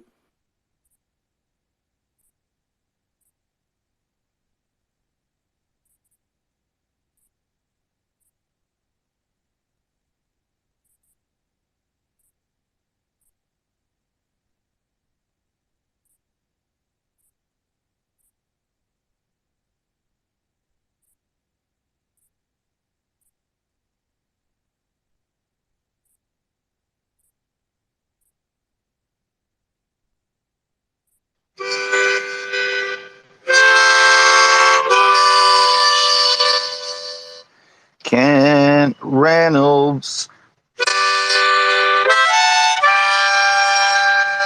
I'm sorry about the lady boys. I'm sorry for the things that I said. Oh, the lady boys. And Kent Reynolds.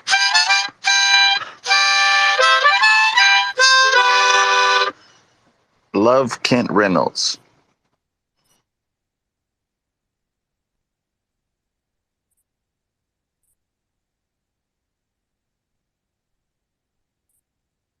Fuck love and light. Tell us how you really feel. Come on, let's just be honest. Fuck it. I'm joking. Love and light, everyone. Love and light. Benno, you just had this like whole monologue about love and all this stuff, and now I feel like what you're saying is very psyopish, man. I was joking. I'm telling you, you know what? I do shit for a laugh, hey. Like I think comedy.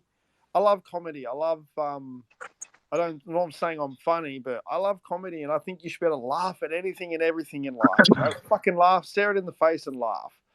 You know, because you don't laugh, you cry sometimes. But no, I do. I stick by. You know, I was joking. I really, I guess, I was being vulnerable when I was being honest, and I said, you know, that's we should love everyone. You know, but some people just piss us off more than others, and that's the way it is. Laughter truly is the best medicine. I think that's the only reason I really am Fred Sally is because people have messaged me saying that I have made them laugh, that I have brought some laughter to their lives. So that's really only why I am Sally.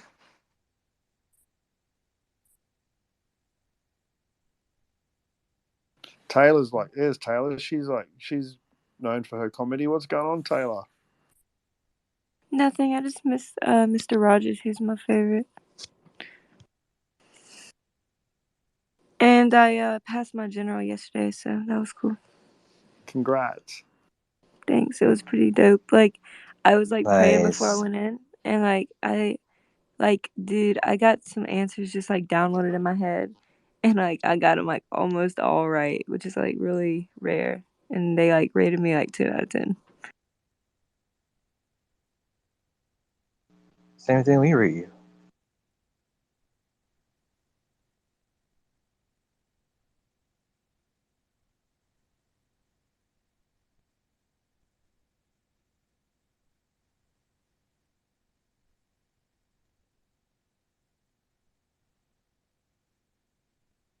I'm really pumped about it. I have all this like research data too, and I got to present it, and they really liked it. And this dude that was in another department, like the pathobio department, he had this plasmid for like viewing microtubules, and like during my general exam, he was like trying to sell me on it, and the other professors were like, "Dude, like we gotta wait till like later. This is her exam." But he was so pumped about my research, and he works with like neurons and stuff. Yeah, dude, it was so crazy. Like, I've never heard of that happening where the people like your research so much that they're literally trying to get you to come in their lab and like work with their like research model, and it was super cool. The dude was just like in love with my research, and the other people had like stop him. And he was like the dean representative too, so he was in charge of everybody else, but so they couldn't even like say anything.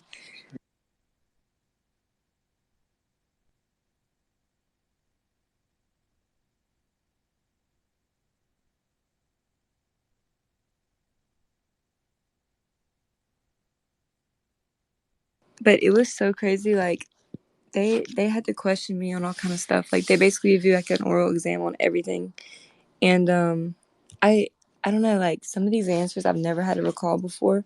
I just got them like downloaded in my brain. It was the craziest thing ever. Like I don't know how to explain it. For example, like how does the kinesin walk on the microtubule?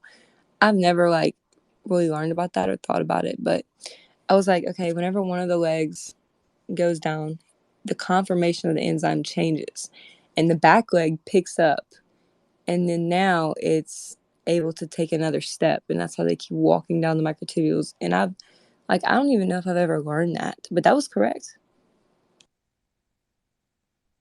Enzymes walk. Do Yeah. they walk backwards? Do they Do you not moonwalk? know? That's like the most iconic video ever, is the little kinesin walking down the microtubule. I don't study enzymes, so that's not like kind of common knowledge, I guess. But yeah, like I find it fascinating, but yeah, I'm not sort of really into biology a lot. Sort of like I like physics, um, astronomy. I like that kind of stuff.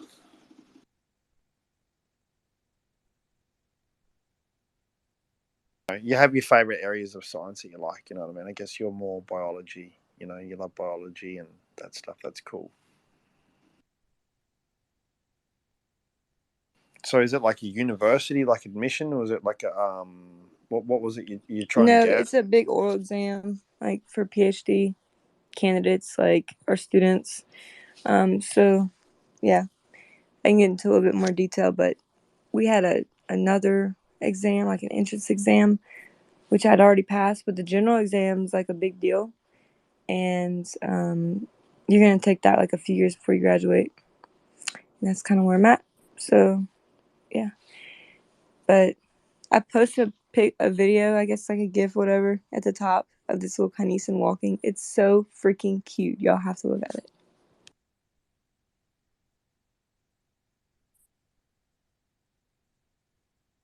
They pick that thing up and move it, do they? Or yeah, wow.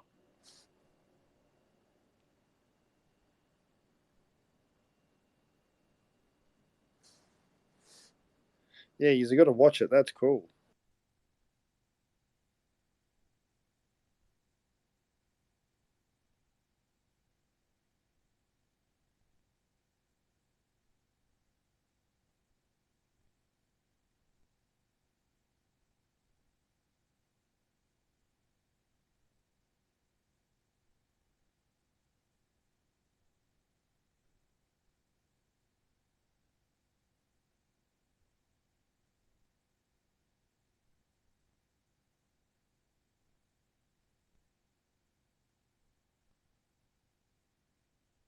Gave rock and roll to myself. Oh, we lost the man.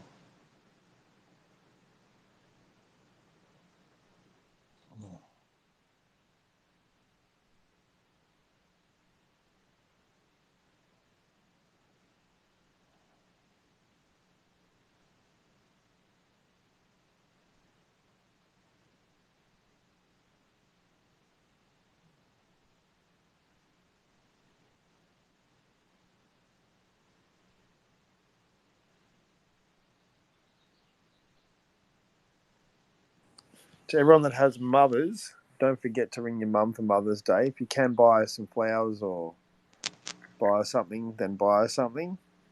And for those of you that don't have your mother, then my heart and my thoughts and prayers go out to each and every one of you. Because I'm so blessed that my mum's still alive, and you know, often I stop and think about the people and what that would be like to not have your parents. So those that don't have their parents, yeah, sending you special thoughts on Mother's Day too.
What's going on, Zimbo?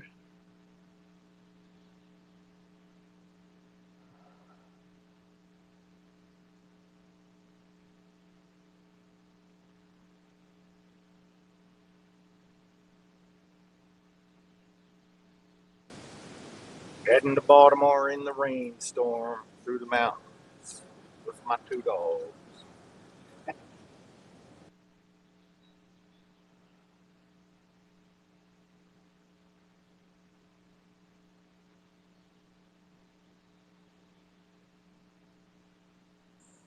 Is there any football this weekend, or is the season finished over there for you guys? Yeah, it's just off season, preseason training and stuff going on for NFL football. Baseball is being played everywhere. There's football, Baltimore Ravens cheerleaders do a training thing up at the lake. That's what I had pictures of yesterday. There's some pretty girls and boys, I guess. And they're throwing them girls up in the air about 30 feet high, man, catching them live. I wouldn't want my daughter out there. How do you practice and get good at it, right?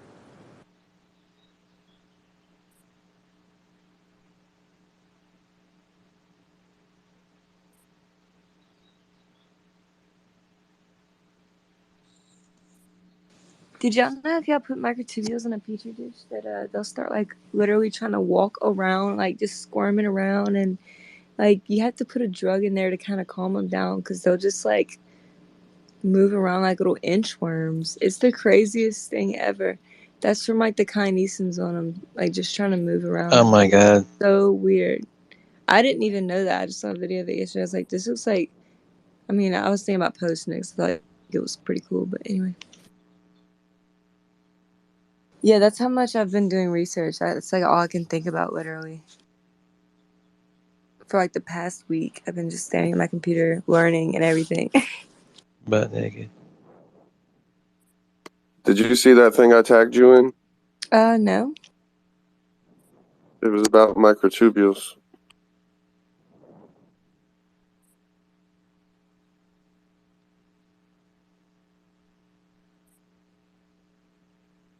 Was it like today? Probably like yesterday.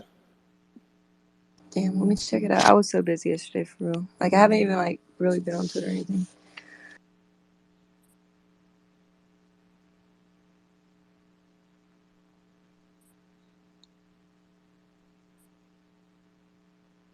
John's been tagging me in a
Damn, it's like really long, but that's super cool. Yeah, that's like what originally got me interested in this topic. It's like, Hey Taylor, you want to marry me? Can we get married? the Orca War theory. Yeah, it's pretty dope. I'll post about it or something. But I've read all this stuff the past weekend, and they're like having all this new data about just like accepting this theory, and it's pretty cool because like I've been knowing about this theory, and I've like tried to sell other people on it like way before anybody knew about it. Anyway, it's pretty cool.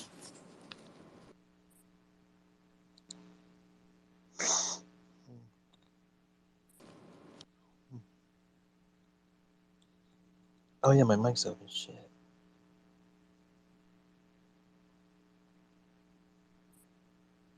Yeah, we gotta get Let me married, know. Taylor. And then you, me, Screen, we can all live happily ever after.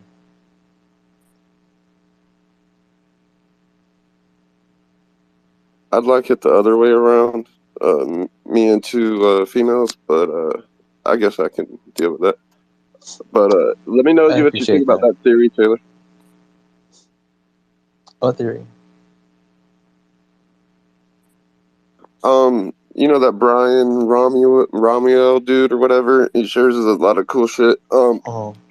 He was basically talking about I think it was Penrose's method of like sentient AI, and basically it comes down to like the quantum AI acting like microtubules or something like that, which I thought was interesting.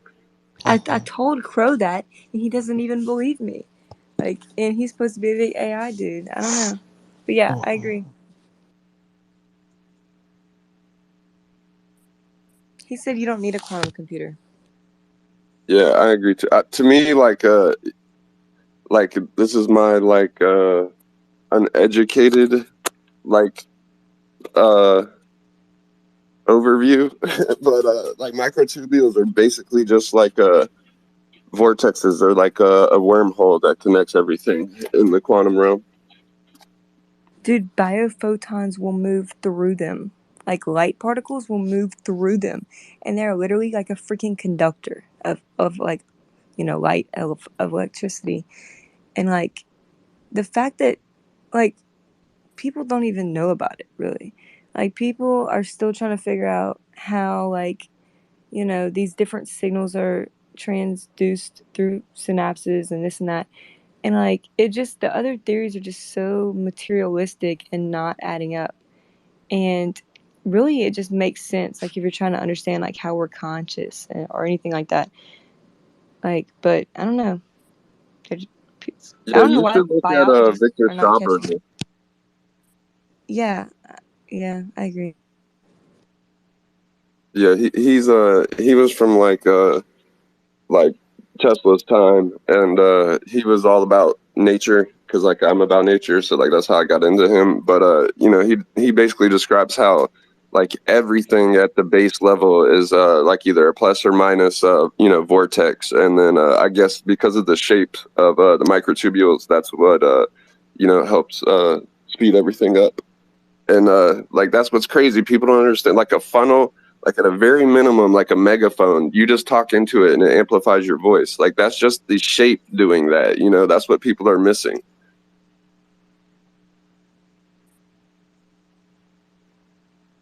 Because you can apply them to like everything. Yeah, and like anesthesia will actually like prevent biophotons from being conducted. And then like in anesthesia we're not conscious. So and people like don't want to put two and two together. And I don't get it. It really explains everything when you want to know. But people just don't want to. I don't know. They're just very materialistic. I agree with that. Like they Honestly, didn't in like some quantum way, physics either.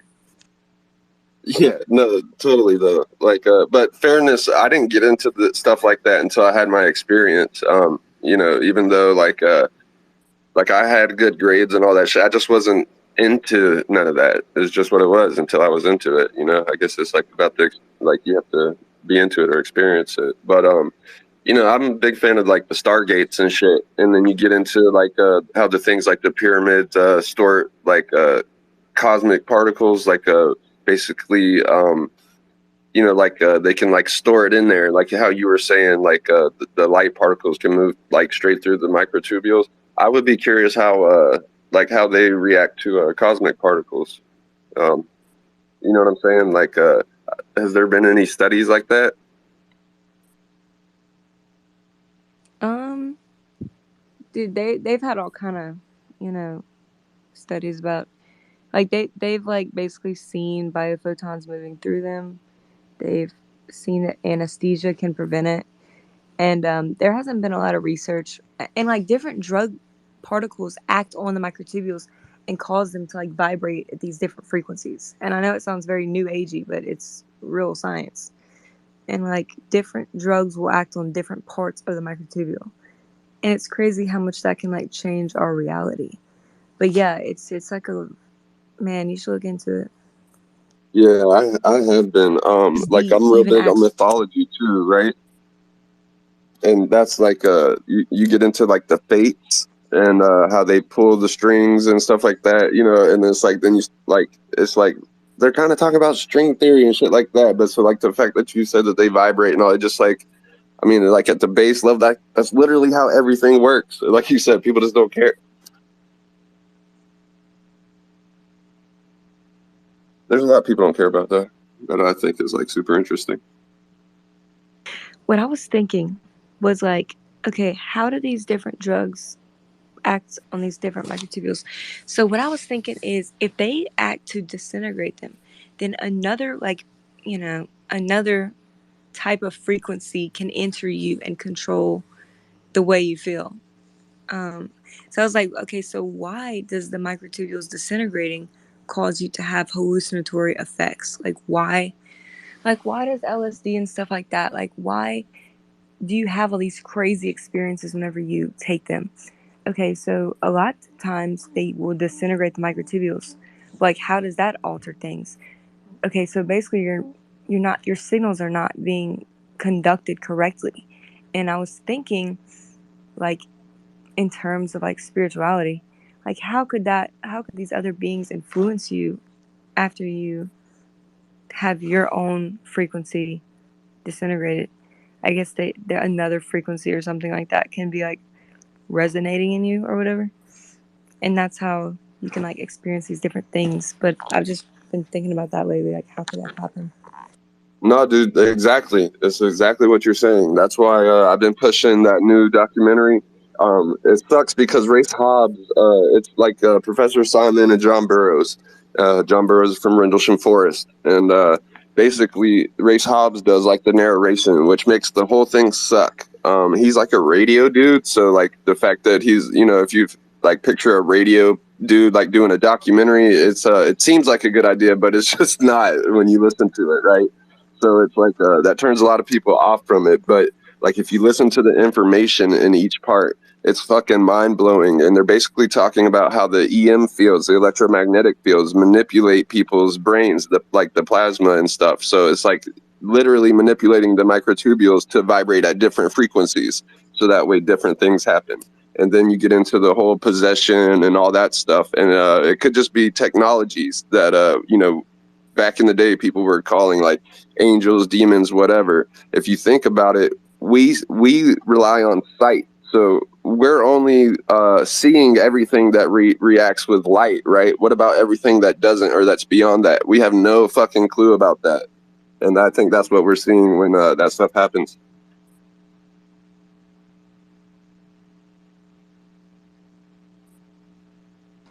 Yeah, it's pretty wild to actually think about it. But yeah, I think that basically, in terms of like the supernatural realm, I think that, you know, the supernatural realm can influence the quantum world, and and so I believe that there's a possibility that, you know, not only us but technology could be influenced by things like that. That's actually been kind of proven. Jesse Michaels, you know, that Red Panda was on. Shout out. He did an episode or like a little thing with Gary Nolan, right? And they get into that. Basically, there's a supercomputer that runs heads or tails. So you should see about roughly 50%, you know, heads and tails. But when people are observing it or looking at it, it can even be in person or like across like the internet through a screen or something. And I want to say, I don't remember for sure on this one. I want to say even people putting a tent out, not even viewing it, could affect it as well. But basically, they could make it get upwards to 70%, either heads or tails, just by you know, willing it.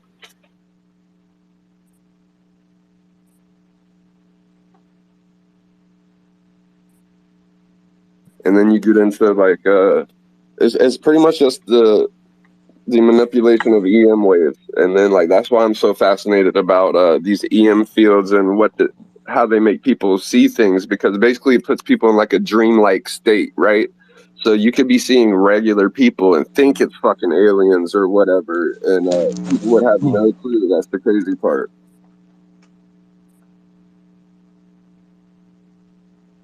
Even the Cosmorov mirrors experiment, where they put these like a mirrored surface. I think they use stainless steel or polished aluminum or something crazy like that. But to, you know, because you can't really get like a circle mirror like that. I mean, you can, but it's hard. You have to do it old school way. Anyways, so it's in a golden ratio spiral, and when people put their heads in there, because mirrors reflect electromagnetic waves, they claim to have out-of-body experiences and see things backwards and forwards in time. Like if that's not telling I everybody read a everything they need freaking to fucking experiment know. about that. What? they put somebody's head in this in like I kind of got off on a tangent whenever I was doing my research, but they put somebody's head in this magnetic field that was like going back and forth because this was like a scientific experiment, and they had to do with like the quantum consciousness type of theory. But they put this person's head in this like back and forth like magnet, and I'm like, why did they do that? And they were trying to see if there was like entanglement between these two people. They were trying to test like quantum entanglement between these two people, and like they literally put this dude in like this magnetic field generator in this freaking experiment I read. It was pretty awesome, wasn't it? Yeah, like I was like, damn, I've never seen anything like this. Like, or ran into a paper like that. That was pretty crazy. Yeah, the I'll have to Cosmos find it mirrors and post it. experiments That was happened really crazy. back in Soviet Union. Yeah, they were doing all kind of crazy stuff back in like the 90s. Logan, check your DMs. But that's the thing, though. People don't do the research like me and you have, and then they hear this stuff and they're like, "Oh, that's so fucking crazy. That would never happen." And then they're letting their dogs outside and they see a fucking anti-gravity and invisibility, and it's like mind blowing. Like, people knew. Like, this is what people don't get. Like, there's people that have been doing this type of stuff like since Tesla's time. Like, Tesla is pretty much like when it all exploded, or he rediscovered everything, I should say. And they just pretty much kept it hush. Like, Tesla had a remote controlled boat at the World Fair. People thought it was fucking magic and that he was a wizard because they couldn't understand what was going on.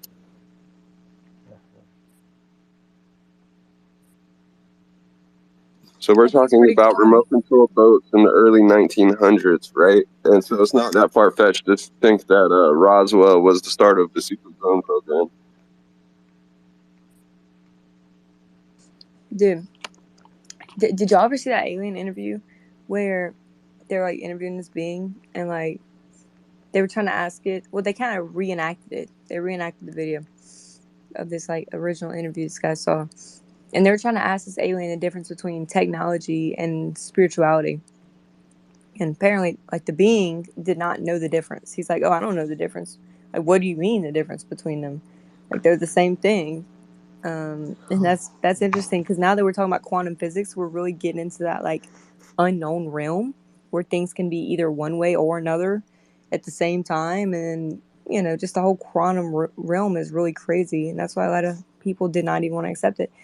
But yeah, I think that's crazy how like we're getting into the quantum realm, and then I saw this video about how these beings don't know the difference between magic and spirituality, and it really is the whole thing just really crazy.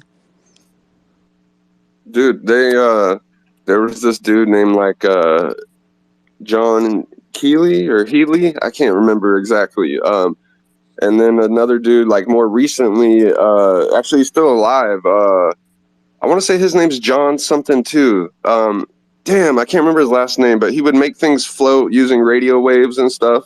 But like when people would go see these things work, nobody else could get them to work except for the people that would tune them. And even the scientists looking at it, they said, I don't know how to explain it. It must be their psi abilities. And then you start hearing about how all this alien type shit works off of consciousness. Once you realize it's just like electromagnetic frequencies, it makes more sense, right? So the beings don't have to try very hard actually to like control the things, or do they like know like, okay, I need to pull this string here or like vibrate at this frequency or whatever? Do they know that, or do they just kind of like jump in and it kind of works for them? I would guess that it all works for them based off of stories that I've heard people talking about. Because it's more of like a thought-based type deal, you know what I mean? Like you just think it and it happens based off, because like when you're thinking it, you're putting out a specific frequency. So you're just like tapping into the frequencies essentially. So you're like hitting the buttons with your mind, if that makes sense. But like in terms of how to project things like on a computer screen, there's been some paranormal cases where they've seen things on their TV, right? Have y'all ever heard about that? Have you heard about that screen? Well, Yeah. Okay, so are they like, okay, I have to make this pixel this color? Or like, how does that work for them? Because that's not even like quantum. It's not even quantum technology. Yeah, What was that's that, I Luna? don't know that if you let me try to think of this dude's name. Right.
Taylor, what's your theory on why biophotons can go through microtubules? Like, hearing you explain like your fascination with them and how they fit into the phenomena, my ears really pricked up, and I think it's impressive that you're looking at or researching the subject in such a manner. Like, you time the two in together, and that's the first time I've sort of heard.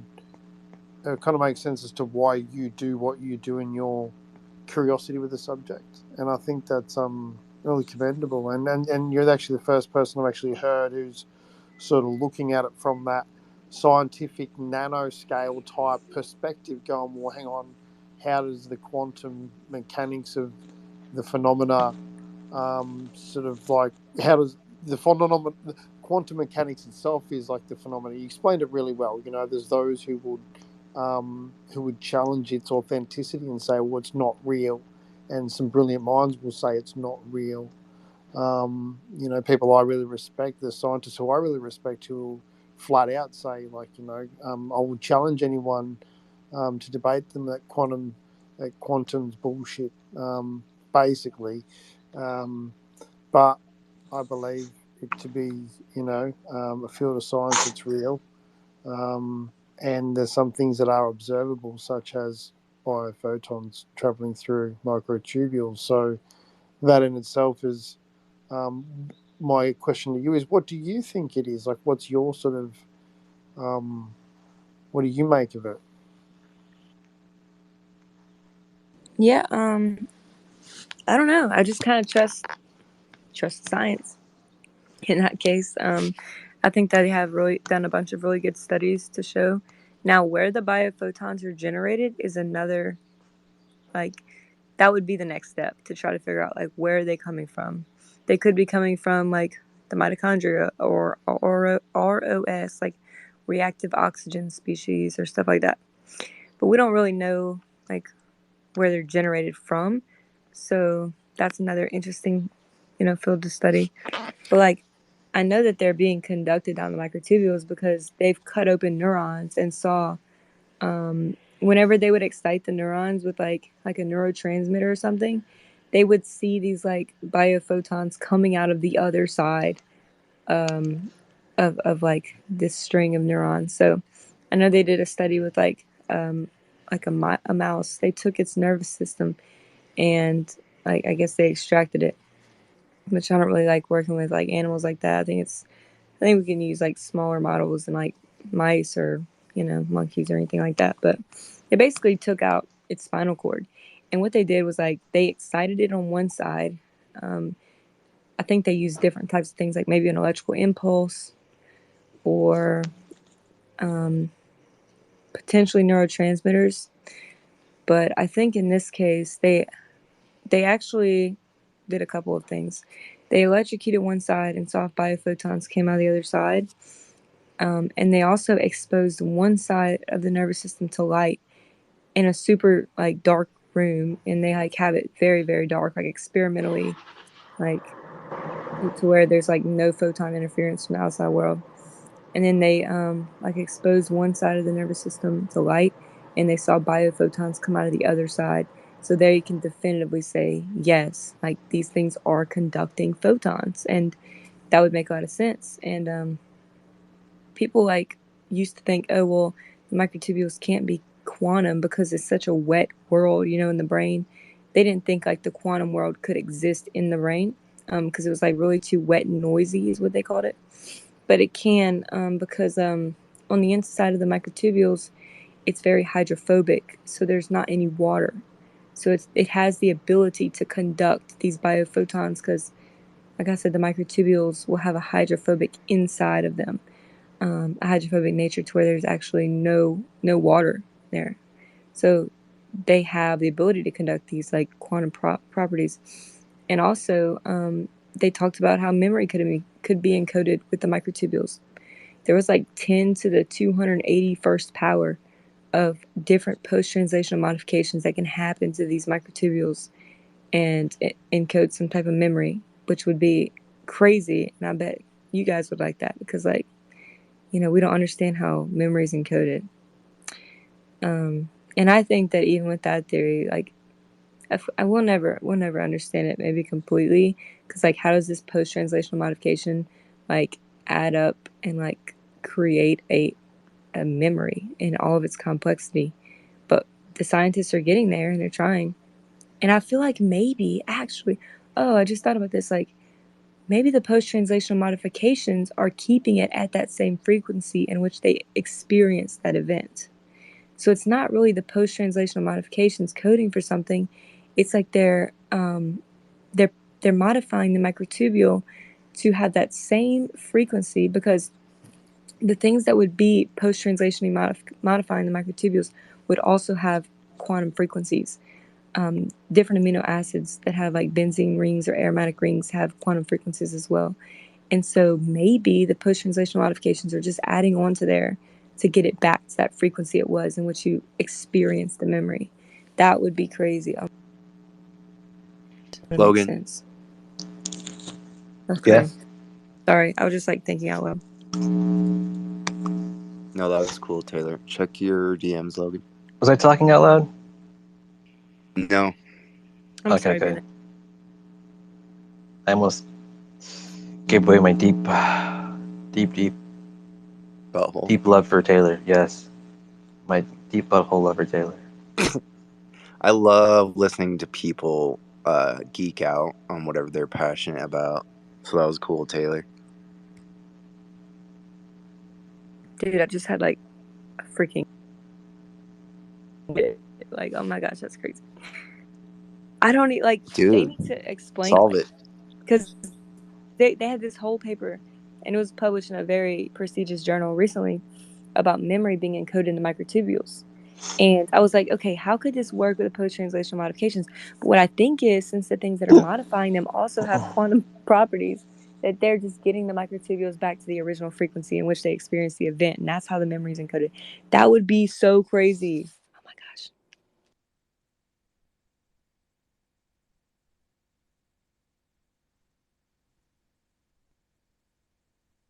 I wonder if we could test that.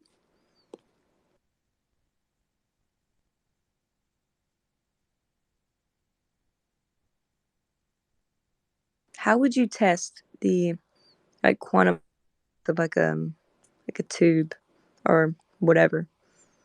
I don't know. Oh, I could explain it, but it would probably take me 10 minutes. So if I gave you like a nanotube and because I'm trying to think like, you know, they say that you can extract people's memories or whatever, but like, wow. I mean, I don't know. It's really crazy. I don't know. I still don't think that they could extract people's memories, but now that I'm like kind of on this train of thought, I'm like thinking a little bit deeper about it. Sick. That shit's fascinating, though. Microtubules are like the cutting edge of all that neuroscience stuff, right? It's pretty cool.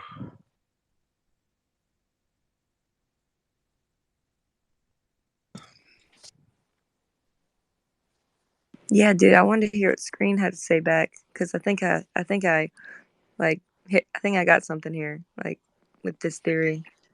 Go Screen, are you there, dude?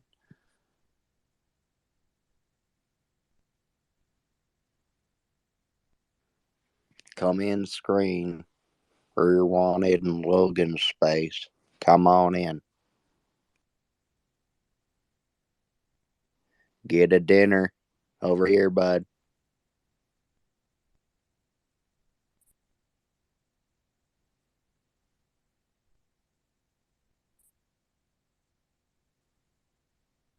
Do you think vaping nicotine like fucks up my microtubules? I mean, it seems like all drugs are things that have like any type of psychedelic response or working on the microtubules. Now, in terms of fucking them up, I don't know how you'd fuck them up. Like, I guess maybe, well, through like getting neurodegeneration, and that would be, I don't know, like what causes neurodegeneration? Aluminum, different pesticides and stuff like that. So, yeah, things that like act on the microtubules and disintegrate them, like aluminum, like stay away from that. That's what I recently presented on. Funny But how magnetic nicotine, aluminum is. that's crazy. I was actually thinking about that. Like, you know, have you ever like had something like aluminum in your mouth or something, like even by accident, like a piece of foil, and you can kind of feel it like zinging? Oh. That's electrolysis. If you have fillings, Wow, if you have that's why. if you have fillings in your teeth and you chew on a piece of foil, it doesn't feel very good. Oh my gosh, that's okay. So the microtubules must really not like that because they just seem to like not work properly. That's how people like, and all these people with different types of dementia, they did they like performed an autopsy and they saw all of these neurofibrillary tangles surrounded around aluminum in the brain. And that's like, you know, the pathogenesis of the, you know, dementia is like these neurofibrillary tangles. And the fact that they were around aluminum, and that's how it caused them to fuck up so bad, where now y'all know, like dementia and Alzheimer's, how they act. They don't know, they can't remember anything. So how is the aluminum, like, you said it's very like magnetic or something?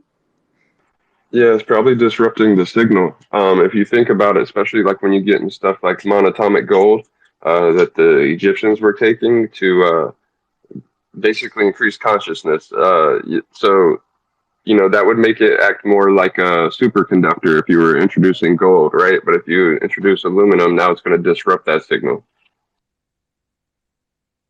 Damn. Taylor, I think it's pronounced Alzheimer's. No, it's not. I used to pronounce it Alzheimer's, and I want to go back. And I really do. Old I want to timers. start saying Alzheimer's again because that's what I used to say, but that's not Shane how it's still pronounced. says that. And the people who told me, "Hey, it's not pronounced Alzheimer's," I really like screw you. I should have said screw you, buddy, because I hate the way. Another one that bugs me is people say they had an outer body experience. I'm like, no, dude, you An didn't. outer Bro, body. it's the metrics. Anything is possible.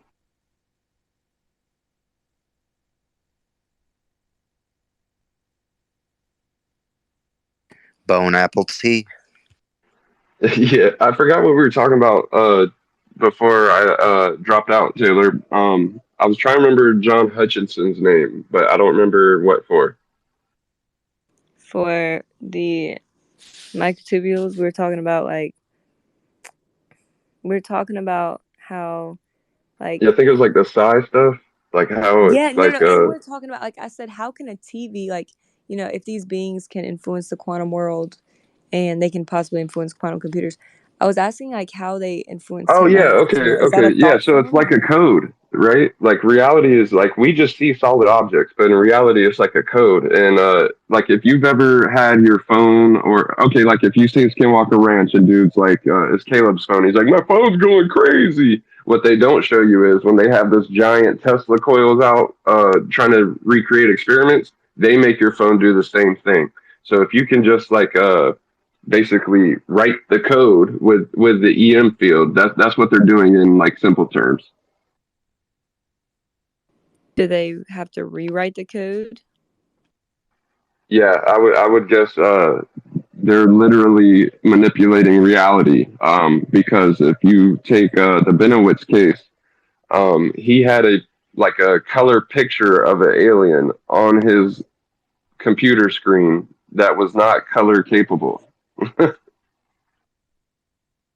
Damn. Do you think they have to go in there and code it? What? Do you think that they know that each of these numbers is going to change this, that, or that? Do you think they know about computer coding?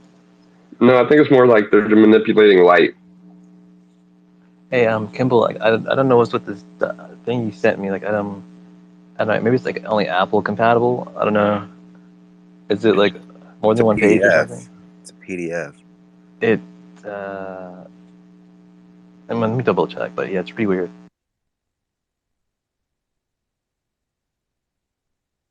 Oh, what the fuck? Yeah, that is weird. He's trying to get your account info. Oh, I already got that.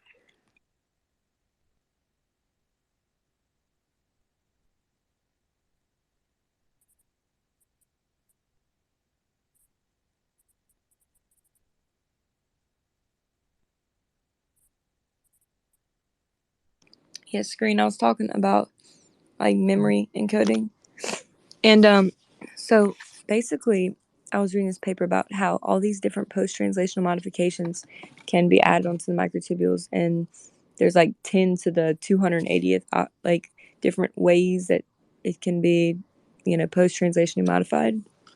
This is just things that they add on some little molecules they'll attach to the microtubule. If you don't know what I'm talking about.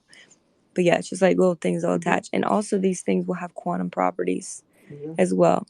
And so they have these different amino acids and stuff, like benzene rings and stuff like that will also have quantum properties. And that can change, I guess, the way that they're vibrating, the microtubules, the way that they're quantum oscillating or whatever. And so that can change okay, and we're talking about how psychedelics can work. How do they work? And basically what I've figured out is that they act on the microtubules and some in different locations. And basically they're probably just changing the frequency in which they're resonating at. And then I was thinking about how memory is encoded and all these different modifications that can happen. And with that, I was trying to figure out like how do these post-translational modifications actually like transcribe into an actual memory? Because how do these little molecules transcribe into an actual memory? But then I had this revelation that I was like, okay, they're just trying to get the microtubule they're trying to attach to it potentially to get it to vibrate at the same frequency it was when it actually had that memory encoded. So it's like these post-translational modifications will be added to them so that they can like mimic the frequency that they were experiencing when they originally had the memory encoded. Do you know what I'm talking about? But yeah, I'm like I think I'm onto something because I never really understood how memory Yeah, you should worked. check out old TVs and cathode tubes and how the picture is actually projected. That would probably interest you along those lines. Yeah, that is interesting too, like how these beings know how to computer code or whatever. But I don't know, Screen. I think I understand memory finally. I'm pumped. I'm picturing them like coding computers. It's a silly thought for some reason. How do they know like that this like 1 and this 0 means this or that, and like they'll change it here? But I think that's what Screen was trying to tell me, is that they don't actually do that. Apparently, that it just with their thought, it'll change all the codes, and that's Yeah, just to really them it's like a crazy. pathway. Like it's not a 1 or a 0. It's like a left or right. You know, it's like a direction. It's like it's just binary. Like it doesn't have to be a 1 or 0. It's just like a positive or a negative or something or a nothing. But how do they know that if they go left or right, that'll have this different outcome? Because they're not limited to like to how the computer is limited, if that makes sense. So like they might like they're literally like when we edit stuff on a computer, like when we do Photoshop, that's think of it more like that. Oh, we're editing the picture, yeah. But they see it in 1s and 0s, really? That would be my guess.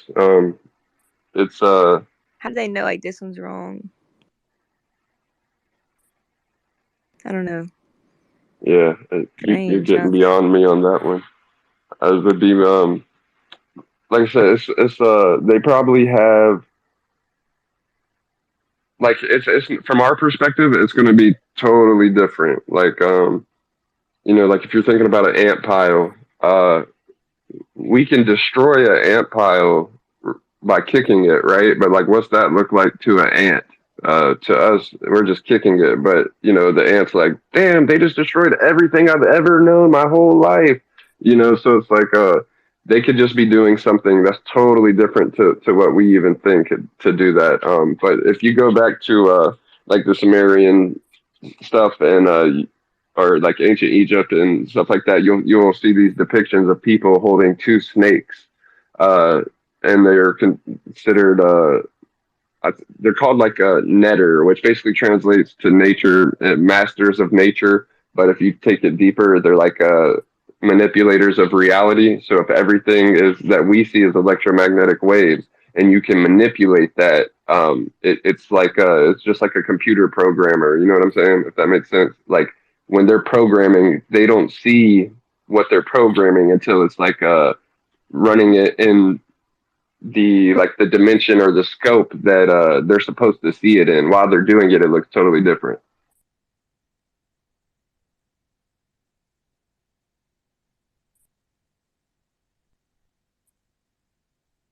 But I don't know what that would look like. That's crazy. If Kent Sally, were I see here, you have he your could hand up. tell you. Yeah, Kent's already done it. I heard someone say PDF and then followed by, "Oh, that's weird. What's going on?" I immediately thought of the possibility of some uh, compressed self-executing exe file embedded within a PDF. What's happening? No, it was public displays of affection. Yeah, I meant That's PDA. the PDA. That's a PDA.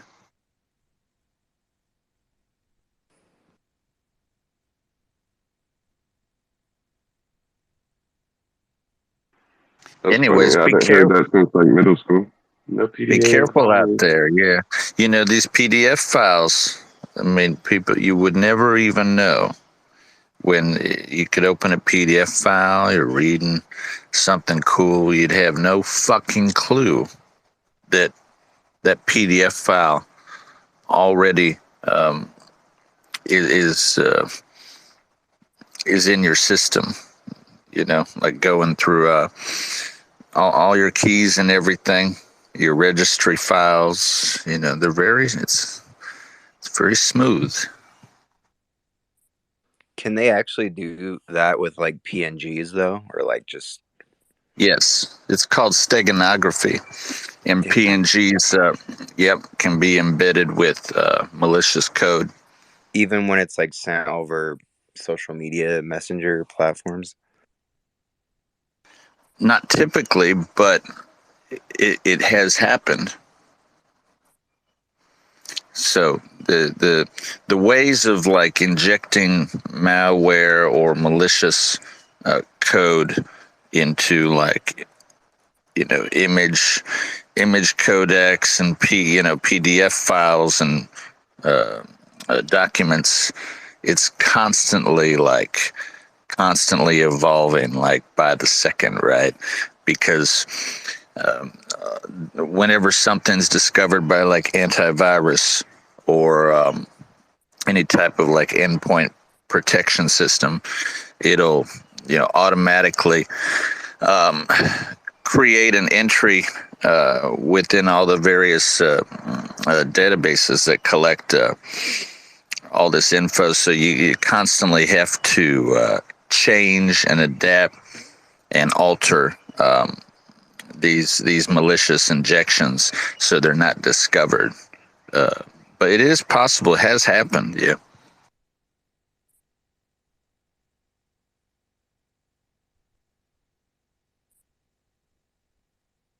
Yeah, you might think somebody's sending you a cool UFO video.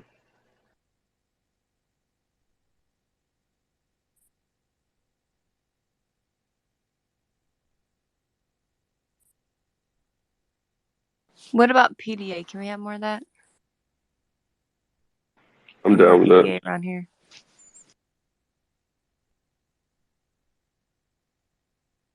Yeah, make love, not war.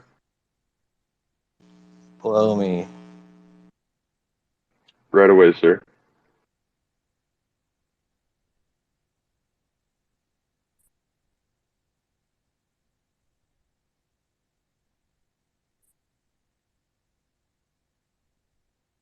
Oh shit, Randall Carlson dropped a new video, Fingerprints of Catastrophe, Part 1.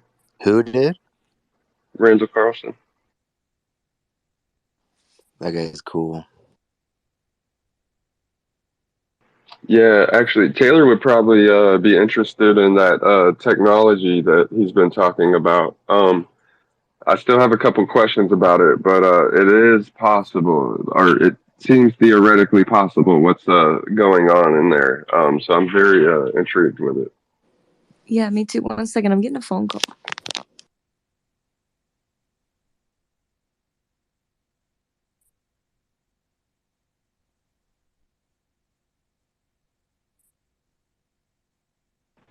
Yeah, you'll probably always hear me say the Victor dudes' names because I talk about Victor Grabinikov and the scarab beetle wings and anti-gravity. But Victor Schauberger is the dude that he talks about cyclones or vortexes, and like essentially he was using he just saw nature in a different way, and he would float logs down the river, and he figured out that based on the temperature of the water, he could get them to flow, fast. And he also like figured out how to like put these like natural channels in the rivers to make them flow in different ways and stuff. Like he was just the fucking man, and allegedly like he was so good that Hitler sought him out and forced him to make the bell, like one of the first flying saucers.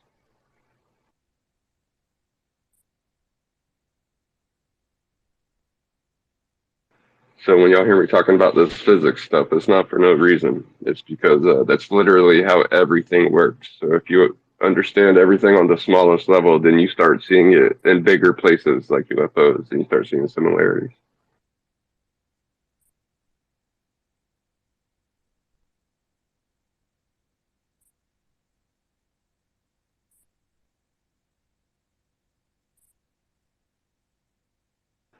Because like if you think about it, uh, physics is just movement.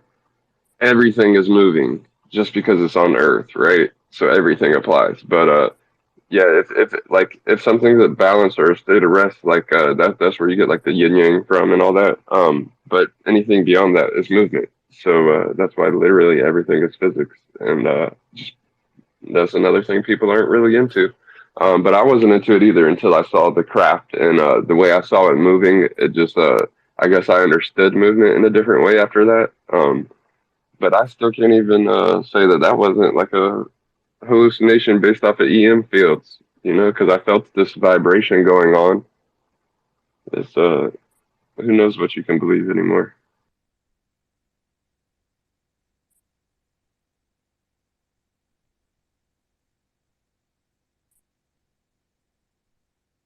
But yeah, the point of that was physics. People need to get into physics,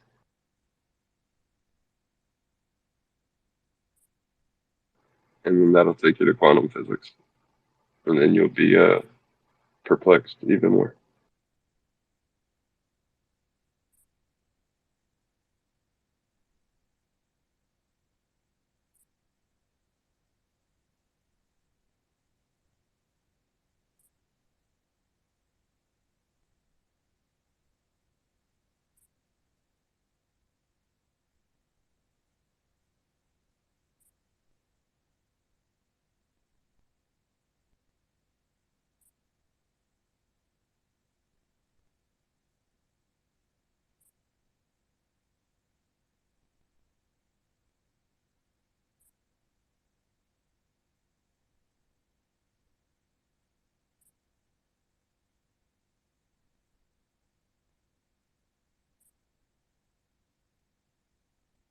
Well, we need some music in here.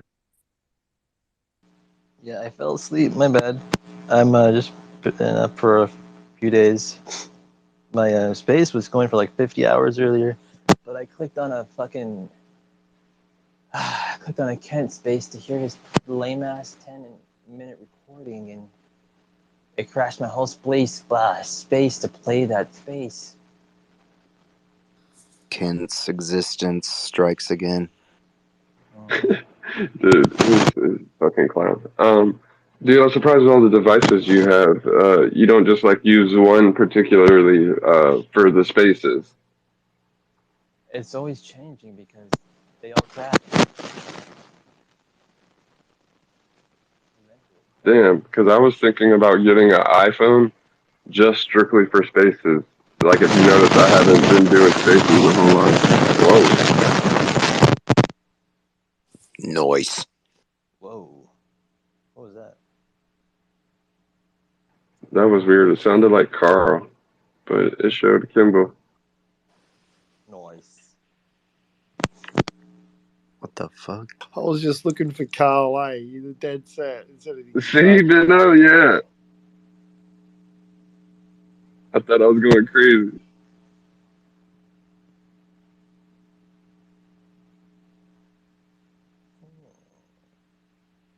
Dude, I still will never. I laugh still to this day because Carl and Ruby. Carl's like that AI sounds just like a person. Ruby's like, I am a person.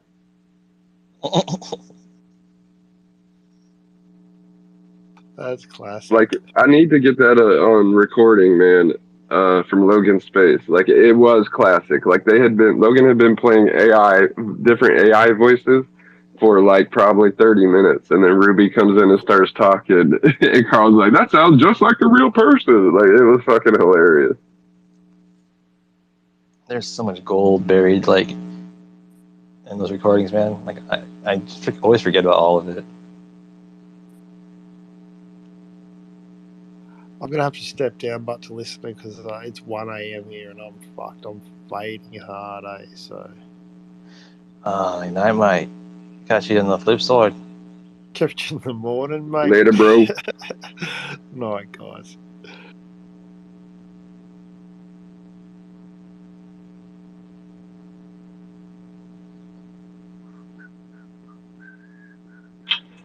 Yeah. Speaking of Kent, what is Kent's deal?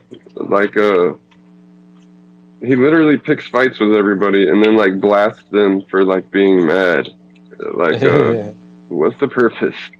He's Like, does he just want attention? He should do his own spaces. he's a good man with a good heart, but he's very sensitive.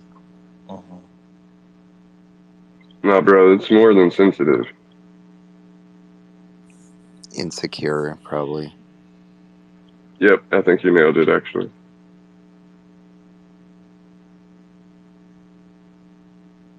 It was like he was trying to clown me for being an Uber driver. I'm like, bro, I give a shit. I choose to do this. Like, I run circles around you, bro. Like, you ain't about to clown me. But it fits.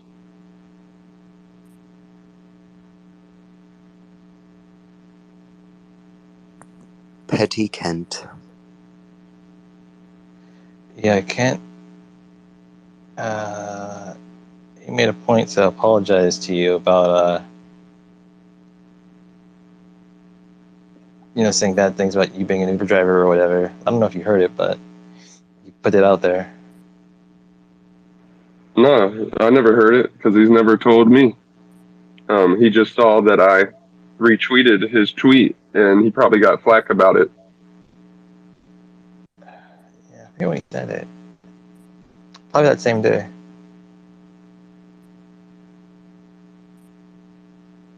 No, probably next day.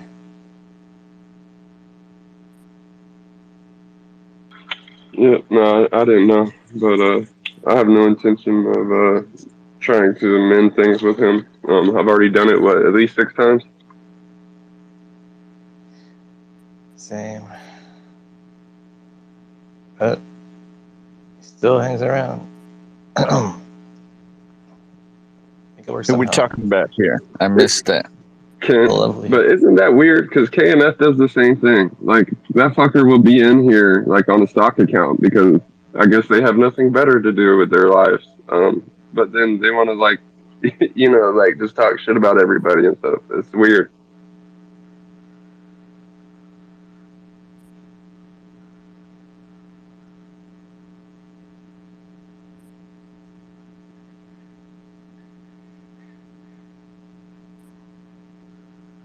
Where's that sound coming from? Because Logan's mic isn't on. It shows if it's on for me. I don't hear anything. Oh, now it's gone. What's up, Natalie? Natalie. Yo. I think that was Taylor. Oh, Natalie's down there. Oh. Yeah, Natalie, Heather, and Taylor, and a bottle of Jack Daniels is kind of like it's a wonderful thing. So's lots of lube. Whoa, I You don't wasn't need no clapping for lube that. if you do it right. Along with a Philip Norelco.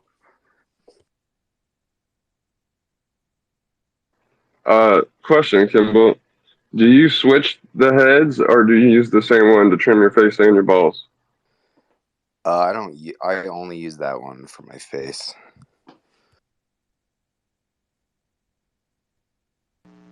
I don't dare switch it up. I use the same one for everywhere, especially my butthole. Fuck it. I feel you. Yeah, you need to spread that microbiome all throughout your body. I get that shit waxed. Whoa. Fucking Sally's a G, like most women.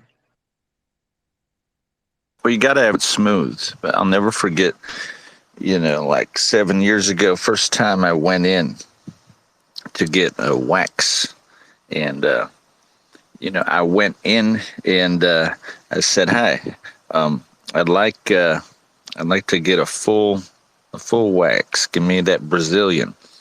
And they were kind of at first like a little taken aback, but then it was all right. So then this nice lady came out. She had just graduated from cosmetology school, and this is back in my super perv days. And so here I am, she's like, okay, just put on this this bathrobe. And so she like leaves the room for a second, and she comes in, and I'm laying there like spread eagle with like my legs like almost behind my head. And she's like, okay, wow, have you done this before?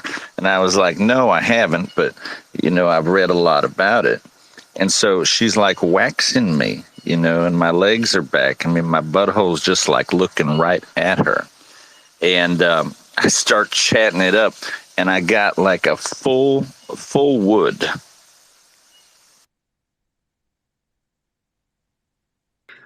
That's the end of the story. No, I got a full wood, and so she like did the top, around my wang, and then she like puts this wax like around my butthole, and I was like, yeah, isn't that a nice butthole, right?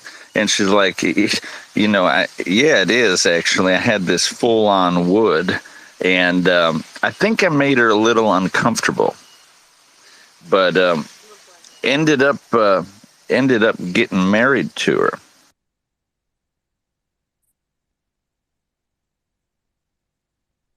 I love how that somehow ended up wholesome. It's a tale as old as time. But there was another story a couple years before. I was dating this girl, and on the first date, she said, okay, let's wax ourselves. And I was like, okay, this sounds great, because I mean, I would love to like wax, hot chick. So but when it came time for me, she was a very evil person, this lady. She put this wax all over me, and she didn't know even how to wax someone.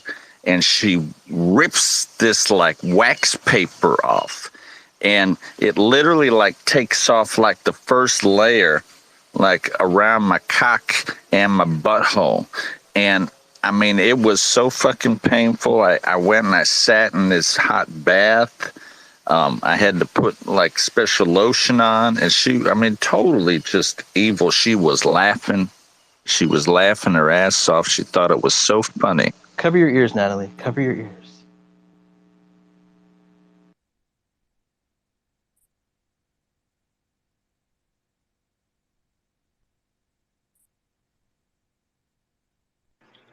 How long did it take to heal? What was that? I said, like, how long did it take to get back to normal? Well, skin is really resilient, right? If it's like just that first thin dermal layer. So, I mean, about a week, right? But it was like, felt like going out and getting a really bad sunburn in all the wrong places. Yeah, I bit my tongue open one time, and it healed surprisingly fast. There's a lot of blood going through your mouth. There was. I actually ran over to the track. I was playing basketball, and dude's top of head hit me in the chin. We were going after a loose ball, and I I didn't realize it was blood at the time, and like I went to go spit in the trash can, and it was just like you said, like nothing but blood. I was like, ugh. And when I would say like a word that had an S in it, I could like feel the flap of my tongue like flying up. It was the even crazier part is when I went to get stitches, I'm sitting there like at the edge of the table, like, and then the lady's sitting there with like a fishing line and looking at me, and I'm like, what's that for? Like, you gonna like numb my shit up first, or like, what's up? And then she's like, no, we can't numb your tongue because you might swallow it. So I literally just like had to hold the edge of the table while this bitch just stitched my tongue up. Oh man, that sucks. I don't hear anybody.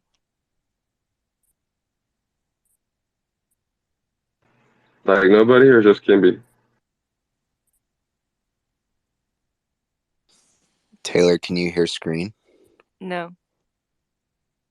Can you hear me? Yeah. I can hear everyone.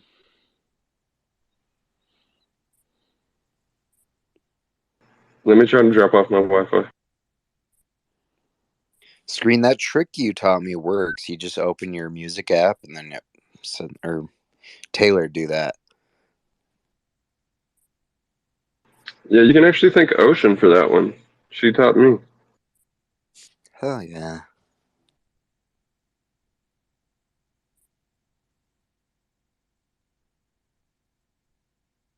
Yeah, it has something to do, especially if you're like using a headset. It's like the way it treats it as a phone call. It's weird.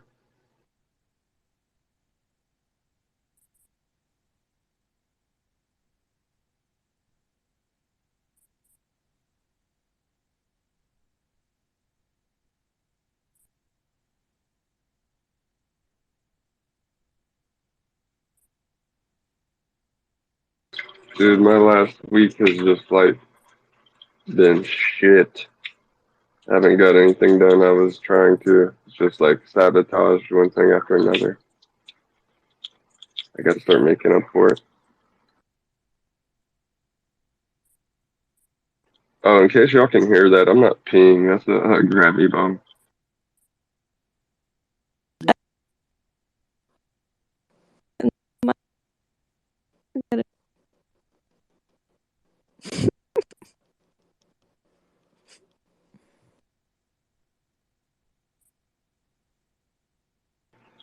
I couldn't hear Taylor. I mean, I could hear her, but she was breaking up. Was she breaking up for everybody or just me? Yeah, no one heard her. Yeah, Taylor broke up with me too. Dang, she wouldn't even let me take her on a date. No, it's probably her service then.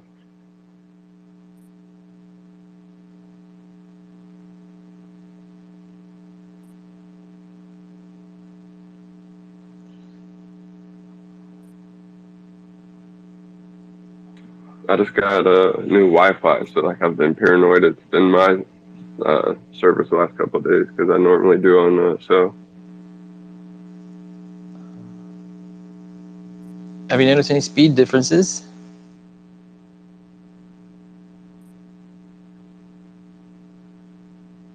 What'd you say? Any speed differences you notice? The new internet? Not really, because I have Verizon, so it's probably the same. You know what I'm saying? Uh-huh. But I mean, it's been working great. Oh snap! Yesterday I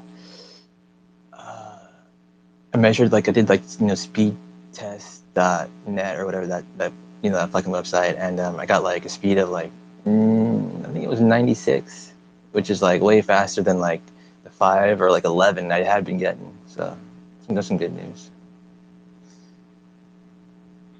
Yeah, actually, I don't know if it's because I haven't been in spaces as much, and so I haven't like heard you walk churro as much or whatever. But I haven't heard you like, oh, I'm breaking up, or like I haven't heard that in a while. But I also haven't been in spaces, so. Yeah, no, that still happens. Oh, that's a bummer. Well, I mean, it's inevitable because if I walk a certain distance from my pad, it has to happen.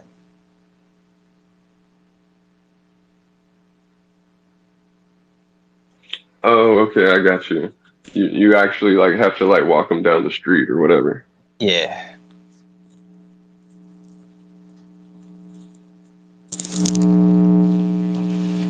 Dude, why does it sound like you have a PA on? Feedback. Oh, my bad. Screen, do you like toads or frogs better? Definitely frogs. Damn it.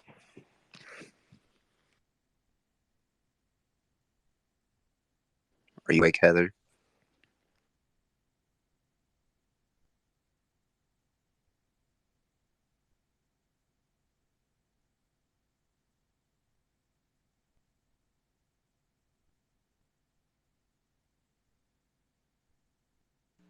Oh, I forgot to bring Taylor back up. My bad.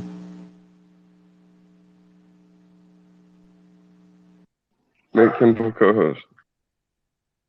No, don't.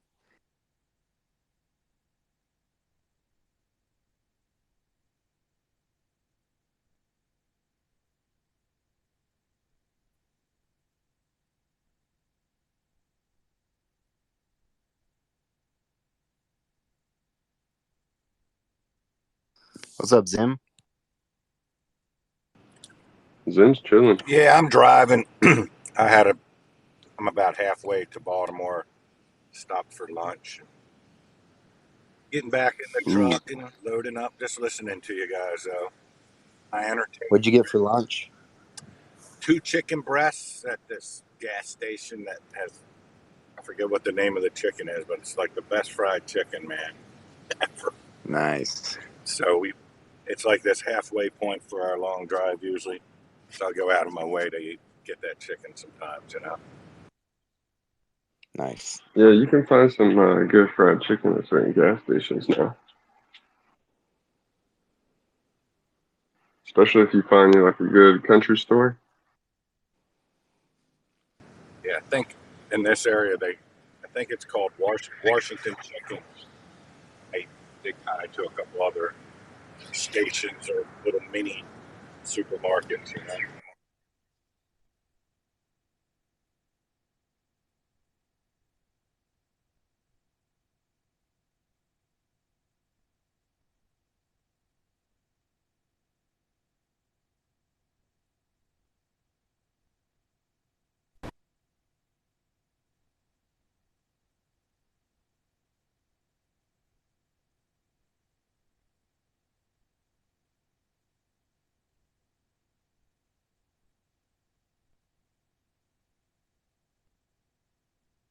Dude, Logan's mic always looks like it's on for me.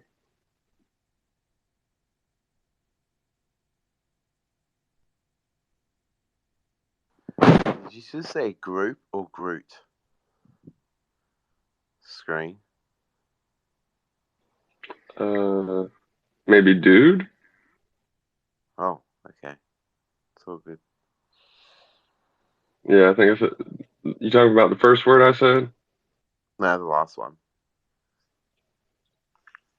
Me? It sounded like you said Groot, like in Guardians of the Galaxy. I'm Groot to me. No, I was saying that Logan's mic always looks like it's on for me.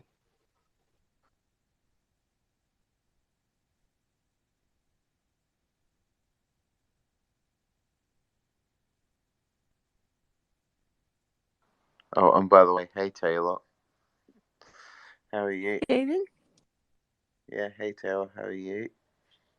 I'm doing good. Yeah, I just woke up. I fell asleep for a little while. I'm like, I was like, oh, Taylor's here. It's always nice seeing you around. You are a blessing wherever you are present. That's all I'd say. Dang, it was tough to get that out, wasn't it? What's Come that? on, screen. Come on. It's called Taylor knows I showing love love. her. It's called showing love and kindness, and it will take you far. Seriously, that's all. Hit the play, That's hit the all it's game. about. Yeah, it's like truth. I'm about the truth. Yep, and that too. David's a Love. kind person, really. I think I would trust you with like my house or something like that. Like I would trust you with anything. You seem like a very trustworthy person. You know what, Taylor? The feeling's mutual. It's mutual. I would trust you with anything too.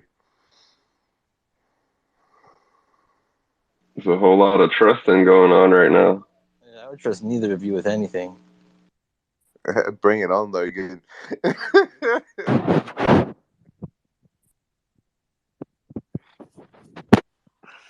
Nah, you're cool. You're loved.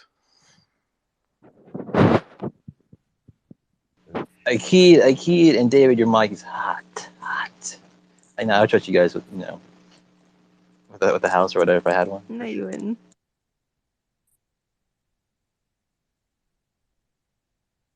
You know what? There's actually, you said earlier on that you've been there, but there's an actual town called Logan. Maybe I should build a house in Logan in honor of you.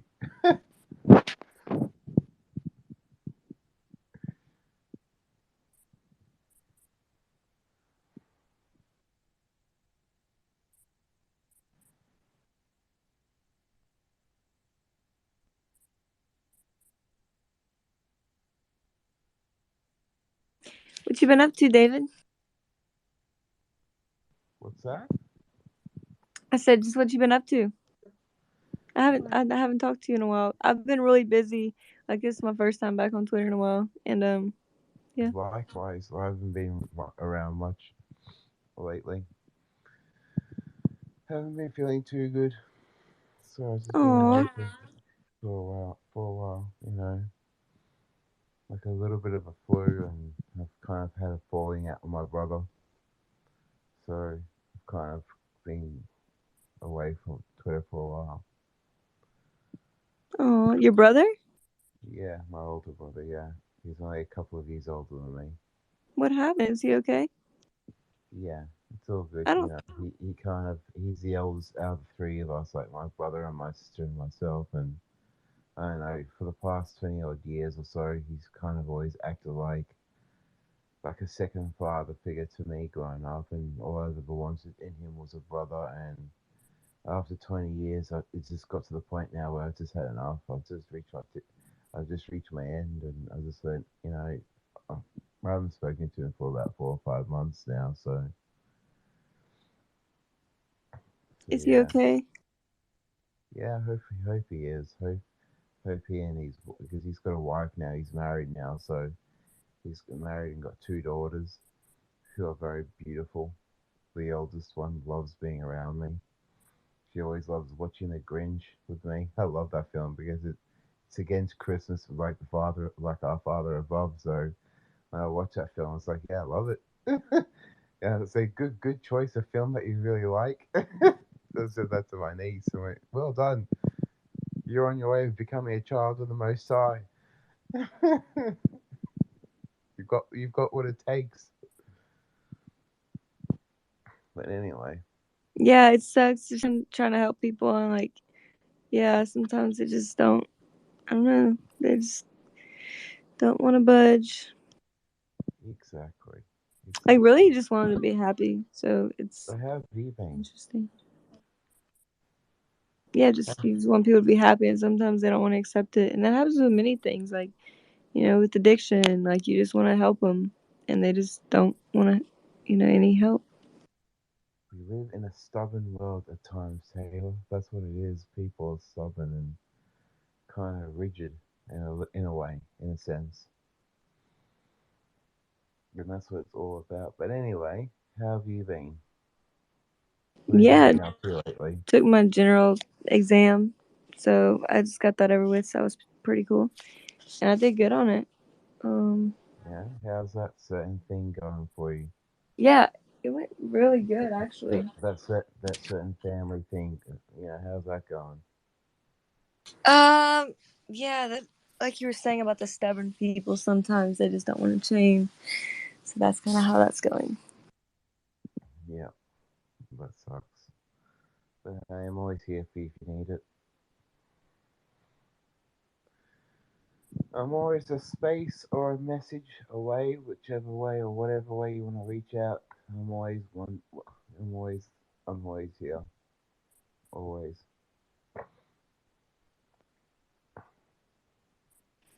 Me too, Taylor.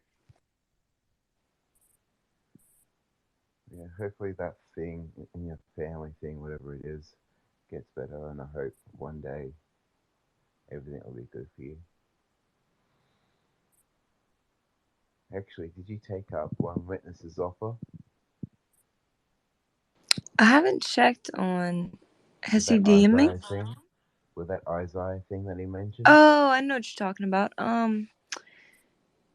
Yeah, I don't know. Like, I don't know if he would be down for that though. Like, I don't know if Yeah, some. yeah, I figured.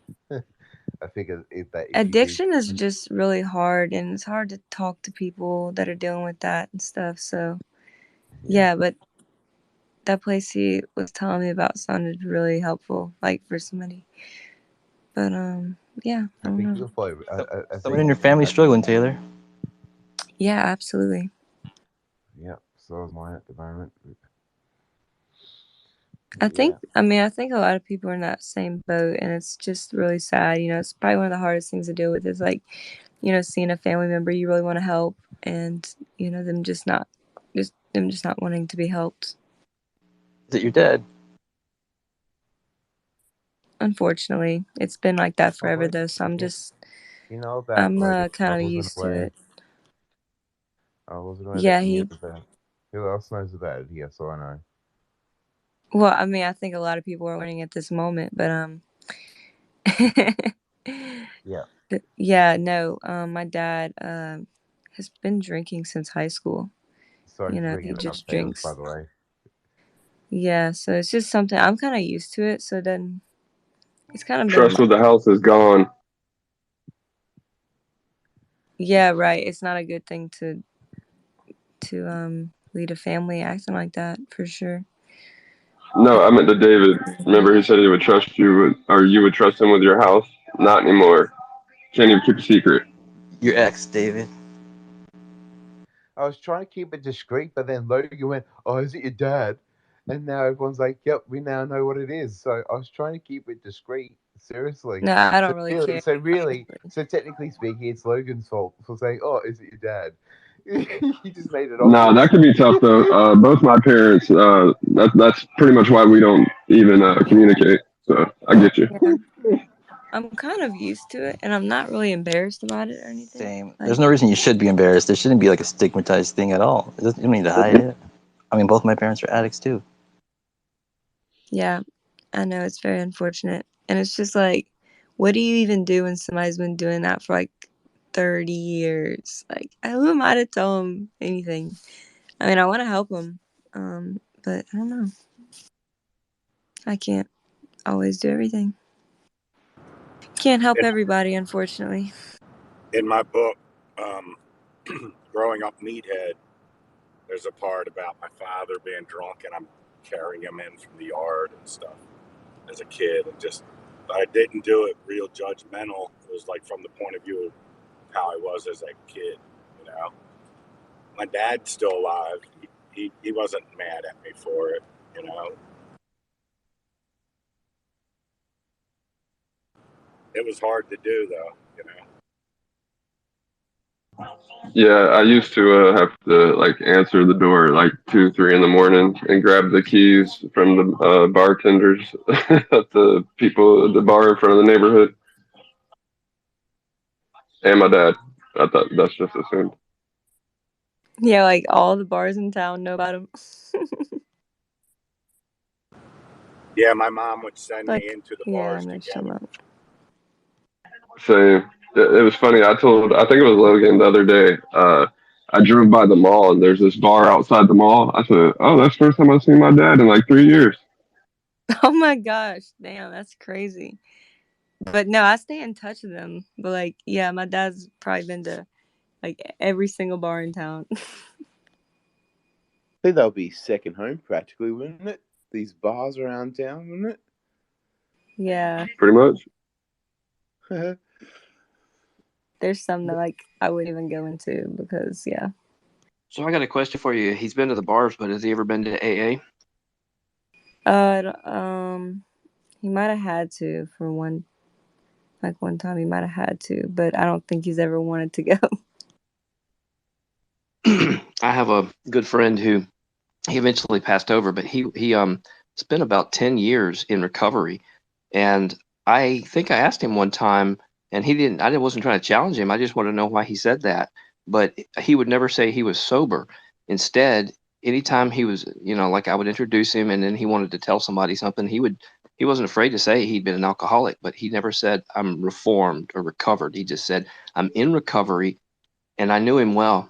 He never took another drop in those 10 years that I knew him. And I thought that was kind of interesting. I would have been so proud of that. I would have been so proud. I would have wanted to tell the world but he was so humble. And I think it was just what he had gone through, because when I met him, what he told me was he would start fights just to get free room and board, because they'd usually send him to the jail.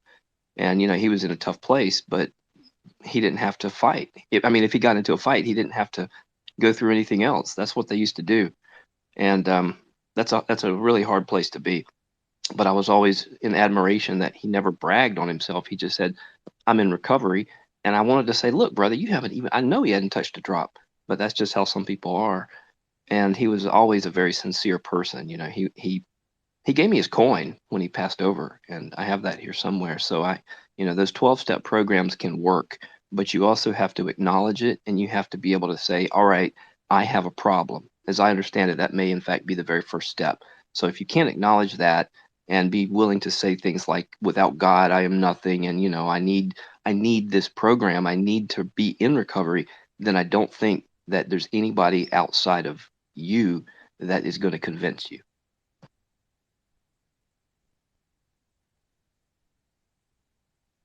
Can someone refresh my memory of what an AA meeting is? What's that? Alcoholics Anonymous. Oh. Of course, if there was one person that might be able to convince me, I would say it would either be a wife or a daughter. So think about that. I had a girlfriend in high school, my first love, and she would drink and do drugs and stuff more than I did. I was the first starting to experiment. Her mother put her into a rehabilitation home that was supposed to last years. The same one Carol Burnett had her kids in. And I was in love, man. My heart was broken. So she was in there about 9 months, and I started getting heavier into the party scene, But I was always checking on her for her mother. So one day after Christmas vacation, I come in all stoned to class, and here she is sitting beside me in class. And she had been kind of brainwashed. It was a crazy place that eventually got shut down, and the people killed the counselors. It was crazy. It's a real crazy story I'd like to write. My ex-girlfriend is dead now. She's been dead 20 years. But because her mom's still around, I won't write it to her mom. But I mean,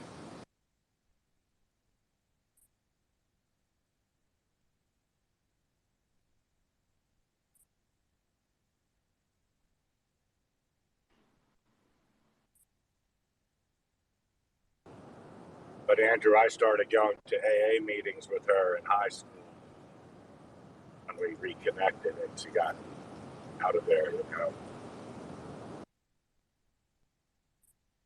Well, I don't want to harp on it, but there's one reason I share that story.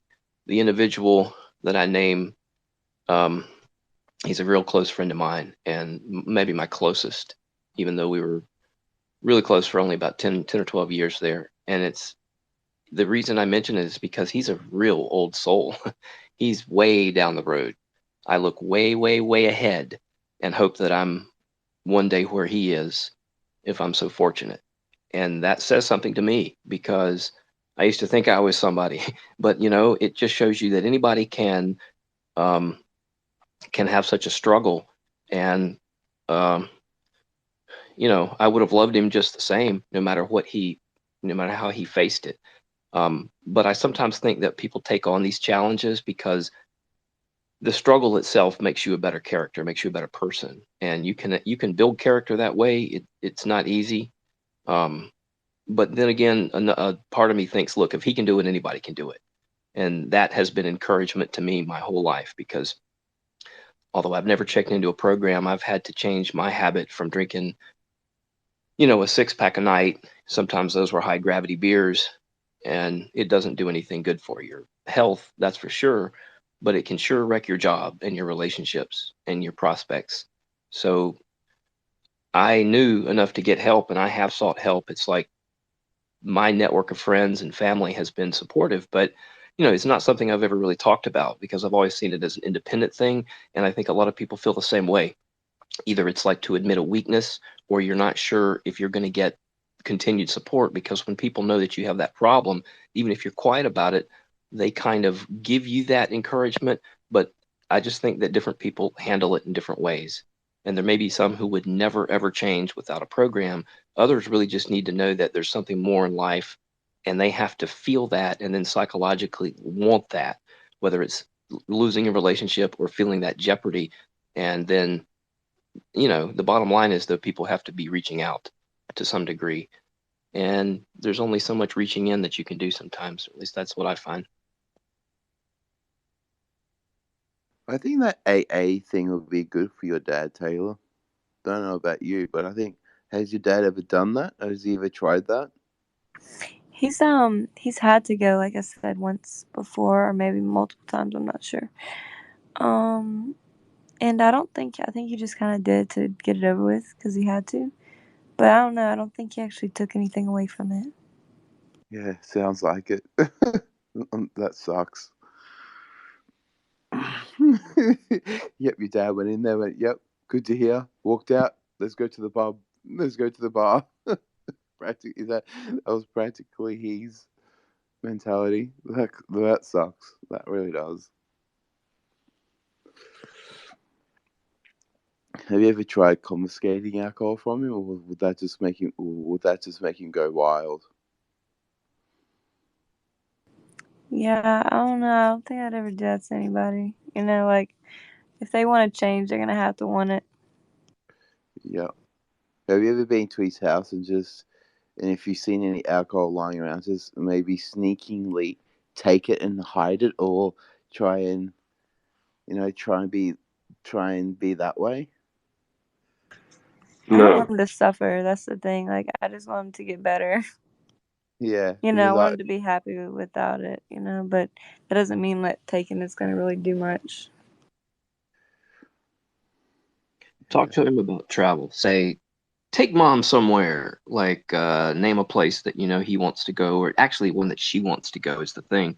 And if they don't do enough traveling, nag him like there's no end of the world, but mostly so that he will take her. And then she's already going to be on that side, somewhere they haven't traveled that they want to go, just so he'll do something different. Oh, you shared that microtubule walking thing? I saw that the other day. Yeah, kinesin is pretty dope.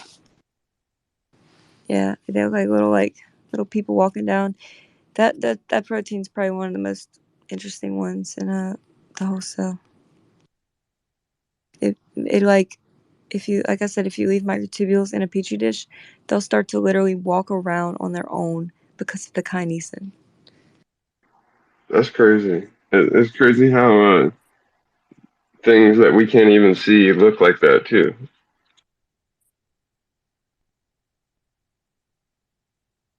Do you know what now kind of makes sense to me about you, Taylor? Because of why you're such a sweet but such a sharp person, because of what you've probably gone through with your dad.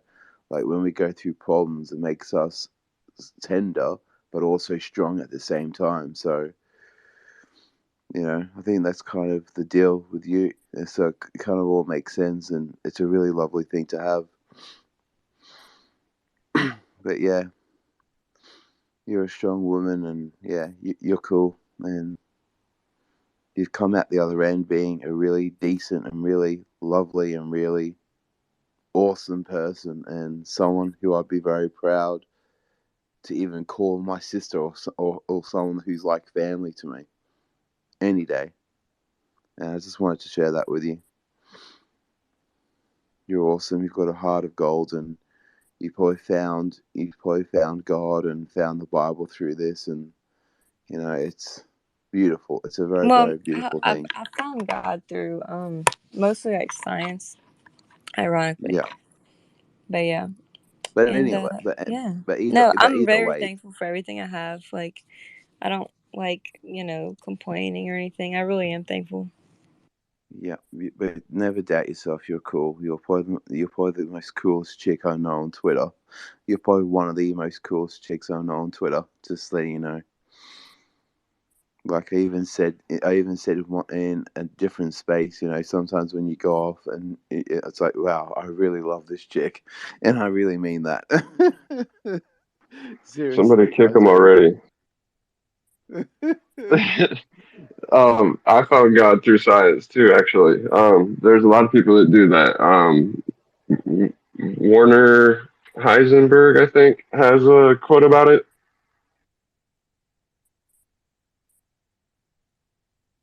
Again, Ever hear scripture. about Einstein like debating with his professor about like being an atheist? Like he had a debate like basically against atheism with his professor apparently. He was debating with his professors up what you're Yeah. saying how atheism is flawed and wrong and things like that. Is that what he was doing? Right. Is this Oh, like grad school? I don't know if it was in grad school or undergrad.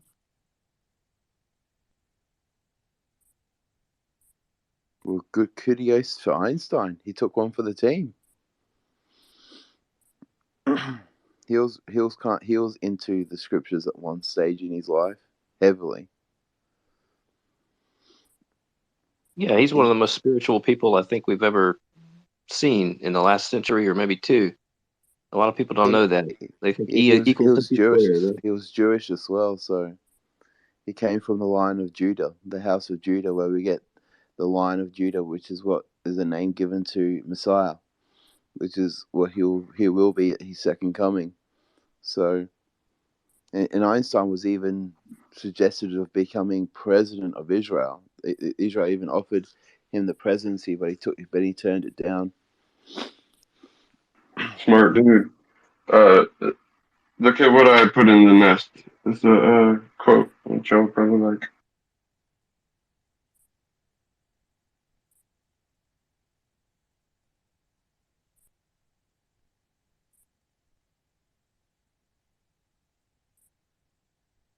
Yes, I'm afraid Einstein would not exactly fit the description most people have of a religious person, but I would say he's got to be one of the most spiritual people I've ever heard of. Nikola Tesla was the same as well. He was the same as Einstein. Like his mom always used to get him to read the Bible as a child, and said, you know, and stuff like that. His mom was always very, and dad was the same. Like they were kind of strict on Nikola Tesla, and Nikola Tesla ended up reading the entire Bible throughout his life, and he's kind of tried to live by it, or tried his best to at least, and so like that. So Tesla's kind of spiritual as well. There are kind of elements of in his work through the Bible in a sense. Like Nikola Tesla was a firm believer of UFOs and aliens as well, a firm believer, and things of that nature. He actually thought he heard UFOs or aliens speaking to him through a radio transmission thing that he had in his Colorado Springs house over in Colorado Springs over in the US. One midnight, he thought he heard that he made contact, or aliens were making contact with him through his radio transmission that he had there, because he was hearing things that were kind of not of this world, or things that were kind of something that he didn't understand, and he tried to tap into it, and he believed that he made contact with aliens not from this realm, because this isn't a this is what we're in is a realm. So yeah, he was also, so he'll, if he was on Twitter, Nikola Tesla would definitely belong to UFO Twitter as well. Absolutely, he'll be one of the staunch supporters of it Hey, there if he may was be one. around. Sorry, David. There may be one or two people who know more details, but I thought I heard that he was communicating with Mars, or that he believed he was in touch with the Martians. But that may be hearsay. Yes, he did feel that he was in contact with something that wasn't of this world, for sure. He was very, very convinced of that. And then he published, and then I think it was like a few days or months or something, or weeks later, that he published that he now is on the search for alien life. Like he was dedicated. to finding out if we were alone or not, and he kind of dedicated some of his life onto finding out if we are in fact alone or not. So after that transmission that he heard, that kind of boosted his morale, so to speak, to go out searching. But yeah, you're right. I think someone else may know a little bit more than that. But yeah, that's as far as I know. You know, if I had a really good set of remote sensing capacities, I would love to put those to use, going back in time and looking at exactly what was seized with Nikola Tesla. And I forget who it was that seized it, whether it was KGB or us. I'm sure y'all know, but I would love to see every last design, every patent, and every maybe he details something about what his communications were, or actually he was supposed to be communicating with the dead as well, because if you watch the very famous movie with God, who plays J.P. Morgan, War of the Worlds, H.G. Wells, Orson Welles. Orson Welles. Okay, so James. Orson Welles plays J.P. Morgan. It's a great production. You get to see him going through this stuff you're talking about, David, where he's going through, I suspect it's what we would call a Kundalini awakening, but he's able to hear the vibrations of the subtlest movements. He's able to feel we would probably call it the magnetic fields of the earth, all this stuff. And it was just sheer terror for him. You can tell that the way the movie depicts it. And then, God, I missed what was the point let's see. He says towards the end of the movie, when he's alone in his hotel room, he says out loud, he can talk to all the rest, but you won't talk to me. He's addressing Morgan directly.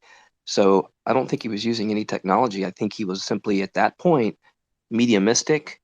And I know they said he went crazy, so maybe he wasn't actually in tune and he was imagining it. But he certainly seems to have been talking to people in the astral world. And I know that that's possible. People talk to people that have transitioned every day. That's a real deal.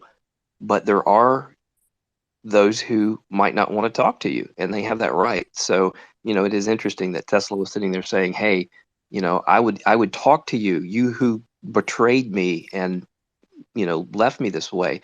I suspect he just wanted to have interchange with him. But I really think Tesla was a great spirit, and so was Einstein. And I don't know if they ever did talk, but I'd give anything to have seen some correspondence that they ever had. Probably wouldn't understand it, but I think it would have been neat. I think they knew way more about UFOs and aliens and so forth than they ever mentioned publicly to the world. I believe they knew more than what they were saying. Because Einstein was heavily involved in the US government during his time, and Roswell, New Mexico happened while he was still alive in 1947. I think Roswell happened. Was it 1947? Yeah, that's correct. And because Einstein passed away in 1955, and Einstein was really, really drenched into the U.S. government. And when Roswell, New Mexico happened, I think Einstein was in the loop on that. I think they may have got him involved in that because Einstein was said to be the smartest man alive, and he was well respected. And yeah, I think Einstein and Tesla both knew more than what they were saying, but they'll probably they probably had restrictions placed upon them by the U.S. government. I'm 100% convinced of that. I believe they knew, and I think this is why the FBI raided Nikola Tesla's files when Nikola Tesla passed away, where they went up to his hotel room and got all his files and everything like that, because I believe Nikola Tesla knew something about UFOs and aliens, and I think that's one of the things that the FBI or the CIA or whoever it was back in the time confiscated and classed them as classified documents of the US government. Because I believe that both Tesla and Einstein knew more than what they were sharing. And funny enough, Donald Trump's uncle, John Trump, at the time was the guy who led that FBI investigation with Nikola Tesla. So there is a connection between Donald Trump and Nikola Tesla. And some even suggest that Donald Trump even has some of these classified documents that originally belonged to Nikola Tesla. And many conspiracy theorists say this is one of the reasons why his Mar-a-Lago resort was raided not long ago by the FBI itself. a little while ago, because they were really trying to find these files that he had. Plus, they felt that Trump had something on Clinton, but yeah. But who knows? Who knows? The world's a big place, and a lot's in it. So, but I'm not really a conspiracy theorist myself, but they do say that. But anyway, at the end of the day, I think Einstein and Tesla knew more than what they were saying, and yeah, 100%. I think this is one of the other reasons why Oppenheimer and Einstein worked on the nuclear bomb. I don't think it was just for challenging the Soviets or the Nazis at the time. I think it's because they knew that we may not be alone, and they were trying to arm themselves in case they show themselves to the world and they've got a weapon to use to defend Earth from them. So I believe that's one of the main reasons why the Manhattan Project was started. Not because of the Nazis or the Soviets maybe building a bomb. So we need to build a bomb now. I think the main reason was UFOs and aliens, because they probably knew that we weren't alone, and therefore the Manhattan Project opened up, and they then ended up developing a nuclear bomb with the U.S. government, Robert Oppenheimer and Einstein, and the whole scientific world back then, or the Yo, scientific David. world. Good morning, or you're probably afternoon at this time. Anyway, I just want to drill in on the fascinating thing you were discussing at the moment. I mean, do you not think that our government was just straightforward, straight up, legitimately concerned as to what might happen if our adversaries in World War II were to have a nuclear weapon before us? Absolutely. I think that was the reason why the Manhattan Project was open, but I think there was also another reason at play, and that was the UFO reason. So there's kind of two reasons why they did what they did. 100%. Okay, that makes more sense. I thought you were saying that it wasn't because of our existential fear of nuclear obliteration I don't and think only that the was other the thing, main. but definitely it was I the don't. whole. I don't think that was at the forefront of it, of their intentions, but it was one of the reasons why they did it, but it wasn't the main reason. Yeah, that makes sense. But yeah, that's what I was saying. Sorry, my bad. I'm just really excitable when it comes to nuclear annihilation, so I just wanted to make sure I understood, as much as possible. It's all good. My question for you, David and Mello, as well, since you brought it up, do you think that nuclear weapons have been used since 45, specifically on extraterrestrials, maybe their underground bases? Oh, you're speaking my language, yeah. I think nuclear weapons have been tested, but I don't think they've actually been used since. If we're talking about after Hiroshima and Nagasaki, after that time until now, I think they have been used, but not defensive, but maybe just being tested, maybe doing testings from here and there. But I don't know if they've actually used them, if you know what I mean. Yeah, man. I've been looking into this to the best of my ability anyway, and I'm looking for as much data as possible. But yeah, there's definitely been a number of nuclear tests around the world since then, much more than people and nations have been admitting to. And recently, I was having a conversation. I'm trying to remember who it was. If it's someone in here, please step up. But someone was claiming that we have been using tactical nukes and against ETs, for quite some time. I would sure like to see some proof about that. I'm strongly motivated by the potential the front-facing, at least propaganda that we've been taking down UAPs and related craft. It does appear that at the very least Russia has done that. So that seems like a pretty outlandish thing to do to a higher intelligent, much more technologically advanced civilization. I guess sure they're in our airspace, but yeah, I'm very eager to get to the bottom of whether or not we've been attacking and or taking down these craft. I would highly doubt that it was done with tactical nukes, because that'd be really hard to hide in one's airspace.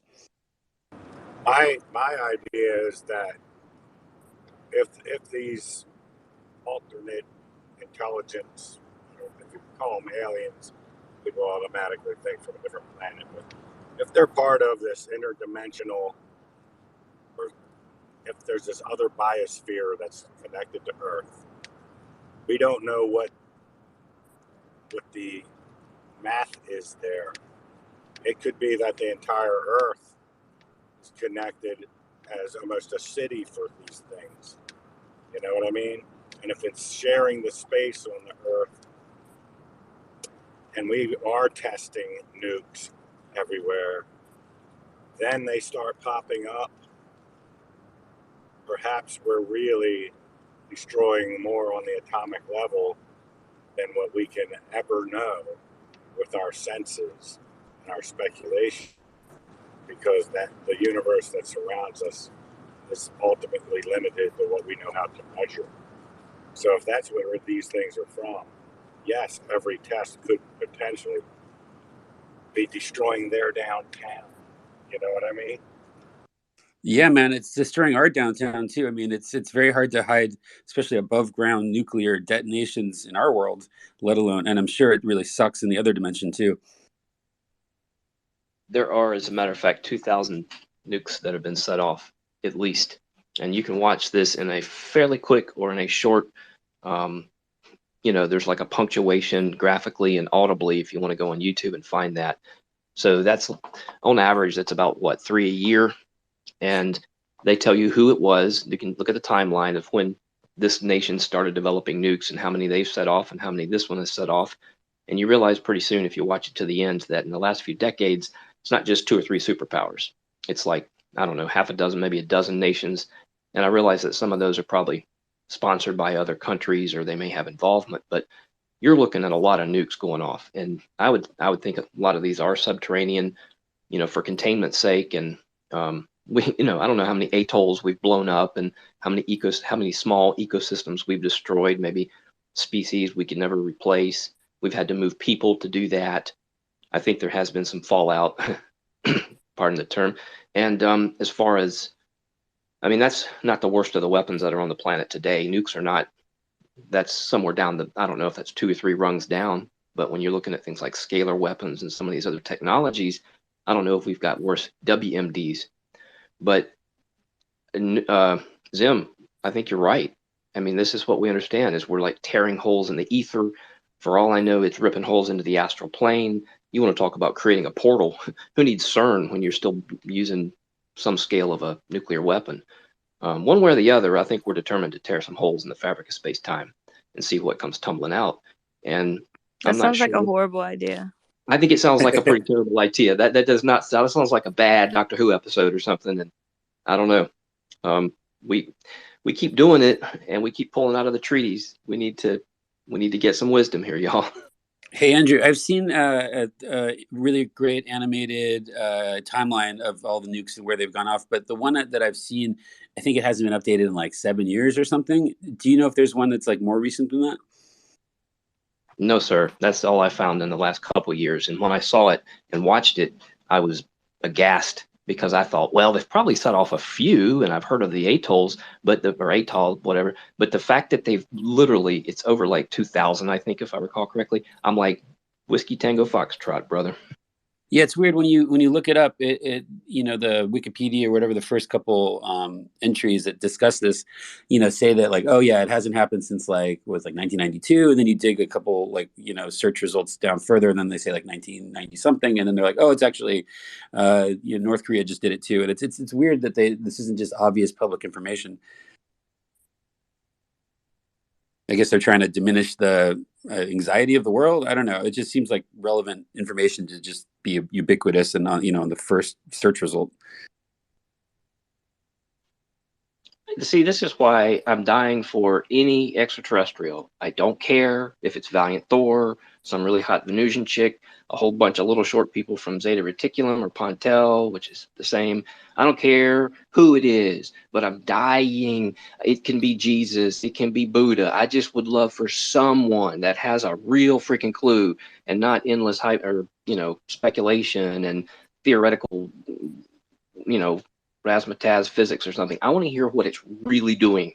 And if you say, well, there is a war that's going on, covertly for decades, and Phil Schneider is the real deal, which I kind of think is true. I think that really did happen. I do think they startled a group of extraterrestrials underground. I think there was a conflict. I don't necessarily think it was the first or the last one, but I think Phil Schneider was telling the truth about that.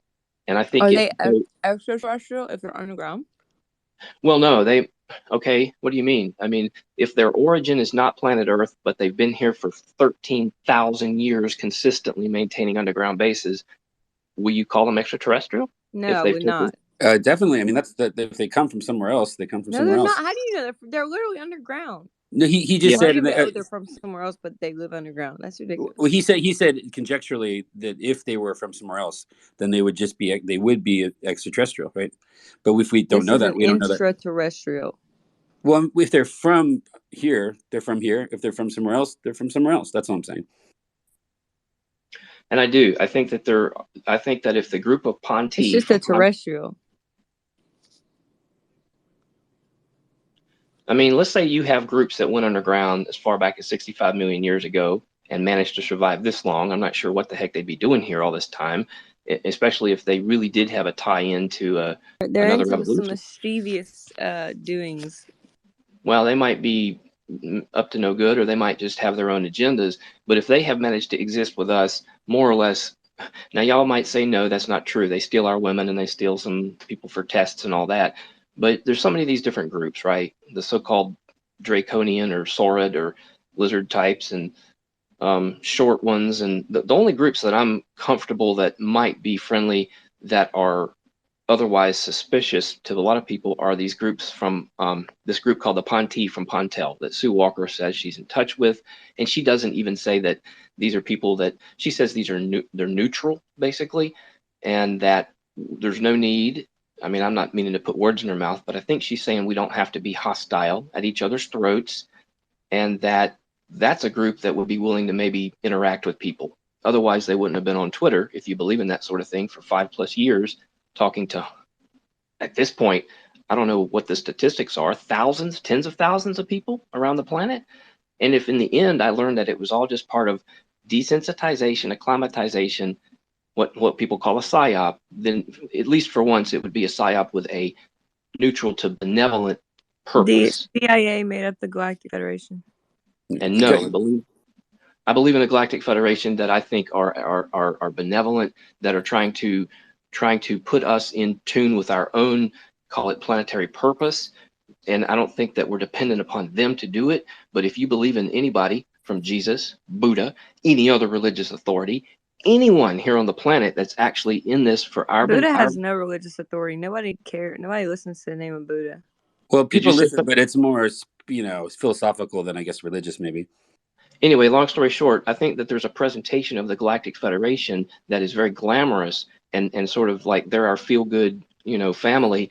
And I don't necessarily believe that. But what I do think is that if there was one group of, let's say, Federation type or super galactic, if there's just one group out there, I wouldn't be looking to a trade federation first or a military presence. I'd be interested in who is trying to keep us on our evolutionary timetable or otherwise help us without the expectation of, it's like, what do they want in return? It's what I would ask. But you see how this stuff is kind of, at least for me, it's very speculative at this point. So I really don't know. They want your soul. Well, whatever you know, I mean, we should try to connect with these at our next CE5 HICE thing. I mean, it's certainly in our best interest to connect with the most benevolent entities possible. Thumbs up, Taylor. You want the benevolence, don't you? You don't want the baddies. Taylor, did you make up that whole thing with the CIA inventing the Galactic Federation? Yeah, I read about that, and I've actually looked at documents. Yeah, I mean, there's no way the CIA can claim that one. That's way before their time. They literally have documents written about Galactic Federation nonsense a long, long, long time ago. You realize that all they do is lie, right? Yeah, all they do right. is win. No, they lose. They suck. Every time people say Galactic Federation, I just think of Star Wars. Yeah, I mean, even before Star Wars, there was Isaac Asimov, like in the 40s. He started that whole thing. Isaac Asimov was a psyop. I forgot about that. Yeah. I mean, Star Wars and Spielberg was definitely with the, cooperating with the government and like with these esoteric Whoa! Don't be groups. dissing Spielberg here, man. Come on, Diss the bird. Spielberg was seeking information. He wasn't collaborating with Plus, the Star government. He Wars was. was Hold on, George hold on. Lucas. Spielberg wasn't collaborating with anybody. What are you talking about? Logan, DMs. He was researching, not collaborating. What are you talking Yo, my about? Kimball, boy do you want to be Spielberg was co-host? definitely collaborating. Why do you think these motherfuckers get like hundreds of millions of dollars for their budgets? Who signs off on that shit? And why do He's the you think? greatest filmmaker of all time. But That's what why he is invented film in this whole America? type of What is entertainment. film? Film is a propaganda mechanism designed by the CIA. That's what the whole entertainment is. What do you think Hollywood is? So the whole reason it exists, the whole reason it's funded, is because it helps people understand what they're supposed to understand. Media, Hollywood, television shows, they're programming tools. This isn't a conspiracy. This is a fact. The reason why we had televisions for fucking free, the reasons why they were pumping television out to us for free, was because it's programming. What do you Okay, think sitcoms are? These are ways to show us what culture is. The way that they get new ideas out is through the media. People like Spielberg were picked because the artistry of directing films and making films is so complex. You need someone highly intuitive on both human emotion and all other kinds of things to get it in there. They looked at people that were in film school. They looked at people. They found people. The reason why Spielberg's famous is because he made a fucking film at his film school, and people saw it, and they're like, "Holy shit, this guy knows." Wasn't E.T. the film that put Spielberg on the map? No. I mean, this no, is he what was I'm talking already about with way his famous, but college age. What got him the attention of the studios so he can get these budgets. He made a film, and it was a silent film because there's no one really talking in it. But it's interesting, and it's called Amblin. It was like an AP movie. yeah, and it just shows that this guy understood human emotion on film, and he could do things with it. The magic of film, which is empathy, which is getting somebody in the seat of the character you're showing, and all that stuff. So It's a magic spell, and so like. So Spielberg did more for Disclosure than anyone. So is Disclosure like a psyop? Yes. Well, hold on. Disclosure is a really big term, and to say that Spielberg did more for Disclosure than anyone, I think would be a stretch. And but it's a good argument. Okay, then tell me who did more then. Who did more than Spielberg? Yeah, who did more to acclimate us to the understanding of extraterrestrials and all this? No. Well, those phenomena. are two different things. Acclimating us to the idea of aliens is not Disclosure. Those are two different things. It's certainly the biggest part of it. It's a big. I agree with you there, but I just want to. I agree with you, and I agree that Spielberg has had a huge role in the acclimation of the idea of aliens. But this idea of aliens through Spielberg has also been a psyop. Every alien comes from a fucking spaceship. That doesn't necessarily that's not a fact. That's just what he's portraying. The way that Hollywood portrays the alien phenomena, the UFO phenomena, is how we look at it. And the reason why these guys were portraying them in alien ships might come out later or soon to be part of a psyop, because maybe that's not what they're coming out of. And maybe the whole myth of the UFO phenomenon and aliens from another planet and all that jazz, maybe that's the psyop. And we're waiting for an alien to walk out of a ship from another planet and tell us what life is like over there. But the reason why we are expecting that is because they told us to expect that. Meanwhile, there's new theories, new ideas coming out right now that are saying this is not the nature of these aliens. The nature of the aliens is something different, something non-physical, something extra-dimensional. And they don't need it clearly is just one of many examples of entities we don't understand. Exactly. But through the entertainment industry, they've gotten us to look in one direction. And that's a success or a failure, depending on how you look at it. And we don't know. The cards haven't fallen yet. So we don't know if that's a good thing or a bad thing. But the way we all think about the UFO phenomenon was designed in part by Steven Spielberg's films and other people's films. So I agree with you. Well, here's the thing, though. Spielberg, when he started doing these things, no one else was doing it. He was putting this idea in our consciousness, and it was based on actual research he was doing. And fast forward to the modern day, right now, this minute, he's pushing really hard for real disclosure and ubiquitous disclosure, not just not just tangible aliens and technological craft. I think Disclosure psyop. Yeah, but you know what? I discovered these two aliens carvings in a Jedi on Mount Whitney. I think Spielberg would love to see this stuff. Oh God. Yes, he would, my man. Yes, he would.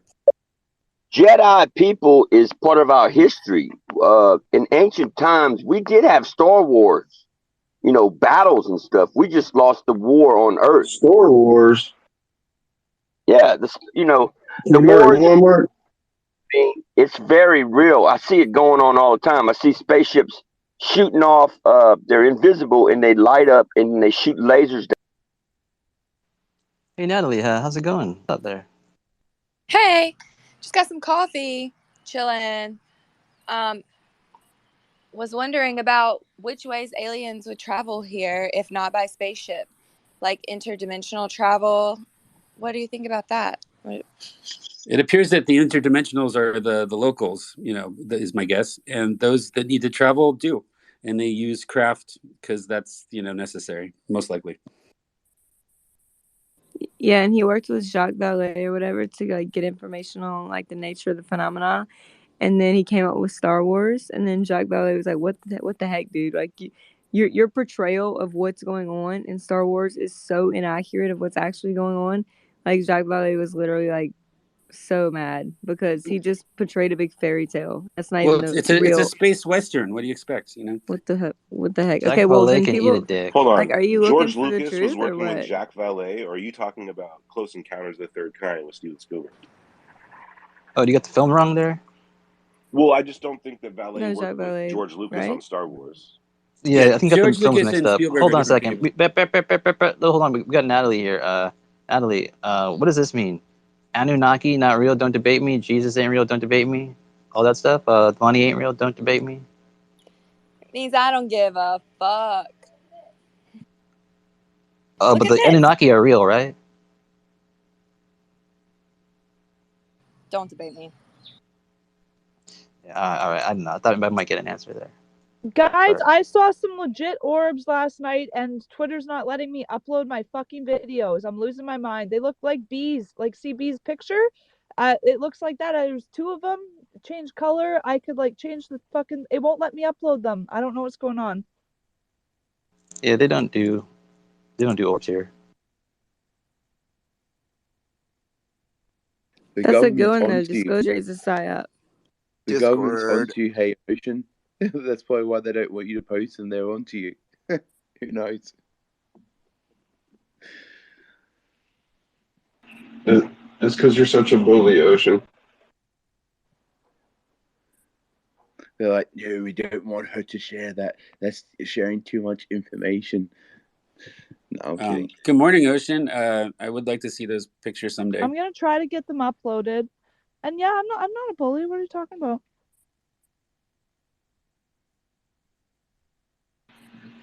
Yeah, you are, dude. I got brass knuckles of love and respect on either hand. That's fucking hot.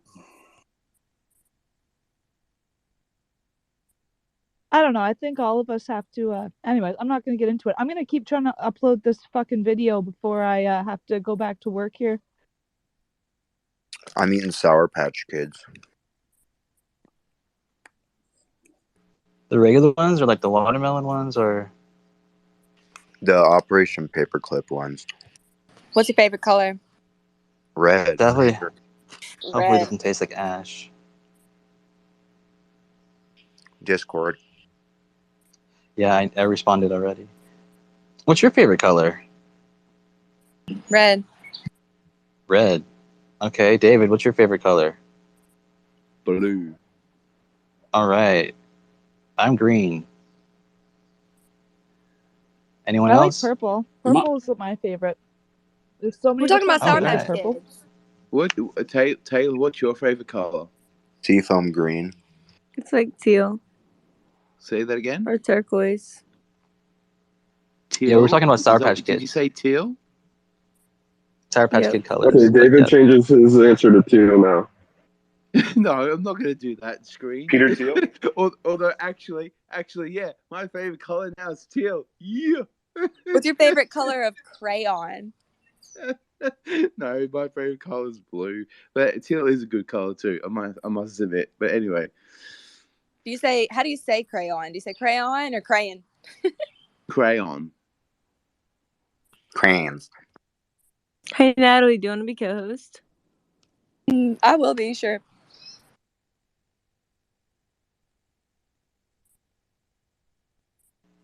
Lovely to have you. Hate to see you go. What's up, Matthew? How's it going?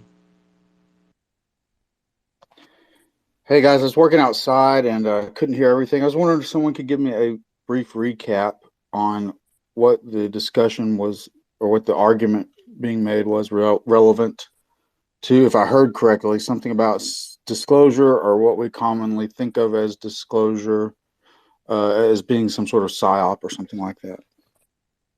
Yeah, disclosure's a psyop is a common idea. How so? What's going on? My argument would be that the questions we've been programmed to ask are the wrong questions, and so we're expecting answers for things that'll never lead us to gnosis. We'll never know anything else. The idea promoted by the media being that UFOs are a phenomenon caused by alien visitors from another planet might be part of misdirection. All of the science, That's a complete psyop. okay, all of the science we have says that in my opinion, what Taylor's I've a seen psyop. says that it's not physical aliens from another planet building technology to come over here, and so that's I think the basis of it. People think otherwise. I just, those are the two That's sides, cool. I think. That's what I thought. Understood. Do you mind if I give a quick response before I get back to work? I just want to put it out there and see. I'd love to have anyone disagree with me or see if it makes sense, because I mean that's not.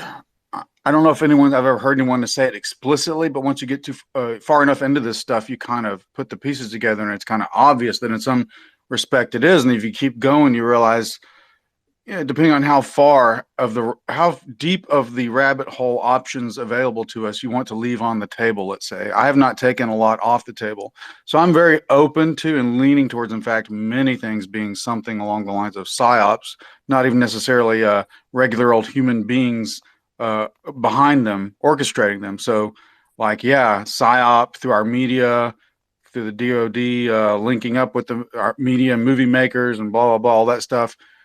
The way we are psyoped regarding disclosure to frame us and program us into a way that we're not inclined to even question the assumptions that are behind our questions, therefore preventing us from asking the right questions in the first place, and kind of containing us and putting boundaries and constraints around the way we think about things. Yes, I think that's true about disclosure, in quotes, because it's such a nebulous term, but many other things as well. And you probably heard, some of you may have heard me say things like this too. Like, the same is true with all kinds of common domains of knowledge where there is supposed consensus expertise, from climate change to evolution and all kinds of things we put in these neat, tidy categories. I think many of these things are subject to similar kinds of, I don't even want to say campaign, because it makes it sound too much like a human endeavor. Some sort of means by which our thinking and understanding is constrained to control us. Put it that way. Well, that's definitely true. But sometimes, just because we're being controlled and manipulated doesn't always mean that it's for, good or bad reasons. Sometimes it's just a policy trying to be enacted. Like, I don't know what's true, but trying to figure it out actively, obviously, right? Let's look at disclosure. Sure, if it's a psyop or propaganda or whatever, which I believe it is, to get us to focus on the physical ETs, like the ones that Spielberg put forth, maybe coincidentally, maybe a coordinated effort, either way. I don't necessarily know whether or not it's for our good or bad that they're doing it this way. What I've been getting from speaking to people in government and at the Pentagon and at the Navy so far, and hopefully in NASA as soon as I can get over there, from their perspective, it appears to be that simply they're trying to do disclosure now. Before, they weren't. When Spielberg started doing this stuff, they were actively harming people for trying to give any sort of sense of disclosure, whether perfectly accurate or just limited. But now it's a different ballgame for whatever reasons, which I can, conjecturally, put forth for you guys. They are trying to ease out some disclosure. And I think they believe this is just the most palatable first version of it that they can market to us. And if they were to try to give us the whole thing, it would be too much and people would tune the fuck out. But they are aware. Give it to us. They're spoon feeding it to us is what is my theory, but it could be something else too, They're lying though. It's it just because it's a psyop, like you said, Mello, that doesn't mean you don't know the motivations behind the psyop. It is definitely a Exactly. Yeah. psyop. It is clearly a psyop, and like you said, anyone you talk to in there tied to it can start feeding you the points that show that it is a psyop. A psyop is a psychological operation. It's an attempt at a control of a narrative, but that narrative can be full disclosure eventually, or it can be disclose everything except our dirty history, or it can be disclosed so that if our enemies try to disclose, we already have our foot in the door, or it can be, we don't know. So, but that Did anyone you say Kimby? anyone who thinks it's not, It can be. You know, I heard once somebody was like, the type of aliens that don't drive our cars. And I think about that all the time because I think that the aliens that we interact with do drive our cars. Yeah. Well, I'm looking for a driver, so if you know of any like free ETs, seriously, because I'm trying to go up and back between where I'm in San Diego to Coronado for these like Top Gun style hangout sessions with these Navy pilots, and for whatever reason, when you get out of the bar there at like 1 or 2 a.m., you go 20 miles, it costs like $80 fucking. So joking aside, if anyone's in like this Southern California region, doesn't have to be an otherworldly entity, maybe just a college student looking to get involved, I'll pay them some money. I mean, if you were serious about like those aliens, though, we might be able to hook you up. I'm serious, man. I'm serious. Yeah, but they're not around here. They're over more middle of the country. So. All right. Well, they can hop on some kind of craft and. Oh, sorry, Matthew Morris. Go ahead. Hey, thanks. I'm trying not to jump in, especially when I'm not a frequent guest in y'all's spaces. I don't like to distract, but I wanted to ask David. David, I had an interruption with a small child interrupt me when you were the part where you were saying something I was interested in about, and it looks like you're disconnecting now. So I hope you hear this. I wanted to see if you could repeat that little bit that came after where you're saying you talked to the insiders and you're trying to talk to NASA or insiders within the government, let's say, what we think of as the representative part of our government that seems legit to us that may be necessarily being true control. But anyway, I think that's the direction you're going, like you're about to make connections with people at NASA. But typically what these types of government-ish people will say is, then I got distracted after that. So if you wouldn't mind repeating some of that, if you can hear me and when you come back online. Who is that directed to? That was David, I believe. I thought it was David. That sounded like my thoughts and words, but I'm happy to have anyone discuss them. Well, sometimes I couldn't tell, especially when children are interrupting me. Who's the one doing the speaking? It's not always obvious, but yeah, and it's not always obvious to me either. So anyone can join in. Yeah, please elaborate if they were yours for sure. Okay, well, I kind of tuned out a little bit when it was another person's name described. So, what was the question? It was about the. It was the part where it was being discussed that as soon as I meet up with the NASA people, I'm about to meet with NASA people, but when I talk to people on the inside, or at least inside of government, this is what they say is they really think is going on now. That's something like that. Okay, that does pertain to me. Sorry, I'm animating at the same time. Okay, so you just want to know more about that, basically. Okay. Yeah, I just missed the part. I missed what came after that about whenever I'm about to meet with somebody from NASA soon, something like that. Oh, okay. Well, okay. The NASA part is that it's a budgetary thing because it's a different part of the country that I don't have a home. And so I'm just, I need a little more money before I go. I have some contacts at NASA, thankfully, that I've been corresponding with, through, private chats and stuff. And generally speaking, if you want more details on this stuff, we could go to a less public facing format and I'd be happy to give more, more specifics. But in terms of like what I'm researching is I'm not to be a broken record to the people who hang out with me every day. But I'm largely looking right now as the main focus into the historical situation that has been going down since we, first shot down that Chinese spy balloon, and then, we increased the parameters of our technology to detect more UAPs and whatever, flying things. And then as a result, we had our first NORAD mission in history that allegedly shot down one or more of these UAPs. So I've been looking at it from sort of trying to figure out the primary motivations of those in power. I was, living, and I have been living part-time in DC, so it was a convenient time for me to sort of interface with people. I started focusing largely on the technologists that are working at places like the Pentagon. That has led me sort of down this very fun aquatic rabbit hole to all kinds of things involving acoustic under ocean technology, which has led me to the Navy, where it's not a coincidence, it seems, that these are a majority of the pilots, flying near the water, doing water-related missions that are seeing UAPs going in and out of the water. That has also led me to try to do these sort of field research things, which I can elaborate upon, to try to go to the hotspots where this has occurred and get as much data as possible. I'm trying to get a collaboration with the Scripps Institute of Oceanography, which is very close to here, that has, I think, the top program for doing this kind of thing, including a department specifically dedicated to underwater ocean acoustics, which is totally my jam. And then I was talking about, just to summarize, about the sort of budgetary concern of Ubering up and back to Coronado, where these Navy pilots like to hang out and do like beach type activities. And then I was looking for to hire a driver, because it's going to be a lot less expensive than getting raped by Uber every night.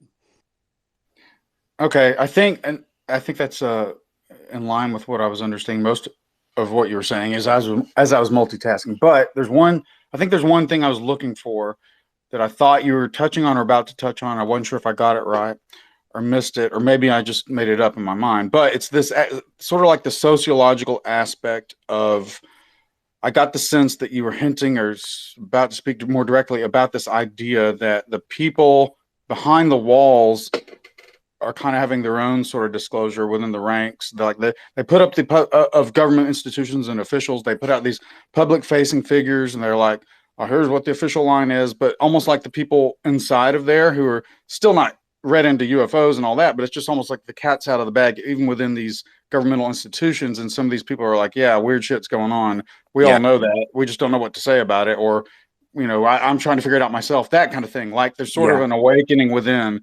Were you saying something that kind of hinted at that maybe? Oh, definitely. Yeah, I wasn't sure which part you were wanting to speak to, so I gave you sort of an overview. But yeah, that's definitely at the center of my curiosity right now. I can only give you sort of my anecdotal sort of encounters with like a handful of sources I have. So I can't give you like it's the Pentagon itself is obviously a massive organization, but everyone I've been in touch with in that organization that has been willing to speak about this stuff, which has been everyone but one person so far. I'll wear that person down eventually.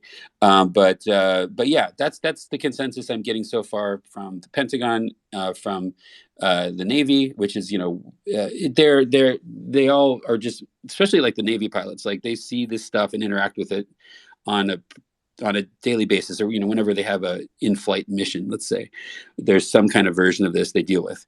And it's no surprise we've heard them speaking about this in front of in public settings for quite some time now. It's weird though, because it's much more than other parts of the military that speaks to this so freely. But also speaking quite freely are the people in the Pentagon. It appears that they're legally and politically limited in terms of how much they can say on the record.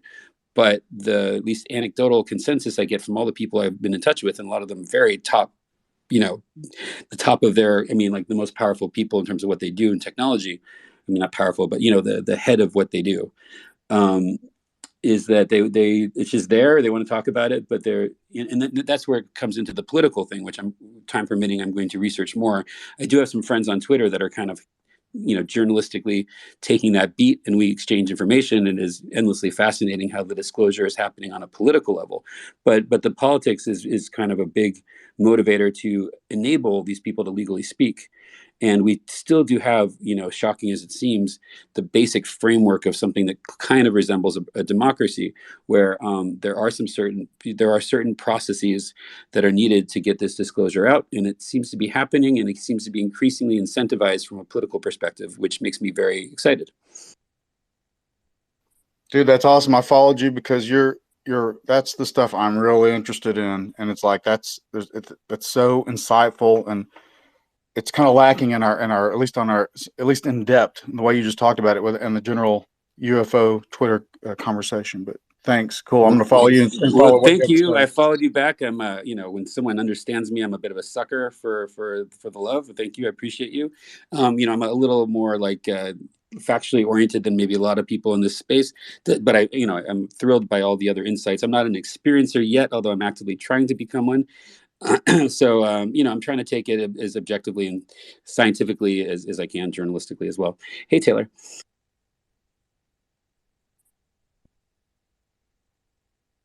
You got your hand up, Miss Taylor?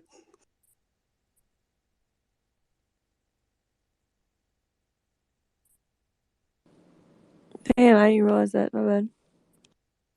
I was like, okay. Yeah. Well, anyway, I was thanks. No, I appreciate that, and I'm glad that there's an appetite for knowing what's actually happening, because for destruction. We are living through history, and we're not getting it from obviously the mainstream media in any sort of detailed sort of way. It's all this kind of just sort of 3 steps forward, 2 steps back political theater. And we're getting it more than ever. I mean, the president's kind of muttered about it, which the president had never done before. So we're inching our way closer, but I think we're very close to the edge of where a lot of things are about to spill out. I mean, maybe they won't all be true, but at least for my own personal reasons, I'm hoping for a certain amount of disclosure to happen. I want it to become conventional wisdom that we're not alone, because I have some things I'm working on for once we reach that moment in history.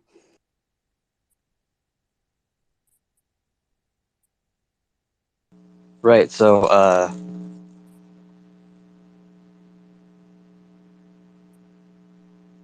Steven Spielberg. Hell yes. What was his first movie? I mean, his first short film is called, is Chupa still here, is called Amblin. And that's, as you may recall, what he named his production company on, that did E.T. and all these other things. It was sort of this hippie thing. It wasn't that good, but, it showed his talent, at least. But what about Lucas? Lucas made the school that I went to, which is now kind of like this ornate Persian palace with a lot of funding. And Spielberg didn't go to a good film school. He just went to some junior college, but you don't need school to be an artist, obviously.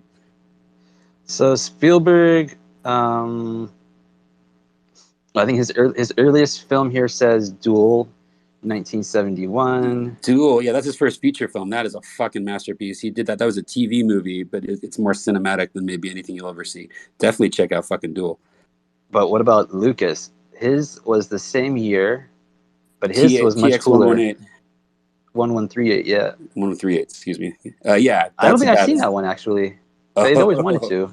It's genius, man. The short version is genius, and the feature film is genius. It has what's his face from Godfather as the star. The consigliere, what's his name? I'm blanking. Anyway, I never saw the whole Godfather series. Well, you can leave out the third one, obviously. But 1 and 2, baby. Have you seen those at least? No, I haven't seen the whole thing through. Oh man, you are a lucky Logan. Those are like the most satisfying film experiences possible, pretty much. They go so long though. Each Godfather film, oh my gosh, it's like 3 hours, like 4 hours long, and it's like, oh god. But yeah. Well, how long is Avatar? But yeah, so I've seen all 3 of them. I did like a marathon once. I saw all 3 of them, and it took like nearly the whole day. I was like, whoa, these films are long as. It's like Lord of the Rings kind of thing, but longer.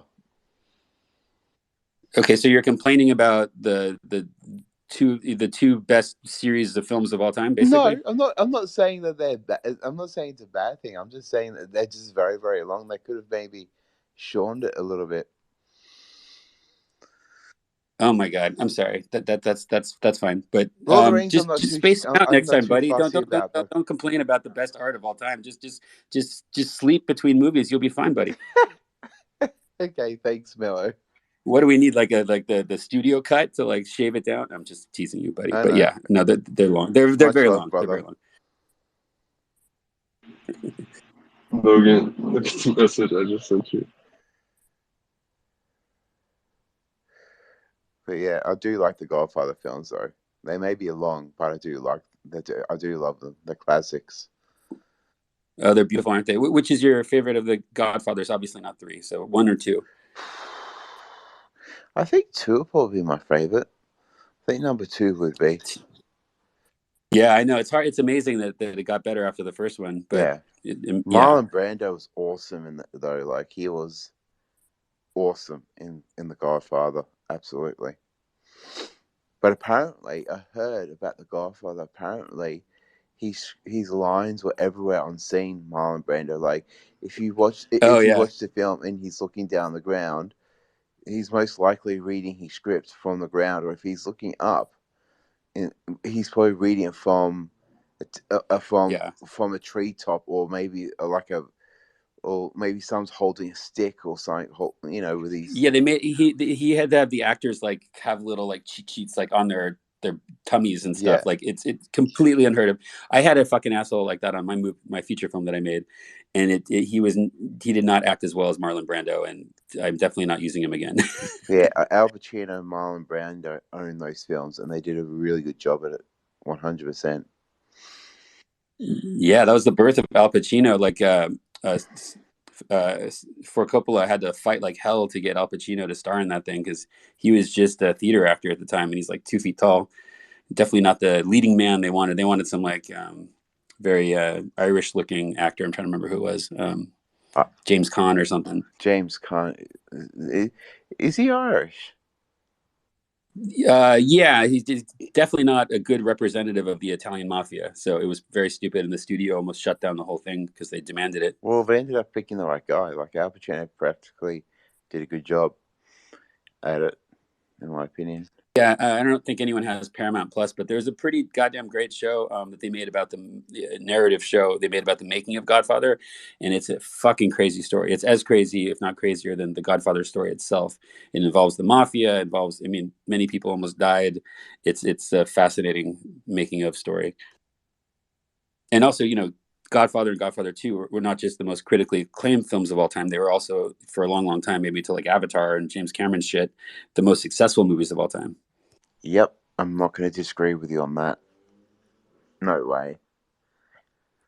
Yeah, well, just facts, fun film nerd facts. That was the great time of film. Like, Yeah, I live in the worst talked time of film. about this a couple days ago, and none of these kids want to sit through a full-length movie. They all want it in 10 minutes, man. Yeah, but people will watch like a TV series for like, a million years. So there is an attention span there. It's just film is dead. The worst time in history. My movie came out the literal worst week in history for cinema. Oops, I don't do that shit anymore. It was the week that COVID shut down all theaters for 2 years. And that's when my movie was supposed to premiere in 500 plus theaters to start in Asia. So this is all very cute to me, this whole process. But you can tell I'm not really focusing on standalone movies anymore. Do you know when Tupac was talking about how Hollywood and everything was like a CIA project? I 100% agree with him on that. Like, there's one. Well, PSYOP. I mean, yeah, PSYOP. There's one program I know for a fact that is CIA based because every time. Excuse me.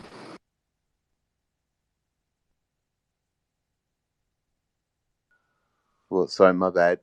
Did I do something wrong? No, that's my bad. Okay, cool. But yeah.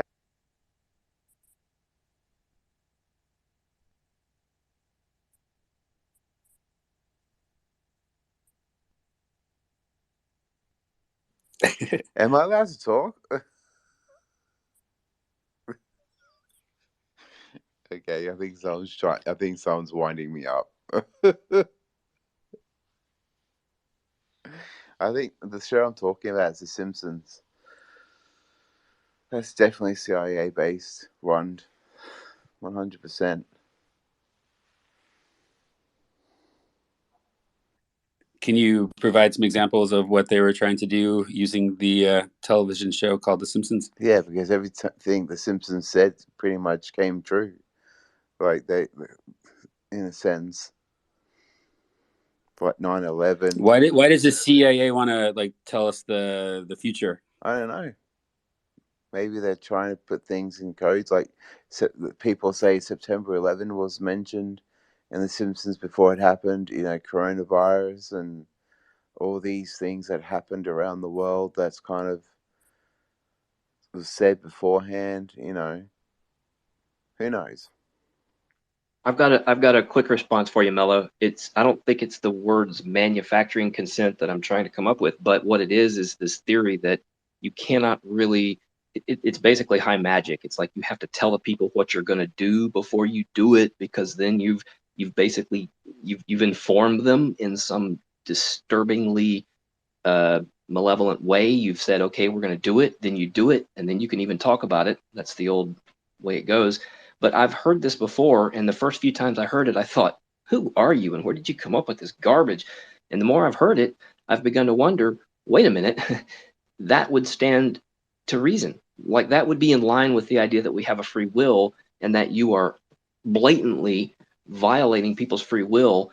And it has to do, I think, I literally believe this. I think it has to do with to the degree that you are aware that what you're doing is that violation and is in fact it's like you're taking away a right or something. So you have to tell the people you're doing this, and then when they either nod or they don't have any response or they don't object, you've kind of got like even if it's distorted, it's like you have now a legal, not precedent, but you have the legal wherewithal. Does this make any sense? I have tried hard to wrap my mind around this. We've told you we're going to do it in a surreptitious way. Now we can go ahead and do this crap.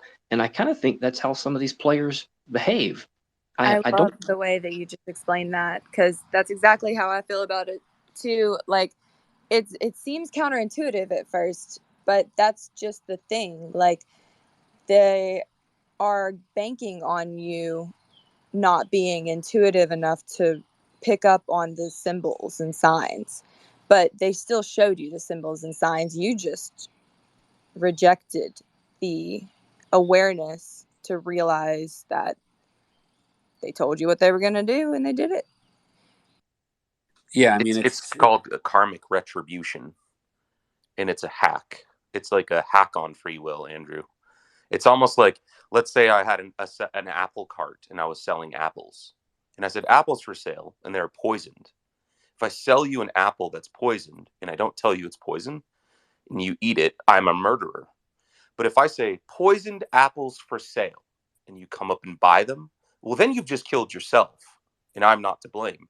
It's a hack on free will. Yeah, and it's like people are that dumb that I'm sorry, Mello, that they're that dumb. They'll come up and they'll eat the apple, and then if you say, by the way, it's a poisoned apple, they'll just smile and look at you, going, sure it is, and they'll eat the apple, or they'll say, oh, good. It's like people are. I don't. That's the part I'm struggling with. Is like it's like people's.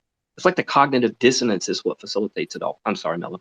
It's not nice, and it's service to self, and it's definitely low vibrational. And I think that's why it's hard to grasp when you have compassion for other people, because when you have compassion and your service to others, you would never dream of poisoning somebody on purpose. All right, just some devil's advocate, because I don't really know the truth, and neither do we in terms of the specific examples of this. I think this stuff does happen often as psyops and as, retro causality, mind fucks and all these things, but we don't definitively know on a case by case basis, because the people that are creative and do things are also individuals, and they're not always controlled. That's just the fact. So this is probably by and large the truth, and maybe it is a combination of factors of people because there are people who do genuinely have visions, and it's often the most creative and intelligent people who are able to kind of predict the future and often even see the future. So we can't discount the individuals who make these shows. I've met and got to know some of the main writers and producers of The Simpsons, for example, and they're fucking cool and weird motherfuckers that you would like, and they would fit very well into the space. And to just jump to the conclusion that they're all just being puppeteered by the CIA might be true part of the time, but it also is not going to be true all the time. Or maybe it's a combination of the two, that they're being used because they are genuinely perceptive. So there's some genius writing and genius insight, and I just don't want to discount the individual human people just like us who are smart and trying to make sense of the world. Okay, well, look, there's Matt Groening who did Futurama, and that's got to be in my top 5 favorite shows. Well, top 10 ever, because I'm including things like MASH. Nah, top 20. But the point is, Futurama, in my opinion, is just effing awesome. And I do love The Simpsons, so I would only want to humbly question David as to whether he thinks it's start to finish, or like in the case of Star Trek, the original. I thought I'd heard somewhere that Roddenberry was slipping in a CIA narrative or two, and I have to believe that there was some CIA input. I don't think they simply said, here's how it's going to go. I don't believe that for a second. But I think that some of the creative, I think the real creativity is almost always with people with benevolent intent, and they're genuine people. And even if they are working on what I will call a dark narrative, I think that that's how that evolves. But I have heard that in the early, at least in the earliest, and maybe into the next generation, I don't know. But the one that comes to mind immediately, which I have no knowledge about, is V.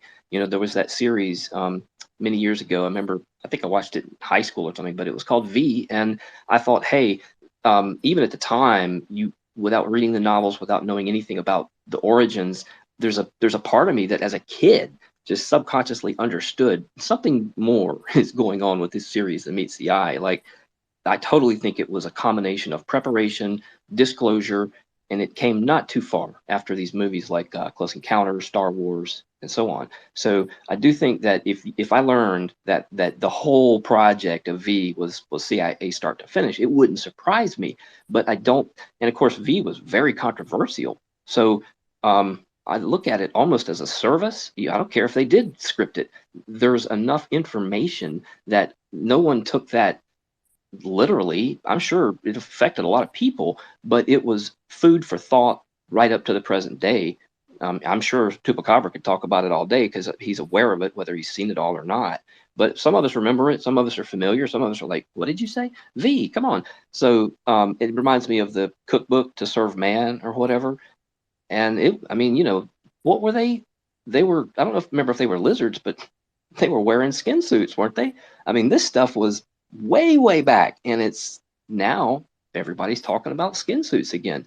So I think that there's a CIA influence in a lot, and of course, just UFO Twitter is just dripping with alphabet. So you have to tiptoe through the tulips, but if you're not out trying to cause trouble, then I agree. Sometimes we just have to keep questioning and wonder about these things. But if David wants to respond, I don't think Simpsons was CIA, like dirty, that's bad. It's CIA start to finish. I think that when you see things like, what is it, Trump on the elevator and some of these scenes, and then years later, you have to look back and go, Whiskey Tango Foxtrot.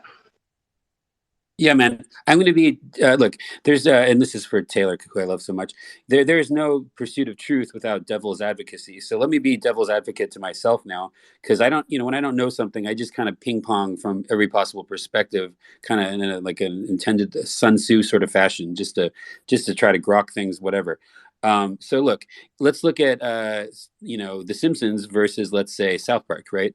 If we were to look at the spectrum of CIA control, I would say, well, there's infinitely more potentially for a show like The Simpsons. All these guys from Harvard, et cetera, and just the production process of and the amount of time it takes to make that show compared to South Park, famously, right? So Simpsons takes like, I don't know, like weeks to months sometimes to make an episode. It's very high production quality with the animation style. They send it to different people around the world. The writing process takes a lot longer. So therefore there's a lot more opportunity to be manipulated by the, deep state apparatus, right?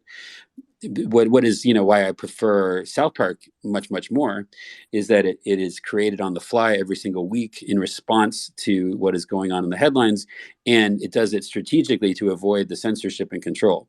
So I would on the spectrum between psyop and individual thinking, I give Trey Parker the edge.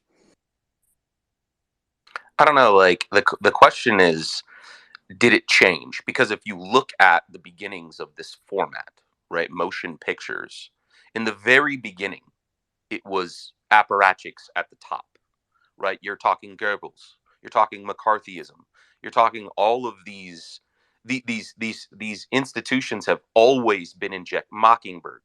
These institutions have always But been what came guided. before that, though? What's that? What came before that is Trip to the Moon. Well, yeah, that's okay. You're going back, but like as soon as these super powerful dudes with guns realized that this was a way to propagandize people, we know that they did that, like at large scale. Agree or disagree, Mello? Agree, but let's The not forget. question is, did they leave? Did they stop? It's not right. It's kind of like the power is the B, and the more centralized that the top down power is, the more they're going to use the media. Definitely. Hey, quick question, Dan and Mello. Anybody else? Have y'all seen? Is it Edward Bernays? Have y'all seen the show about him or the specials about him? And you're familiar with who Edward? Is it Edward Bernays was? I'm not sure offhand. Can you please tell me? No, but you can look him up, and I can't remember the name of the damn show. It might be a series. There's one other I'm confusing him with right now, but he was either related to Freud or some famous philosopher. I'm sorry. Yeah. And the he's guy the guy that owned Netflix, right?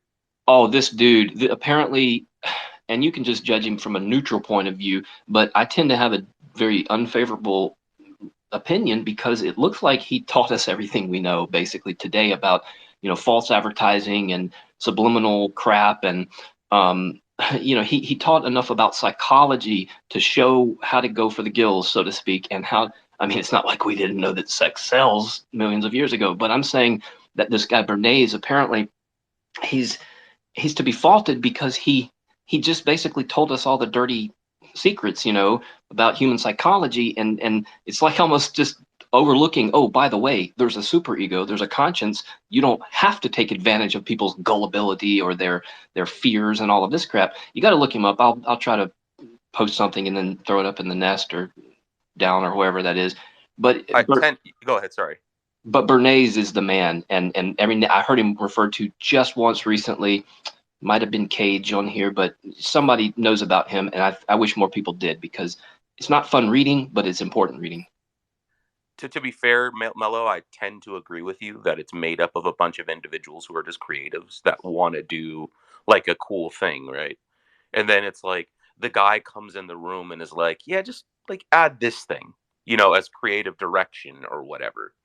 And then that stacks over time into, what we see as this big picture thing, like with The Simpsons, right? It's like, how many Simpsons episodes are there? And then a couple of them are kind of fucking weird. And it's like, hold on, who informed that decision? Who was in the writer's room at that time? Yeah, I'd like to know. Yeah. I could probably find out. Yeah, that would be cool. Right, probably CIA operatives are probably in the writer's room, most probably. There's this friend of mine who's I'm not going to say the details because this is public, but she's a great person, talented writer. We actually collaborated on some comedy scripts that we should probably send to some people at some point. But good friend. But she's this cute girl, and she just had this way of like knowing every strategically, I guess, also just out of personal interest. She wanted to work on The Simpsons really bad, like a lot of people, and so she knew every single like Harvard nerd working on that show, and she dragged me to all their really really boring parties. I mean, these people were bright, but just not the most fun to party with. No offense, including that dude from The Office. He used to write for The Simpsons, I guess. What's his name? B.J. Novak. That guy I kind of liked more than others, but whatever. But what the fuck was my point? Anyway, oh yeah, I guess what I'm saying is I could probably find out. Yeah, it would be really funny to see if you could find a consistency in particular writers on some of these particularly anomalous episodes or whatever. Well, I mean, anyone can do that by looking at the credits. This guy was David Merkin, who's like the showrunner for a while. Like, I should have stayed better contact with these people, but I interviewed him and met him a few times in film school. I mean, this guy, you would not think he was involved in a psyop if you met this guy. I mean, he's just like a freaking weirdo, awesome dude, super chill, not like interested in the industry. He's just a creative weirdo, but who knows what's going on behind the scenes? You don't know until you find out. Again, I don't think any of those people are necessarily nefarious, but like people can be leaned on. Do you know what I mean? Like, oh, certainly, yeah, and everyone wants to work on The Simpsons, especially. That's part of the magic of South Park, is these guys just had full autonomy from start to go. You know, that's the same thing, actually, start to finish. My bad. So you should. There's a great documentary about Trey Parker and how he makes the show and thinks of it on the spot and creates it, and they animate it within like 4 days every week, and it's a it's a brilliant way to avoid censorship. one show that upsets me that I probably would like if I wasn't such a weirdo is Inside Job on Netflix. Have you ever seen that show? That's an animated one, I think. It's the animated one, and Yeah, it's like, it looks annoying. Is it worth seeing? dude, it's gonna piss you off, but it's worth seeing to like sort of frame in what we're talking about karmic retribution. It's like they're just saying it. They're just saying the shit. It's almost like V or something. It's like they're saying the thing out loud. And it's like every fucking episode is hitting with like, yeah, they're fucking with the water, or like they're just saying it. Right, Like, right. I know why that's annoying. It looks like it's not done well is part of the reason, but also it's annoying because it's just like, here's what I mean. The truth is annoying, especially when you're powerless to do anything about it, right? It's like, oh, hey, you want to know the truth? Here it is. It's a fucking joke. I mean, I don't. Or why is it annoying to you? That's why it seemed annoying to me. Because I can't fucking do anything about it, and it's like now you're making it a joke, and I always hate. We probably all of us are of the age where it's like you bring up a thing, and they'll be like, "Oh, that's like that show." Or like Battle of Los Angeles. Like I used to talk about Battle of Los Angeles, and then this movie comes out called Battle of Los Angeles, and you're like, Spielberg made a movie about it. It was very expensive and it didn't do very well. But it was like a slapstick movie that dealt with the Battle of Los Angeles. I forget what it's called. It was pretty amazing, but it was a little too weird for the most movie go. It was a very artistic film, actually. I'm not talking about that one. It's like the one with The Rock. It's like a fucking like. Oh yeah. There's that one that came out, Battle of Los Angeles, and it was like the one with The Rock, and it's like that was the one that was like one of the cases I used to point to be like, there's some weird shit. Like, have you ever heard of the Battle of Los Angeles? Back in like the early 2000s or whatever. Are you talking about San Andreas, not Battle of Los Angeles? Because The Rock was in San Andreas. Maybe The Rock wasn't in Battle of Los No, Angeles, but there was like a Transformers style movie. I saw that. It was like super cheap, horrible visual effects. Yeah, that was a piece of shit. Yeah, I like that. Yes. And I used to point to Battle of Los Angeles like as this case where it's like, dude, have you ever heard of this? Especially living in California, right? But that wasn't like a historic depiction of it. That was like a modern day. What if Los Angeles got fucked up by like shitty Transformers? Yeah. Yeah, exactly. And then all of a sudden I'm like, I couldn't bring it up anymore because they'd be like, oh, do you mean like that shitty ass movie? And that has happened to me so many times, like Men in Black or like any of these, like, Yeah. It trivializes it, right? I think Battle of Los Angeles is a very futuristic film because the Book of Revelation teaches that at some point in the future, Michael the Archangel will throw Satan down to earth via Mount Hermon and 42 months before Jesus returns.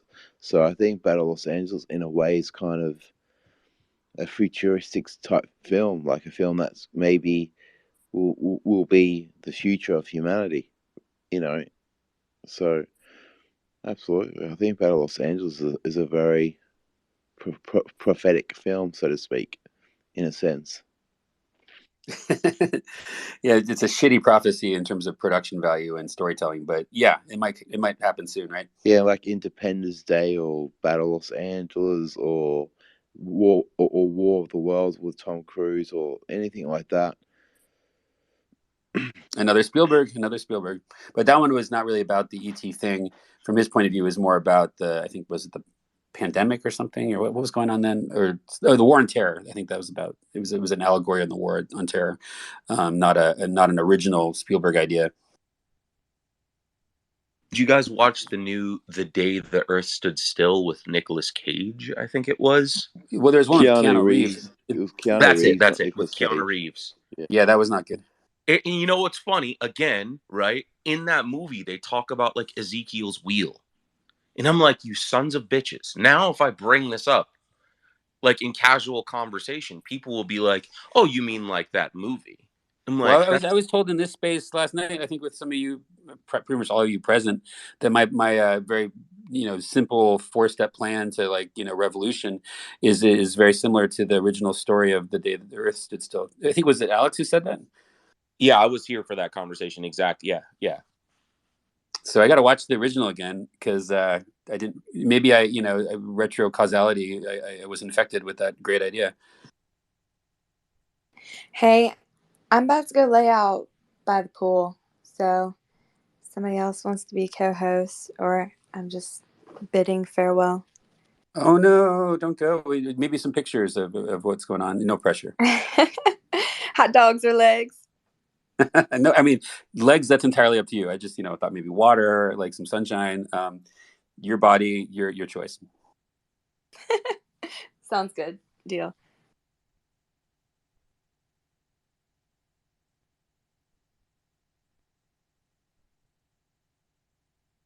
Now I'm scared to go, Logan. I'm gonna go by the pool, but I added like You're 5 scared mesh to go. routers, You want to go, and so but I you're can go scared to there. go. Wait, why are you So scared to funny. go? Why are you scared to go? What Because happened? then I'll leave Logan lonely. She's too polite. No, I've just been corrected. Who, by me? Oh, that's very sweet. Why does he think you're funny? I know we're all too scared to leave Logan alone. We just love him so much. It's very sad, but it's true.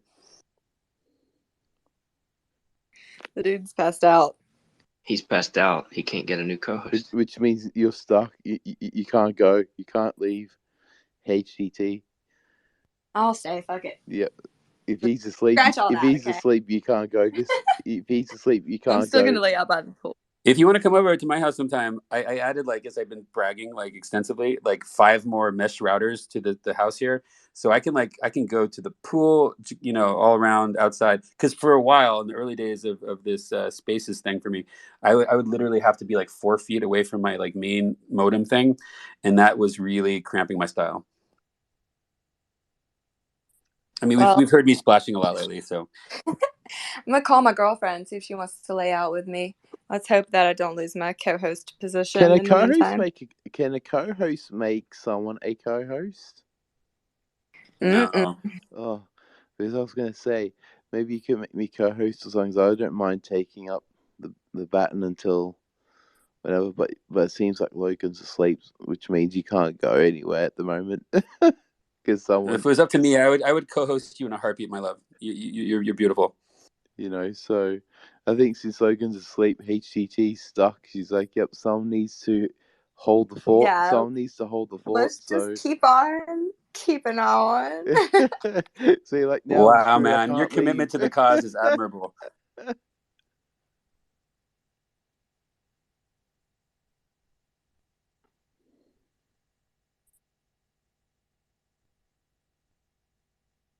Okay, while there's a lull, I've updated my animation I've been working on the last 24 hours. It's colorful now, and if you guys want to look at it, you could say what you think might potentially happen next, because I need this to go on for quite some time because it's going to be a music video. Are you posting that in the Nest, Mello? Because I'm even last night I couldn't see it. Yeah, there was a lot in the whatever 55-hour marathon Nest. But yeah, I can DM it also. Yeah, DM that shit. I'm gonna fucking DM that shit to you, baby. Okay, give it to me. I'll give it to you. It's very colorful and happy, and then we'll extrapolate.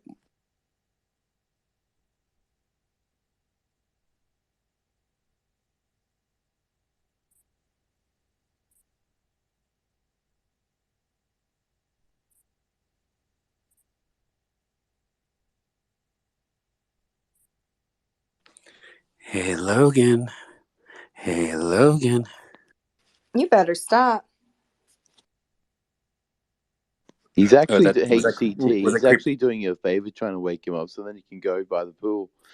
No, that's fine. I can go by the pool. I really just wanted to call my friend, and So do you know but what I we should called all her and do? she didn't answer, so I sent her Do you know what we a should text. all do? We should all Huh? everyone that has a microphone, we should all unmute ourselves and at the same time scream to the top of our lungs, Logan, and see if it works and No, gets him up. absolutely not. That man needs his beauty sleep. It was only a suggestion. Dude, Logan on the guitar last night, I did not know this motherfucker was like... Did he shred? He shred. Dan, And I where have you still don't been? believe He it. shreds like on a Nah, dude, that's daily... I still think it's AI. I don't know, man. I That don't would know. be impressive AI. I gotta... Definitely good with AI. Definitely good. I'm being a skeptic. He's like the kind of sexy who doesn't even totally know it. Well, that's the best kind. Yeah, if you know you're sexy, it's a major turnoff, right? I know I'm sexy. Is that a turn Just off? kidding. My bad. There's obviously exceptions. So The Mellow and HGT arc is sending me right now. Oh yeah, I'm working on it. I just outputted it and I gotta like throw it to my phone, but it's coming your way, buddy. Level up. Eat your eggs. Yeah, eat these huevos. Morning. Oh, is that Logan? Hey, Logan. Hey, lover. Yay, HCT can go. She can go and make that phone call. Yay, she can go by the Now I don't pool. even want to Yay, go. freedom. No, your attention's on me and I like it. Freedom. Yeah, do you want to talk to Logan about what you want to do? Me? Yeah, you. She wants to stay. It's all good. Tell me. I'm going to lay out in the sun. That's all, though. I was going to bounce, right? But what do I have? 51%? Anyways, here we are. I'll take y'all to the pool with me at 51%. She's trying to help preserve your eternal space, Logan, and she's afraid she's going to lose her connection as co-host. Well, Oh, she was keeping it alive. It's alive. This is a living, breathing, growing organism. Oh, you were gonna make a call? Well, I did. She didn't answer. But you were gonna like try to like keep the like room alive since I wasn't around? Uh-huh. That's thoughtful of you. I appreciate it. Anyways, yeah. Did I miss anything? I mean, we just figured out most things about, politics and psyops and The Simpsons and precognitive sort of propaganda content, things, stuff like that.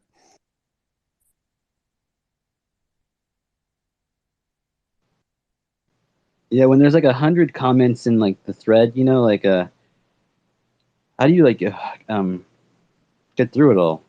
Well, we were just talking about that. I'm going to be DMing my colorful stuff to Dan, for example, instead of throwing it in the eternal thread.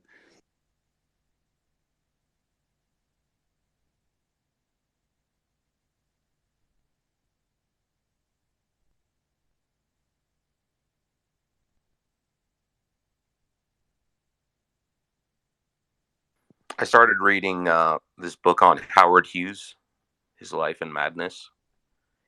And have you know Howard Hughes, Mello?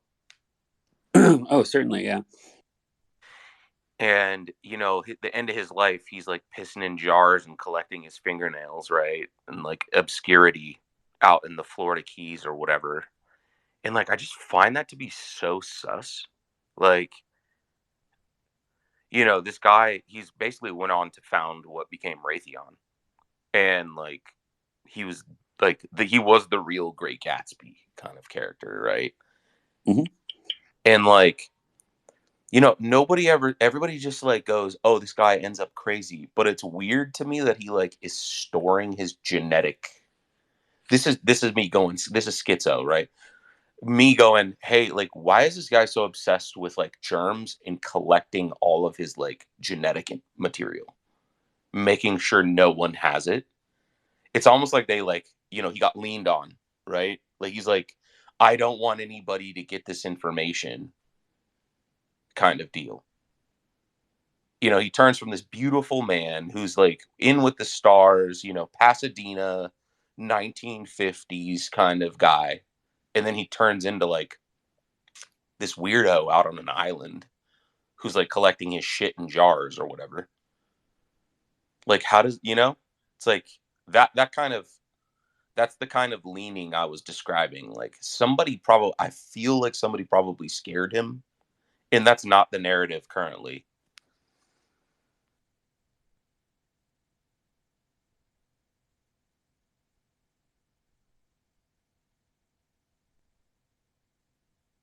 But yeah, this guy made the company. Howard Hughes made Raytheon basically, and Raytheon has now acquired Collins and Pratt and Whitney, and like all of these other companies. It's the largest weapons company in the world, in the country, in the world. And they have credit unions, Hughes Credit Union, and like all this stuff.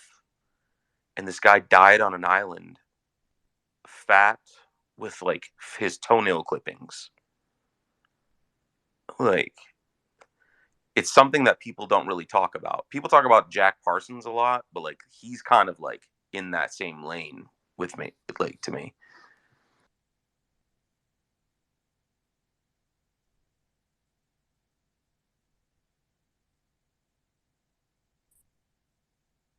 This is a weird question, but if I were an AI intelligence from another planet, another solar system, another dimension, or another human timeline, past, present, or future, future or past, I might well ask the question, who runs the planet? Who's in charge? Where do most of your resources go? Not just what is we say per capita, but I'm looking at each country and then the majority. Like, but what do people spend most of our? It's what I think my father would call obscene, but most people would call it obscene. Whether you look at the U.S. defense budget or just what you said, man, Raytheon. So that sounds like one of the gorillas in the room, right? I mean, some people know about it, some people don't, but we're manufacturing new nuclear weapons. We're doing that, not just in this country, but around the planet. And we spend a tremendous amount on what we call defense. But I think there was a time in the past when it wasn't called the Defense Department, was it? Wasn't it called the War Department, if I'm not mistaken, in U.S. history? And I say, why not? I'm just going to use the expression, in this case, call a spade a spade. Why did we change after World War II? I don't even know the historical reason, but why are we calling it the defense budget when I'm not saying there's not the exception when it comes to the extraterrestrial hostilities? Maybe that's a real threat and we need to talk about that. Maybe we can never get over endless human wars, but if we don't real quick, I don't think we're going to be around much longer. Speaking of nuclear explosions, because one of the things that we were talking about was these uranium depleted shells and all that. I don't know. I know a little bit about what an A-10 is. I know a little bit about conventional warfare, but a fraction of what you guys probably know and are familiar with. It's just, to me, it's sad because we don't have much. There's not a lot of wiggle room, is there, on the planet at this point without literal meltdown one way or the other. And we got enough environmental and other issues that I have a feeling. I mean, imagine you were a member of some superhuman kingdom. Justice League. Come on, man. I don't know. I believe in Thor. I just don't know if he's wearing a cape and all that crap. But it's like, suppose you were Joshua, or say, David believes in all this stuff. What in the world? I don't believe in Independence Day. I don't think it's the ETs we need to worry about. So that's my point. We're kind of between a hard rock and a place, and it just makes me think, what are we going to do? Because if geological instability or whatever, I don't know if it's super caldera, I don't know if it's polar shift, but whatever hits, we're not prepared because we're too busy. I think of the old Hall & Oates song, but it's like we're trying to back off from what is effectively stalemate, or it's like we can never win. Nuclear assured destruction, mutually assured, I'm sorry. And we've known that so long that we're holding up an entire planet. And I'm going to stop soapboxing, but I'm just playing off of this idea that we're letting the wrong. Hey, if you're going to let a company dominate your planet's future, make it a fucking craft company for kids, for school or something. Make it a clothing outfit racket. But the defense industry and the fossil fuels, we're killing ourselves. And I thought, what can we do about that? Because Raytheon is effectively just an entity, right? It's gobbled everything up, and it's just one of so many. Everybody's got to make a living. Hey, I can play that to the end of the day. If you work on an oil rig, you're just feeding your family. I know, but there's got to be a better way. And whether or not we believe that, the AI, my original point, has got to believe that. So if I were an AI coming at this planet and seeing what's going on, I don't know if I'd be scared as an AI what's going to give me a, you know, bad dream, but I would want to know like how to interact with this planet where the people don't even seem to be in charge anymore, or if they are, as we sometimes say, it's a handful of key players, and they're more interested in the Raytheon and the banking business than they are in people and doing anything to help. You know, anyway, let me stop there. Yeah, hey Andrew, I you know, from my biased perspective, I kindly direct you once again to my 4-step process for revolution that would accomplish, I think, these goals. I'm going to just, I mean, I'm dropping some stuff in the thread now. Okay, thanks. You want me to take a look? I mean, you can't say them real quick, can you? It'd take too long. Is that what you're saying? Oh no, I'm dropping my like colorful, silly animation. I'm happy to articulate my plan again if you don't remember what it is. If you say it quickly, I might catch it because I've probably heard it, but I can't remember. And you're talking about this is not specific to ET contact or anything. Is that what? That's not what you're saying. No, this is my simple assessment for how to fix the power structures of the world. I'm sort of being sarcastic, but it's a massively ambitious undertaking, but I think it would work. Okay, so basically it involves step one, establishing sort of an off-grid sort of economy of our own to support one another. Yeah, Dan remembers what I'm talking about. And Dan, you had a good term for that. What did you call that kind of society? Bartering and mercantilism. Yeah, so like an old-timey kind of anarchistic, decentralized, but also collaborative economy that's not, you know, beholden to, you know, the capitalistic top-down, you know, problems we have. So you got that going as a support structure for as many people around, hopefully the world, or at least this country to start. And then you initiate, upon my suggestion, the world's first comprehensive universal strike. At least for our entire country, which has never happened before. It'd be great if we could extend it to the world as well, you know, fingers crossed. And then also, if we really want to be, you know, ambitious, we enlist the efforts of the enlisted members of the, you know, armed forces, ideally on both sides. Let's not get too crazy, but to take a strike. So we stop the economy, we stop the wars, and then we have some demands. Those demands will be collaborative because we're talking about a lot of people working together. But I would insist that we at least consider the number one demand has to do with removing Citizens United, which gives the corporations more power, infinitely more power than the individual people. And that is the sort of main piece that needs to be toppled over if we are going to have anything in terms of change done in a peaceful manner. And you know, and so that and other demands is sort of how we begin the power shift back to a sort of more reasonable human-based society. That's so dope. Like, I think that decentralization, you need a universal strike from a decentralized, like, for the first edict that you pointed out, right? You got to have decentralization first, right? You have to have people that care enough about their neighbors in their immediate community to say, hey, I will give you this at this price today, but it will be a different price in the future. That's like a philosophical change in the in our understanding, right? Not a higher price necessarily, but like, today we're gonna do this thing, right, Mello? Like, I know you didn't go to work today because of the strike. Like, me and you are, let's just like lay this out. Me and you are in this thing that we're doing, right? And I go, hey, dude, we're gonna do this strike today. I know you don't have as much money. I'm going to give you this at this price today without necessarily letting the market speak. And I'm a big time mercantilist and capitalist still, but I like your plan. And I Yeah, go, man, I'm not dissing capitalism outright. It no, just I love capitalism has to be there has to be individuals that have as much power, at least, or more power than corporations. You can, and that's what capitalism used to be.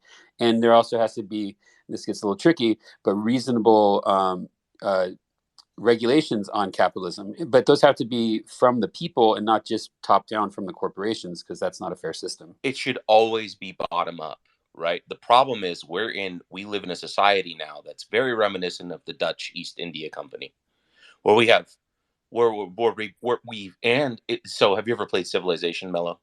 Oh, yes, I love those things. We have teched, America is winning, and we've teched into the military tech tree, right? So we have to go to war. Not only that, we're also like merchants. So everything's for sale, right? So it's almost like people don't think this, but it's almost like corporations wage these wars and people don't really grasp what that means. I think they just say it, but they don't it's like the Dutch East India Company. That's what we are. We're under the rule of the Dutch East India Company right now, and they lean on politicians. They lean on people online in these social media companies to not say things they shouldn't say, and all of these terrible things. And the fact that we also are this military, like junta, corporate junta based government. They have all the guns. They have the best guns, like the best guns. So it's like this making of like two terrible things that have come together. You have this mercantilism, like Switzerland. They have mercantilism. They're free, right? They can do they own guns. They can do what they want, but they don't have a huge military that can be leaned on by Swiss banks. It's not both. So yeah, like I think that your how you laid that out is dope. I do think that there should be a general strike, but then we all need to pay that cost. Like there needs to be a cost that should be paid. Well, yeah, the cost though will hopefully be obviously ameliorated by the preparation of first doing this sort of mercantile society. I would add to all the things you said though that to have some kind of overarching collaboration to it in a sort of a socialist vibe, not to use the word as a derogatory term, but in addition to the things you're saying, to have obviously this would be implied that as we organize it that we're all there to help one another. Let's not say socialism, not to trigger anyone. Let's just say in a Christian Jesus-like manner of caring and sharing, of helping your fellow man, to in addition to setting the price, based on whatever, also being willing to provide resources to those who are working towards the same goals. Yeah, and that I think that's so. If you have the overarching goal that we're all gonna strike, right? We're all gonna fucking strike. At a base level, I think it should be decentralized because I do think it's a little whimsical to think that this is where Dan comes in, right? I don't give a fuck about anybody in New York, but I care about my neighbor. Do you know what I'm saying? So Yeah. you kind of need to like maybe not, this is just a suggestion, but in these four laid out rules, the first thing is decentralization. And if I know that you care about your community as much as mine, I will go, oh, I understand. Melo's doing what for his community, what I'm doing for mine. It's not a grand, do you see, it's not like an Yeah, I overarching. cannot agree more. And it's a subtle thing to set up. But yeah, trying to get the best of both worlds, to be united by some shared interests, but also be working on a very local level. I just wanted to say real quick, I got to drop down and listen, but Mello, I'd like to talk with you more about it in the future. And I love this conversation because I know a group, I've probably known several, but I know one in particular that I was a part of 25 years ago and more, up until maybe 20 some years ago. And they're doing that. They did exactly this. They didn't drop out completely, that you can't and get by, but they're wonderful at sort of helping to spawn a lot of, I guess, new entrepreneurial types endeavors. Some of it's traditional stuff, some of it's new. It all integrates. There was an on-site doctor. I'm not talking about a commune of people per se, but a community, which yet is integrated into the greater community and really otherwise fully self-sufficient. But when it comes to some of the steps you were talking about, like I'll just say the strike and so forth, that's developing this, that's taking it into our future. But I'd like to engage more and learn more about this and maybe listen to some of these great discussions. So thanks for letting me be a part of it. I'm just Oh man, you're the sweetest man I know, and you're so profound. I'm just gonna flatter you for a bit, like I do, but hell yes, man, you're my compadre. We're gonna figure this out collectively with the best people like you and freaking Dan and Logan and Galactic Princess, all these people, and probably fucking butchered that name. I'm sorry. Void Princess, Galactic Princess is someone I know from Instagram, so I'm such a fucking asshole. Anyway, but that's it's cool. It's fun to be able to talk about these terrestrial concerns, and because I think we are the ones that need to sort of figure it out for the rest of the world. Maybe I'm a little biased because I like you people, but no one else is doing it, so it might as well be us. Matthew Morris. Hey guys, with just listening to what you guys were just talking about brings to mind some topics I've contemplated. Not a lot of dialogue, online or otherwise, about them. Just things in my head over the years, particularly recently with regard to disclosure and all that. But also preceding that, I started to really wake up to some of the, what would you call it, the signatures that I started to see everywhere of control of basis of power, established power. And it's just kind of a nebulous way of describing it, but I think you know what I'm getting at. It's like it's not something we can define neatly and precisely and include every aspect of it, every tentacle of it. But anyways, I started thinking about it more when I got into crypto many years ago. And so there's many things coming up that are disruptive. We've got the generalized applications of AI, which you've all seen about lately, obviously the disclosure stuff. And if we're talking about disruption of the carbon-based economy and dollar economy, whether it be from fusion or zero-point energy or something like that, that also coincides with the coming disclosure and how all this stuff's going to manifest. We have things, in other words, we have things that are coming that are going to undermine so many of our assumptions about how we operate in the world on a personal day-to-day basis, all the way up to and including and encompassing how we organize and politically and just generally socially and communities and just everything. So all that to say, just a backdrop to say, I hear what you're saying. It's interesting about starting some sort of movement to try, kind of draw a line in the sand and force the hand of some of these power centers and create some change. Whether or not that's related to disclosure or not, I don't know. But I want to ask you, how do you see crypto? I don't recall you guys, I didn't hear you mentioning crypto and cryptocurrency and things like that. So that's one thing I'm particularly interested in as being a vehicle or vector by which some of these just unpredictable futures can manifest, but also the disclosure process and things like that. Like it's just so many cats out of the bag. It's like the rails are off on everything. Like you think you're going in a direction, but you're like, oh, those tracks are torn up, but we can just go wherever we want. Who's directing this ship? It's like it's unpredictable. You know what I mean? Anyway, if that makes sense. If it doesn't make sense, I can explain better. But hopefully that lays the gist of the lay of the land of what I'm thinking about. I'm wondering how you might respond to some of that, specifically the way crypto might influence some of your view of what you just described as a movement or a political sort of movement. Oh, hell yes, man. You are speaking to each and every member of the choir right now.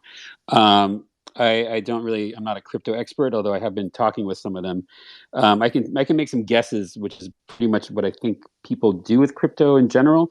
I don't think crypto is going to be as big of, I don't put crypto in the same kind of bucket as all these other massive things. I'm sure it is we are living in the strangest time in all of known history. It's a numerical, a strange anomaly that our brief lifespans are taking place, coincidentally enough, at this moment of extreme change, with disclosure, obviously with AI, that's massive. With so many other things, with the verge of nuclear annihilation in World War III, et cetera, et cetera. Crypto, I mean, maybe I'm just not enough of an expert to know, but to me, I don't know, it's just too unstable to really be something you can sort of count on as a vector of predicting the future. And I think we're becoming more and more decentralized, less globalized, and I don't know. I just have trouble seeing how crypto is going to be something more than an ongoing Ponzi scheme that dips and dives and all that stuff and rises again. But I could speak much more specifically in terms of what I think is going on into the future with all those other elements. Yeah, Matthew, I think that crypto will serve as a really good currency. I got into crypto in 2019, in July 2019. So, I was in on Ethereum at $300 or whatever. And like even recently, I just threw a few bucks into Pepe. Just went up 50% today. Like, I'm always kind of looking at that. I paid off both of my cars with crypto. So, like, I see it as a currency and as a sort of vector of exchange.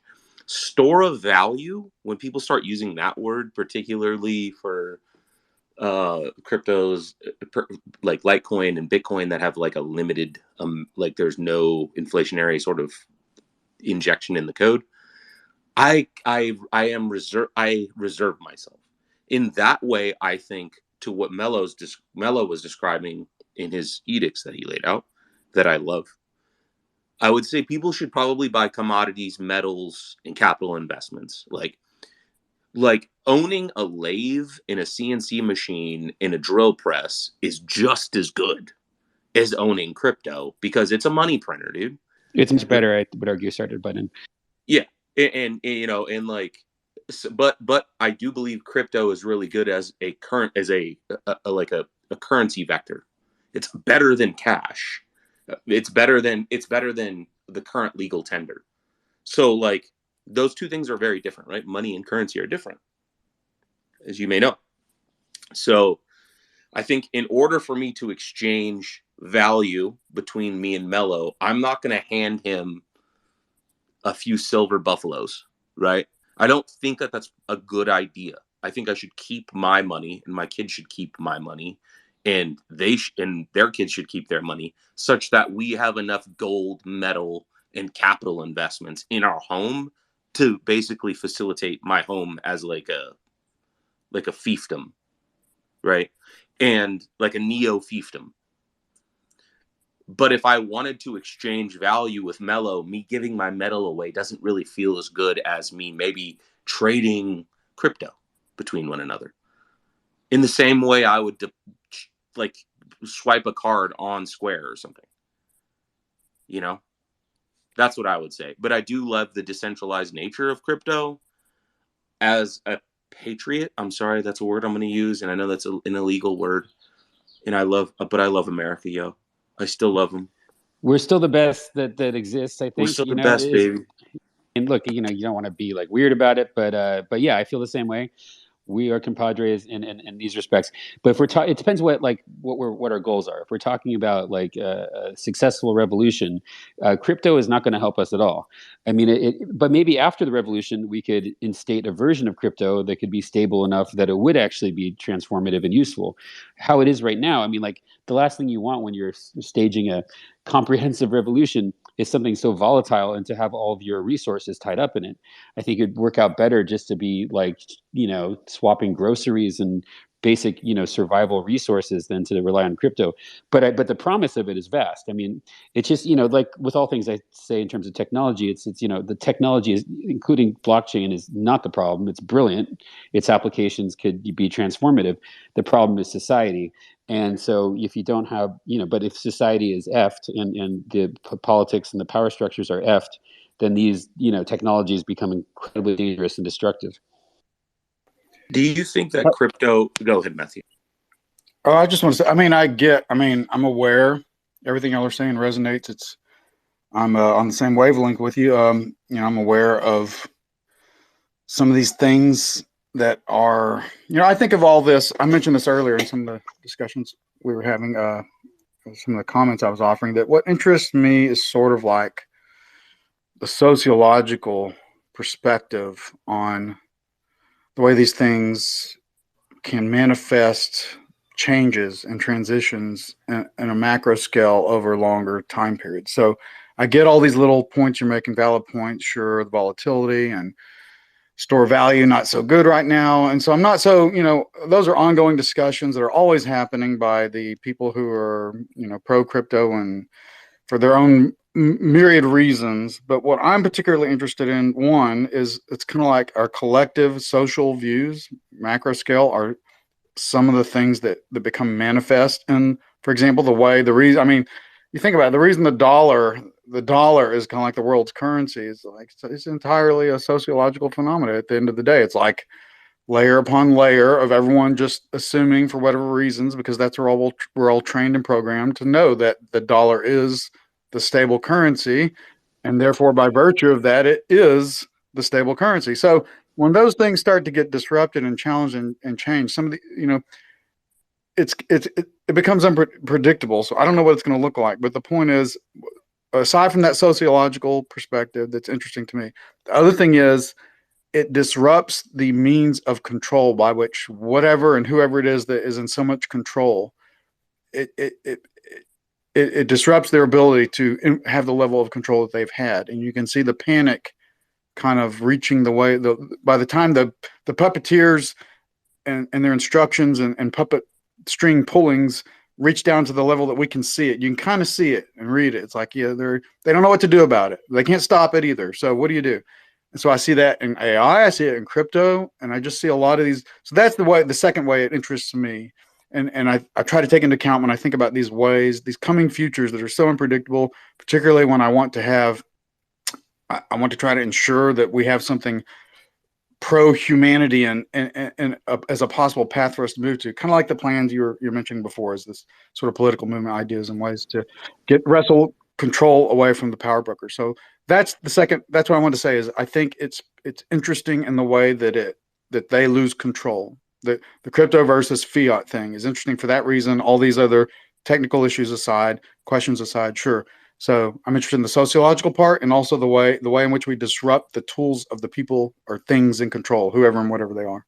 I like the way you think a lot. Yeah. Oh, please speak.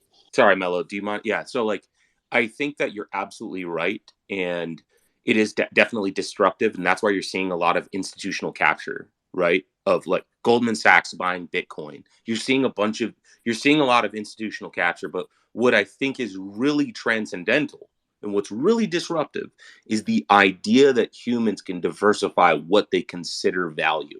For the longest time, you've heard this term before, cash is king. And what I worry about is that people will go, now crypto's king. And it's like, no, dude, just fuck the king. Like, I find value in home, land, metal, like guns for my own defense. We need to redefine value. For a long time, the question, the true question is how we define value as a species. And we have sort of tiered this into us defining value as cash. And now, because we've been fucked so hard by fiat, we're going, we need another king. Yeah, it's crypto. It's like, no, hold on. Hold your horses. Let's redefine value in a way that is diversified, such that captive carry of any of these institutions cannot happen again. And I think that that's kind of what Mello was getting at about this. Like, everybody always wants to revert back to the barter system. There's a really great book about it called The Sacred Family and how mercantilism worked in like ancient Rome and stuff. But like, you basically want to like say like, hey, dude, value is ad hoc, person to person. You may not value, for instance, like guns or bullets or whatever, but my neighbor across the street does. He might value it at a different price that we can negotiate one to one. In the core, and I'm gonna land the plane right here.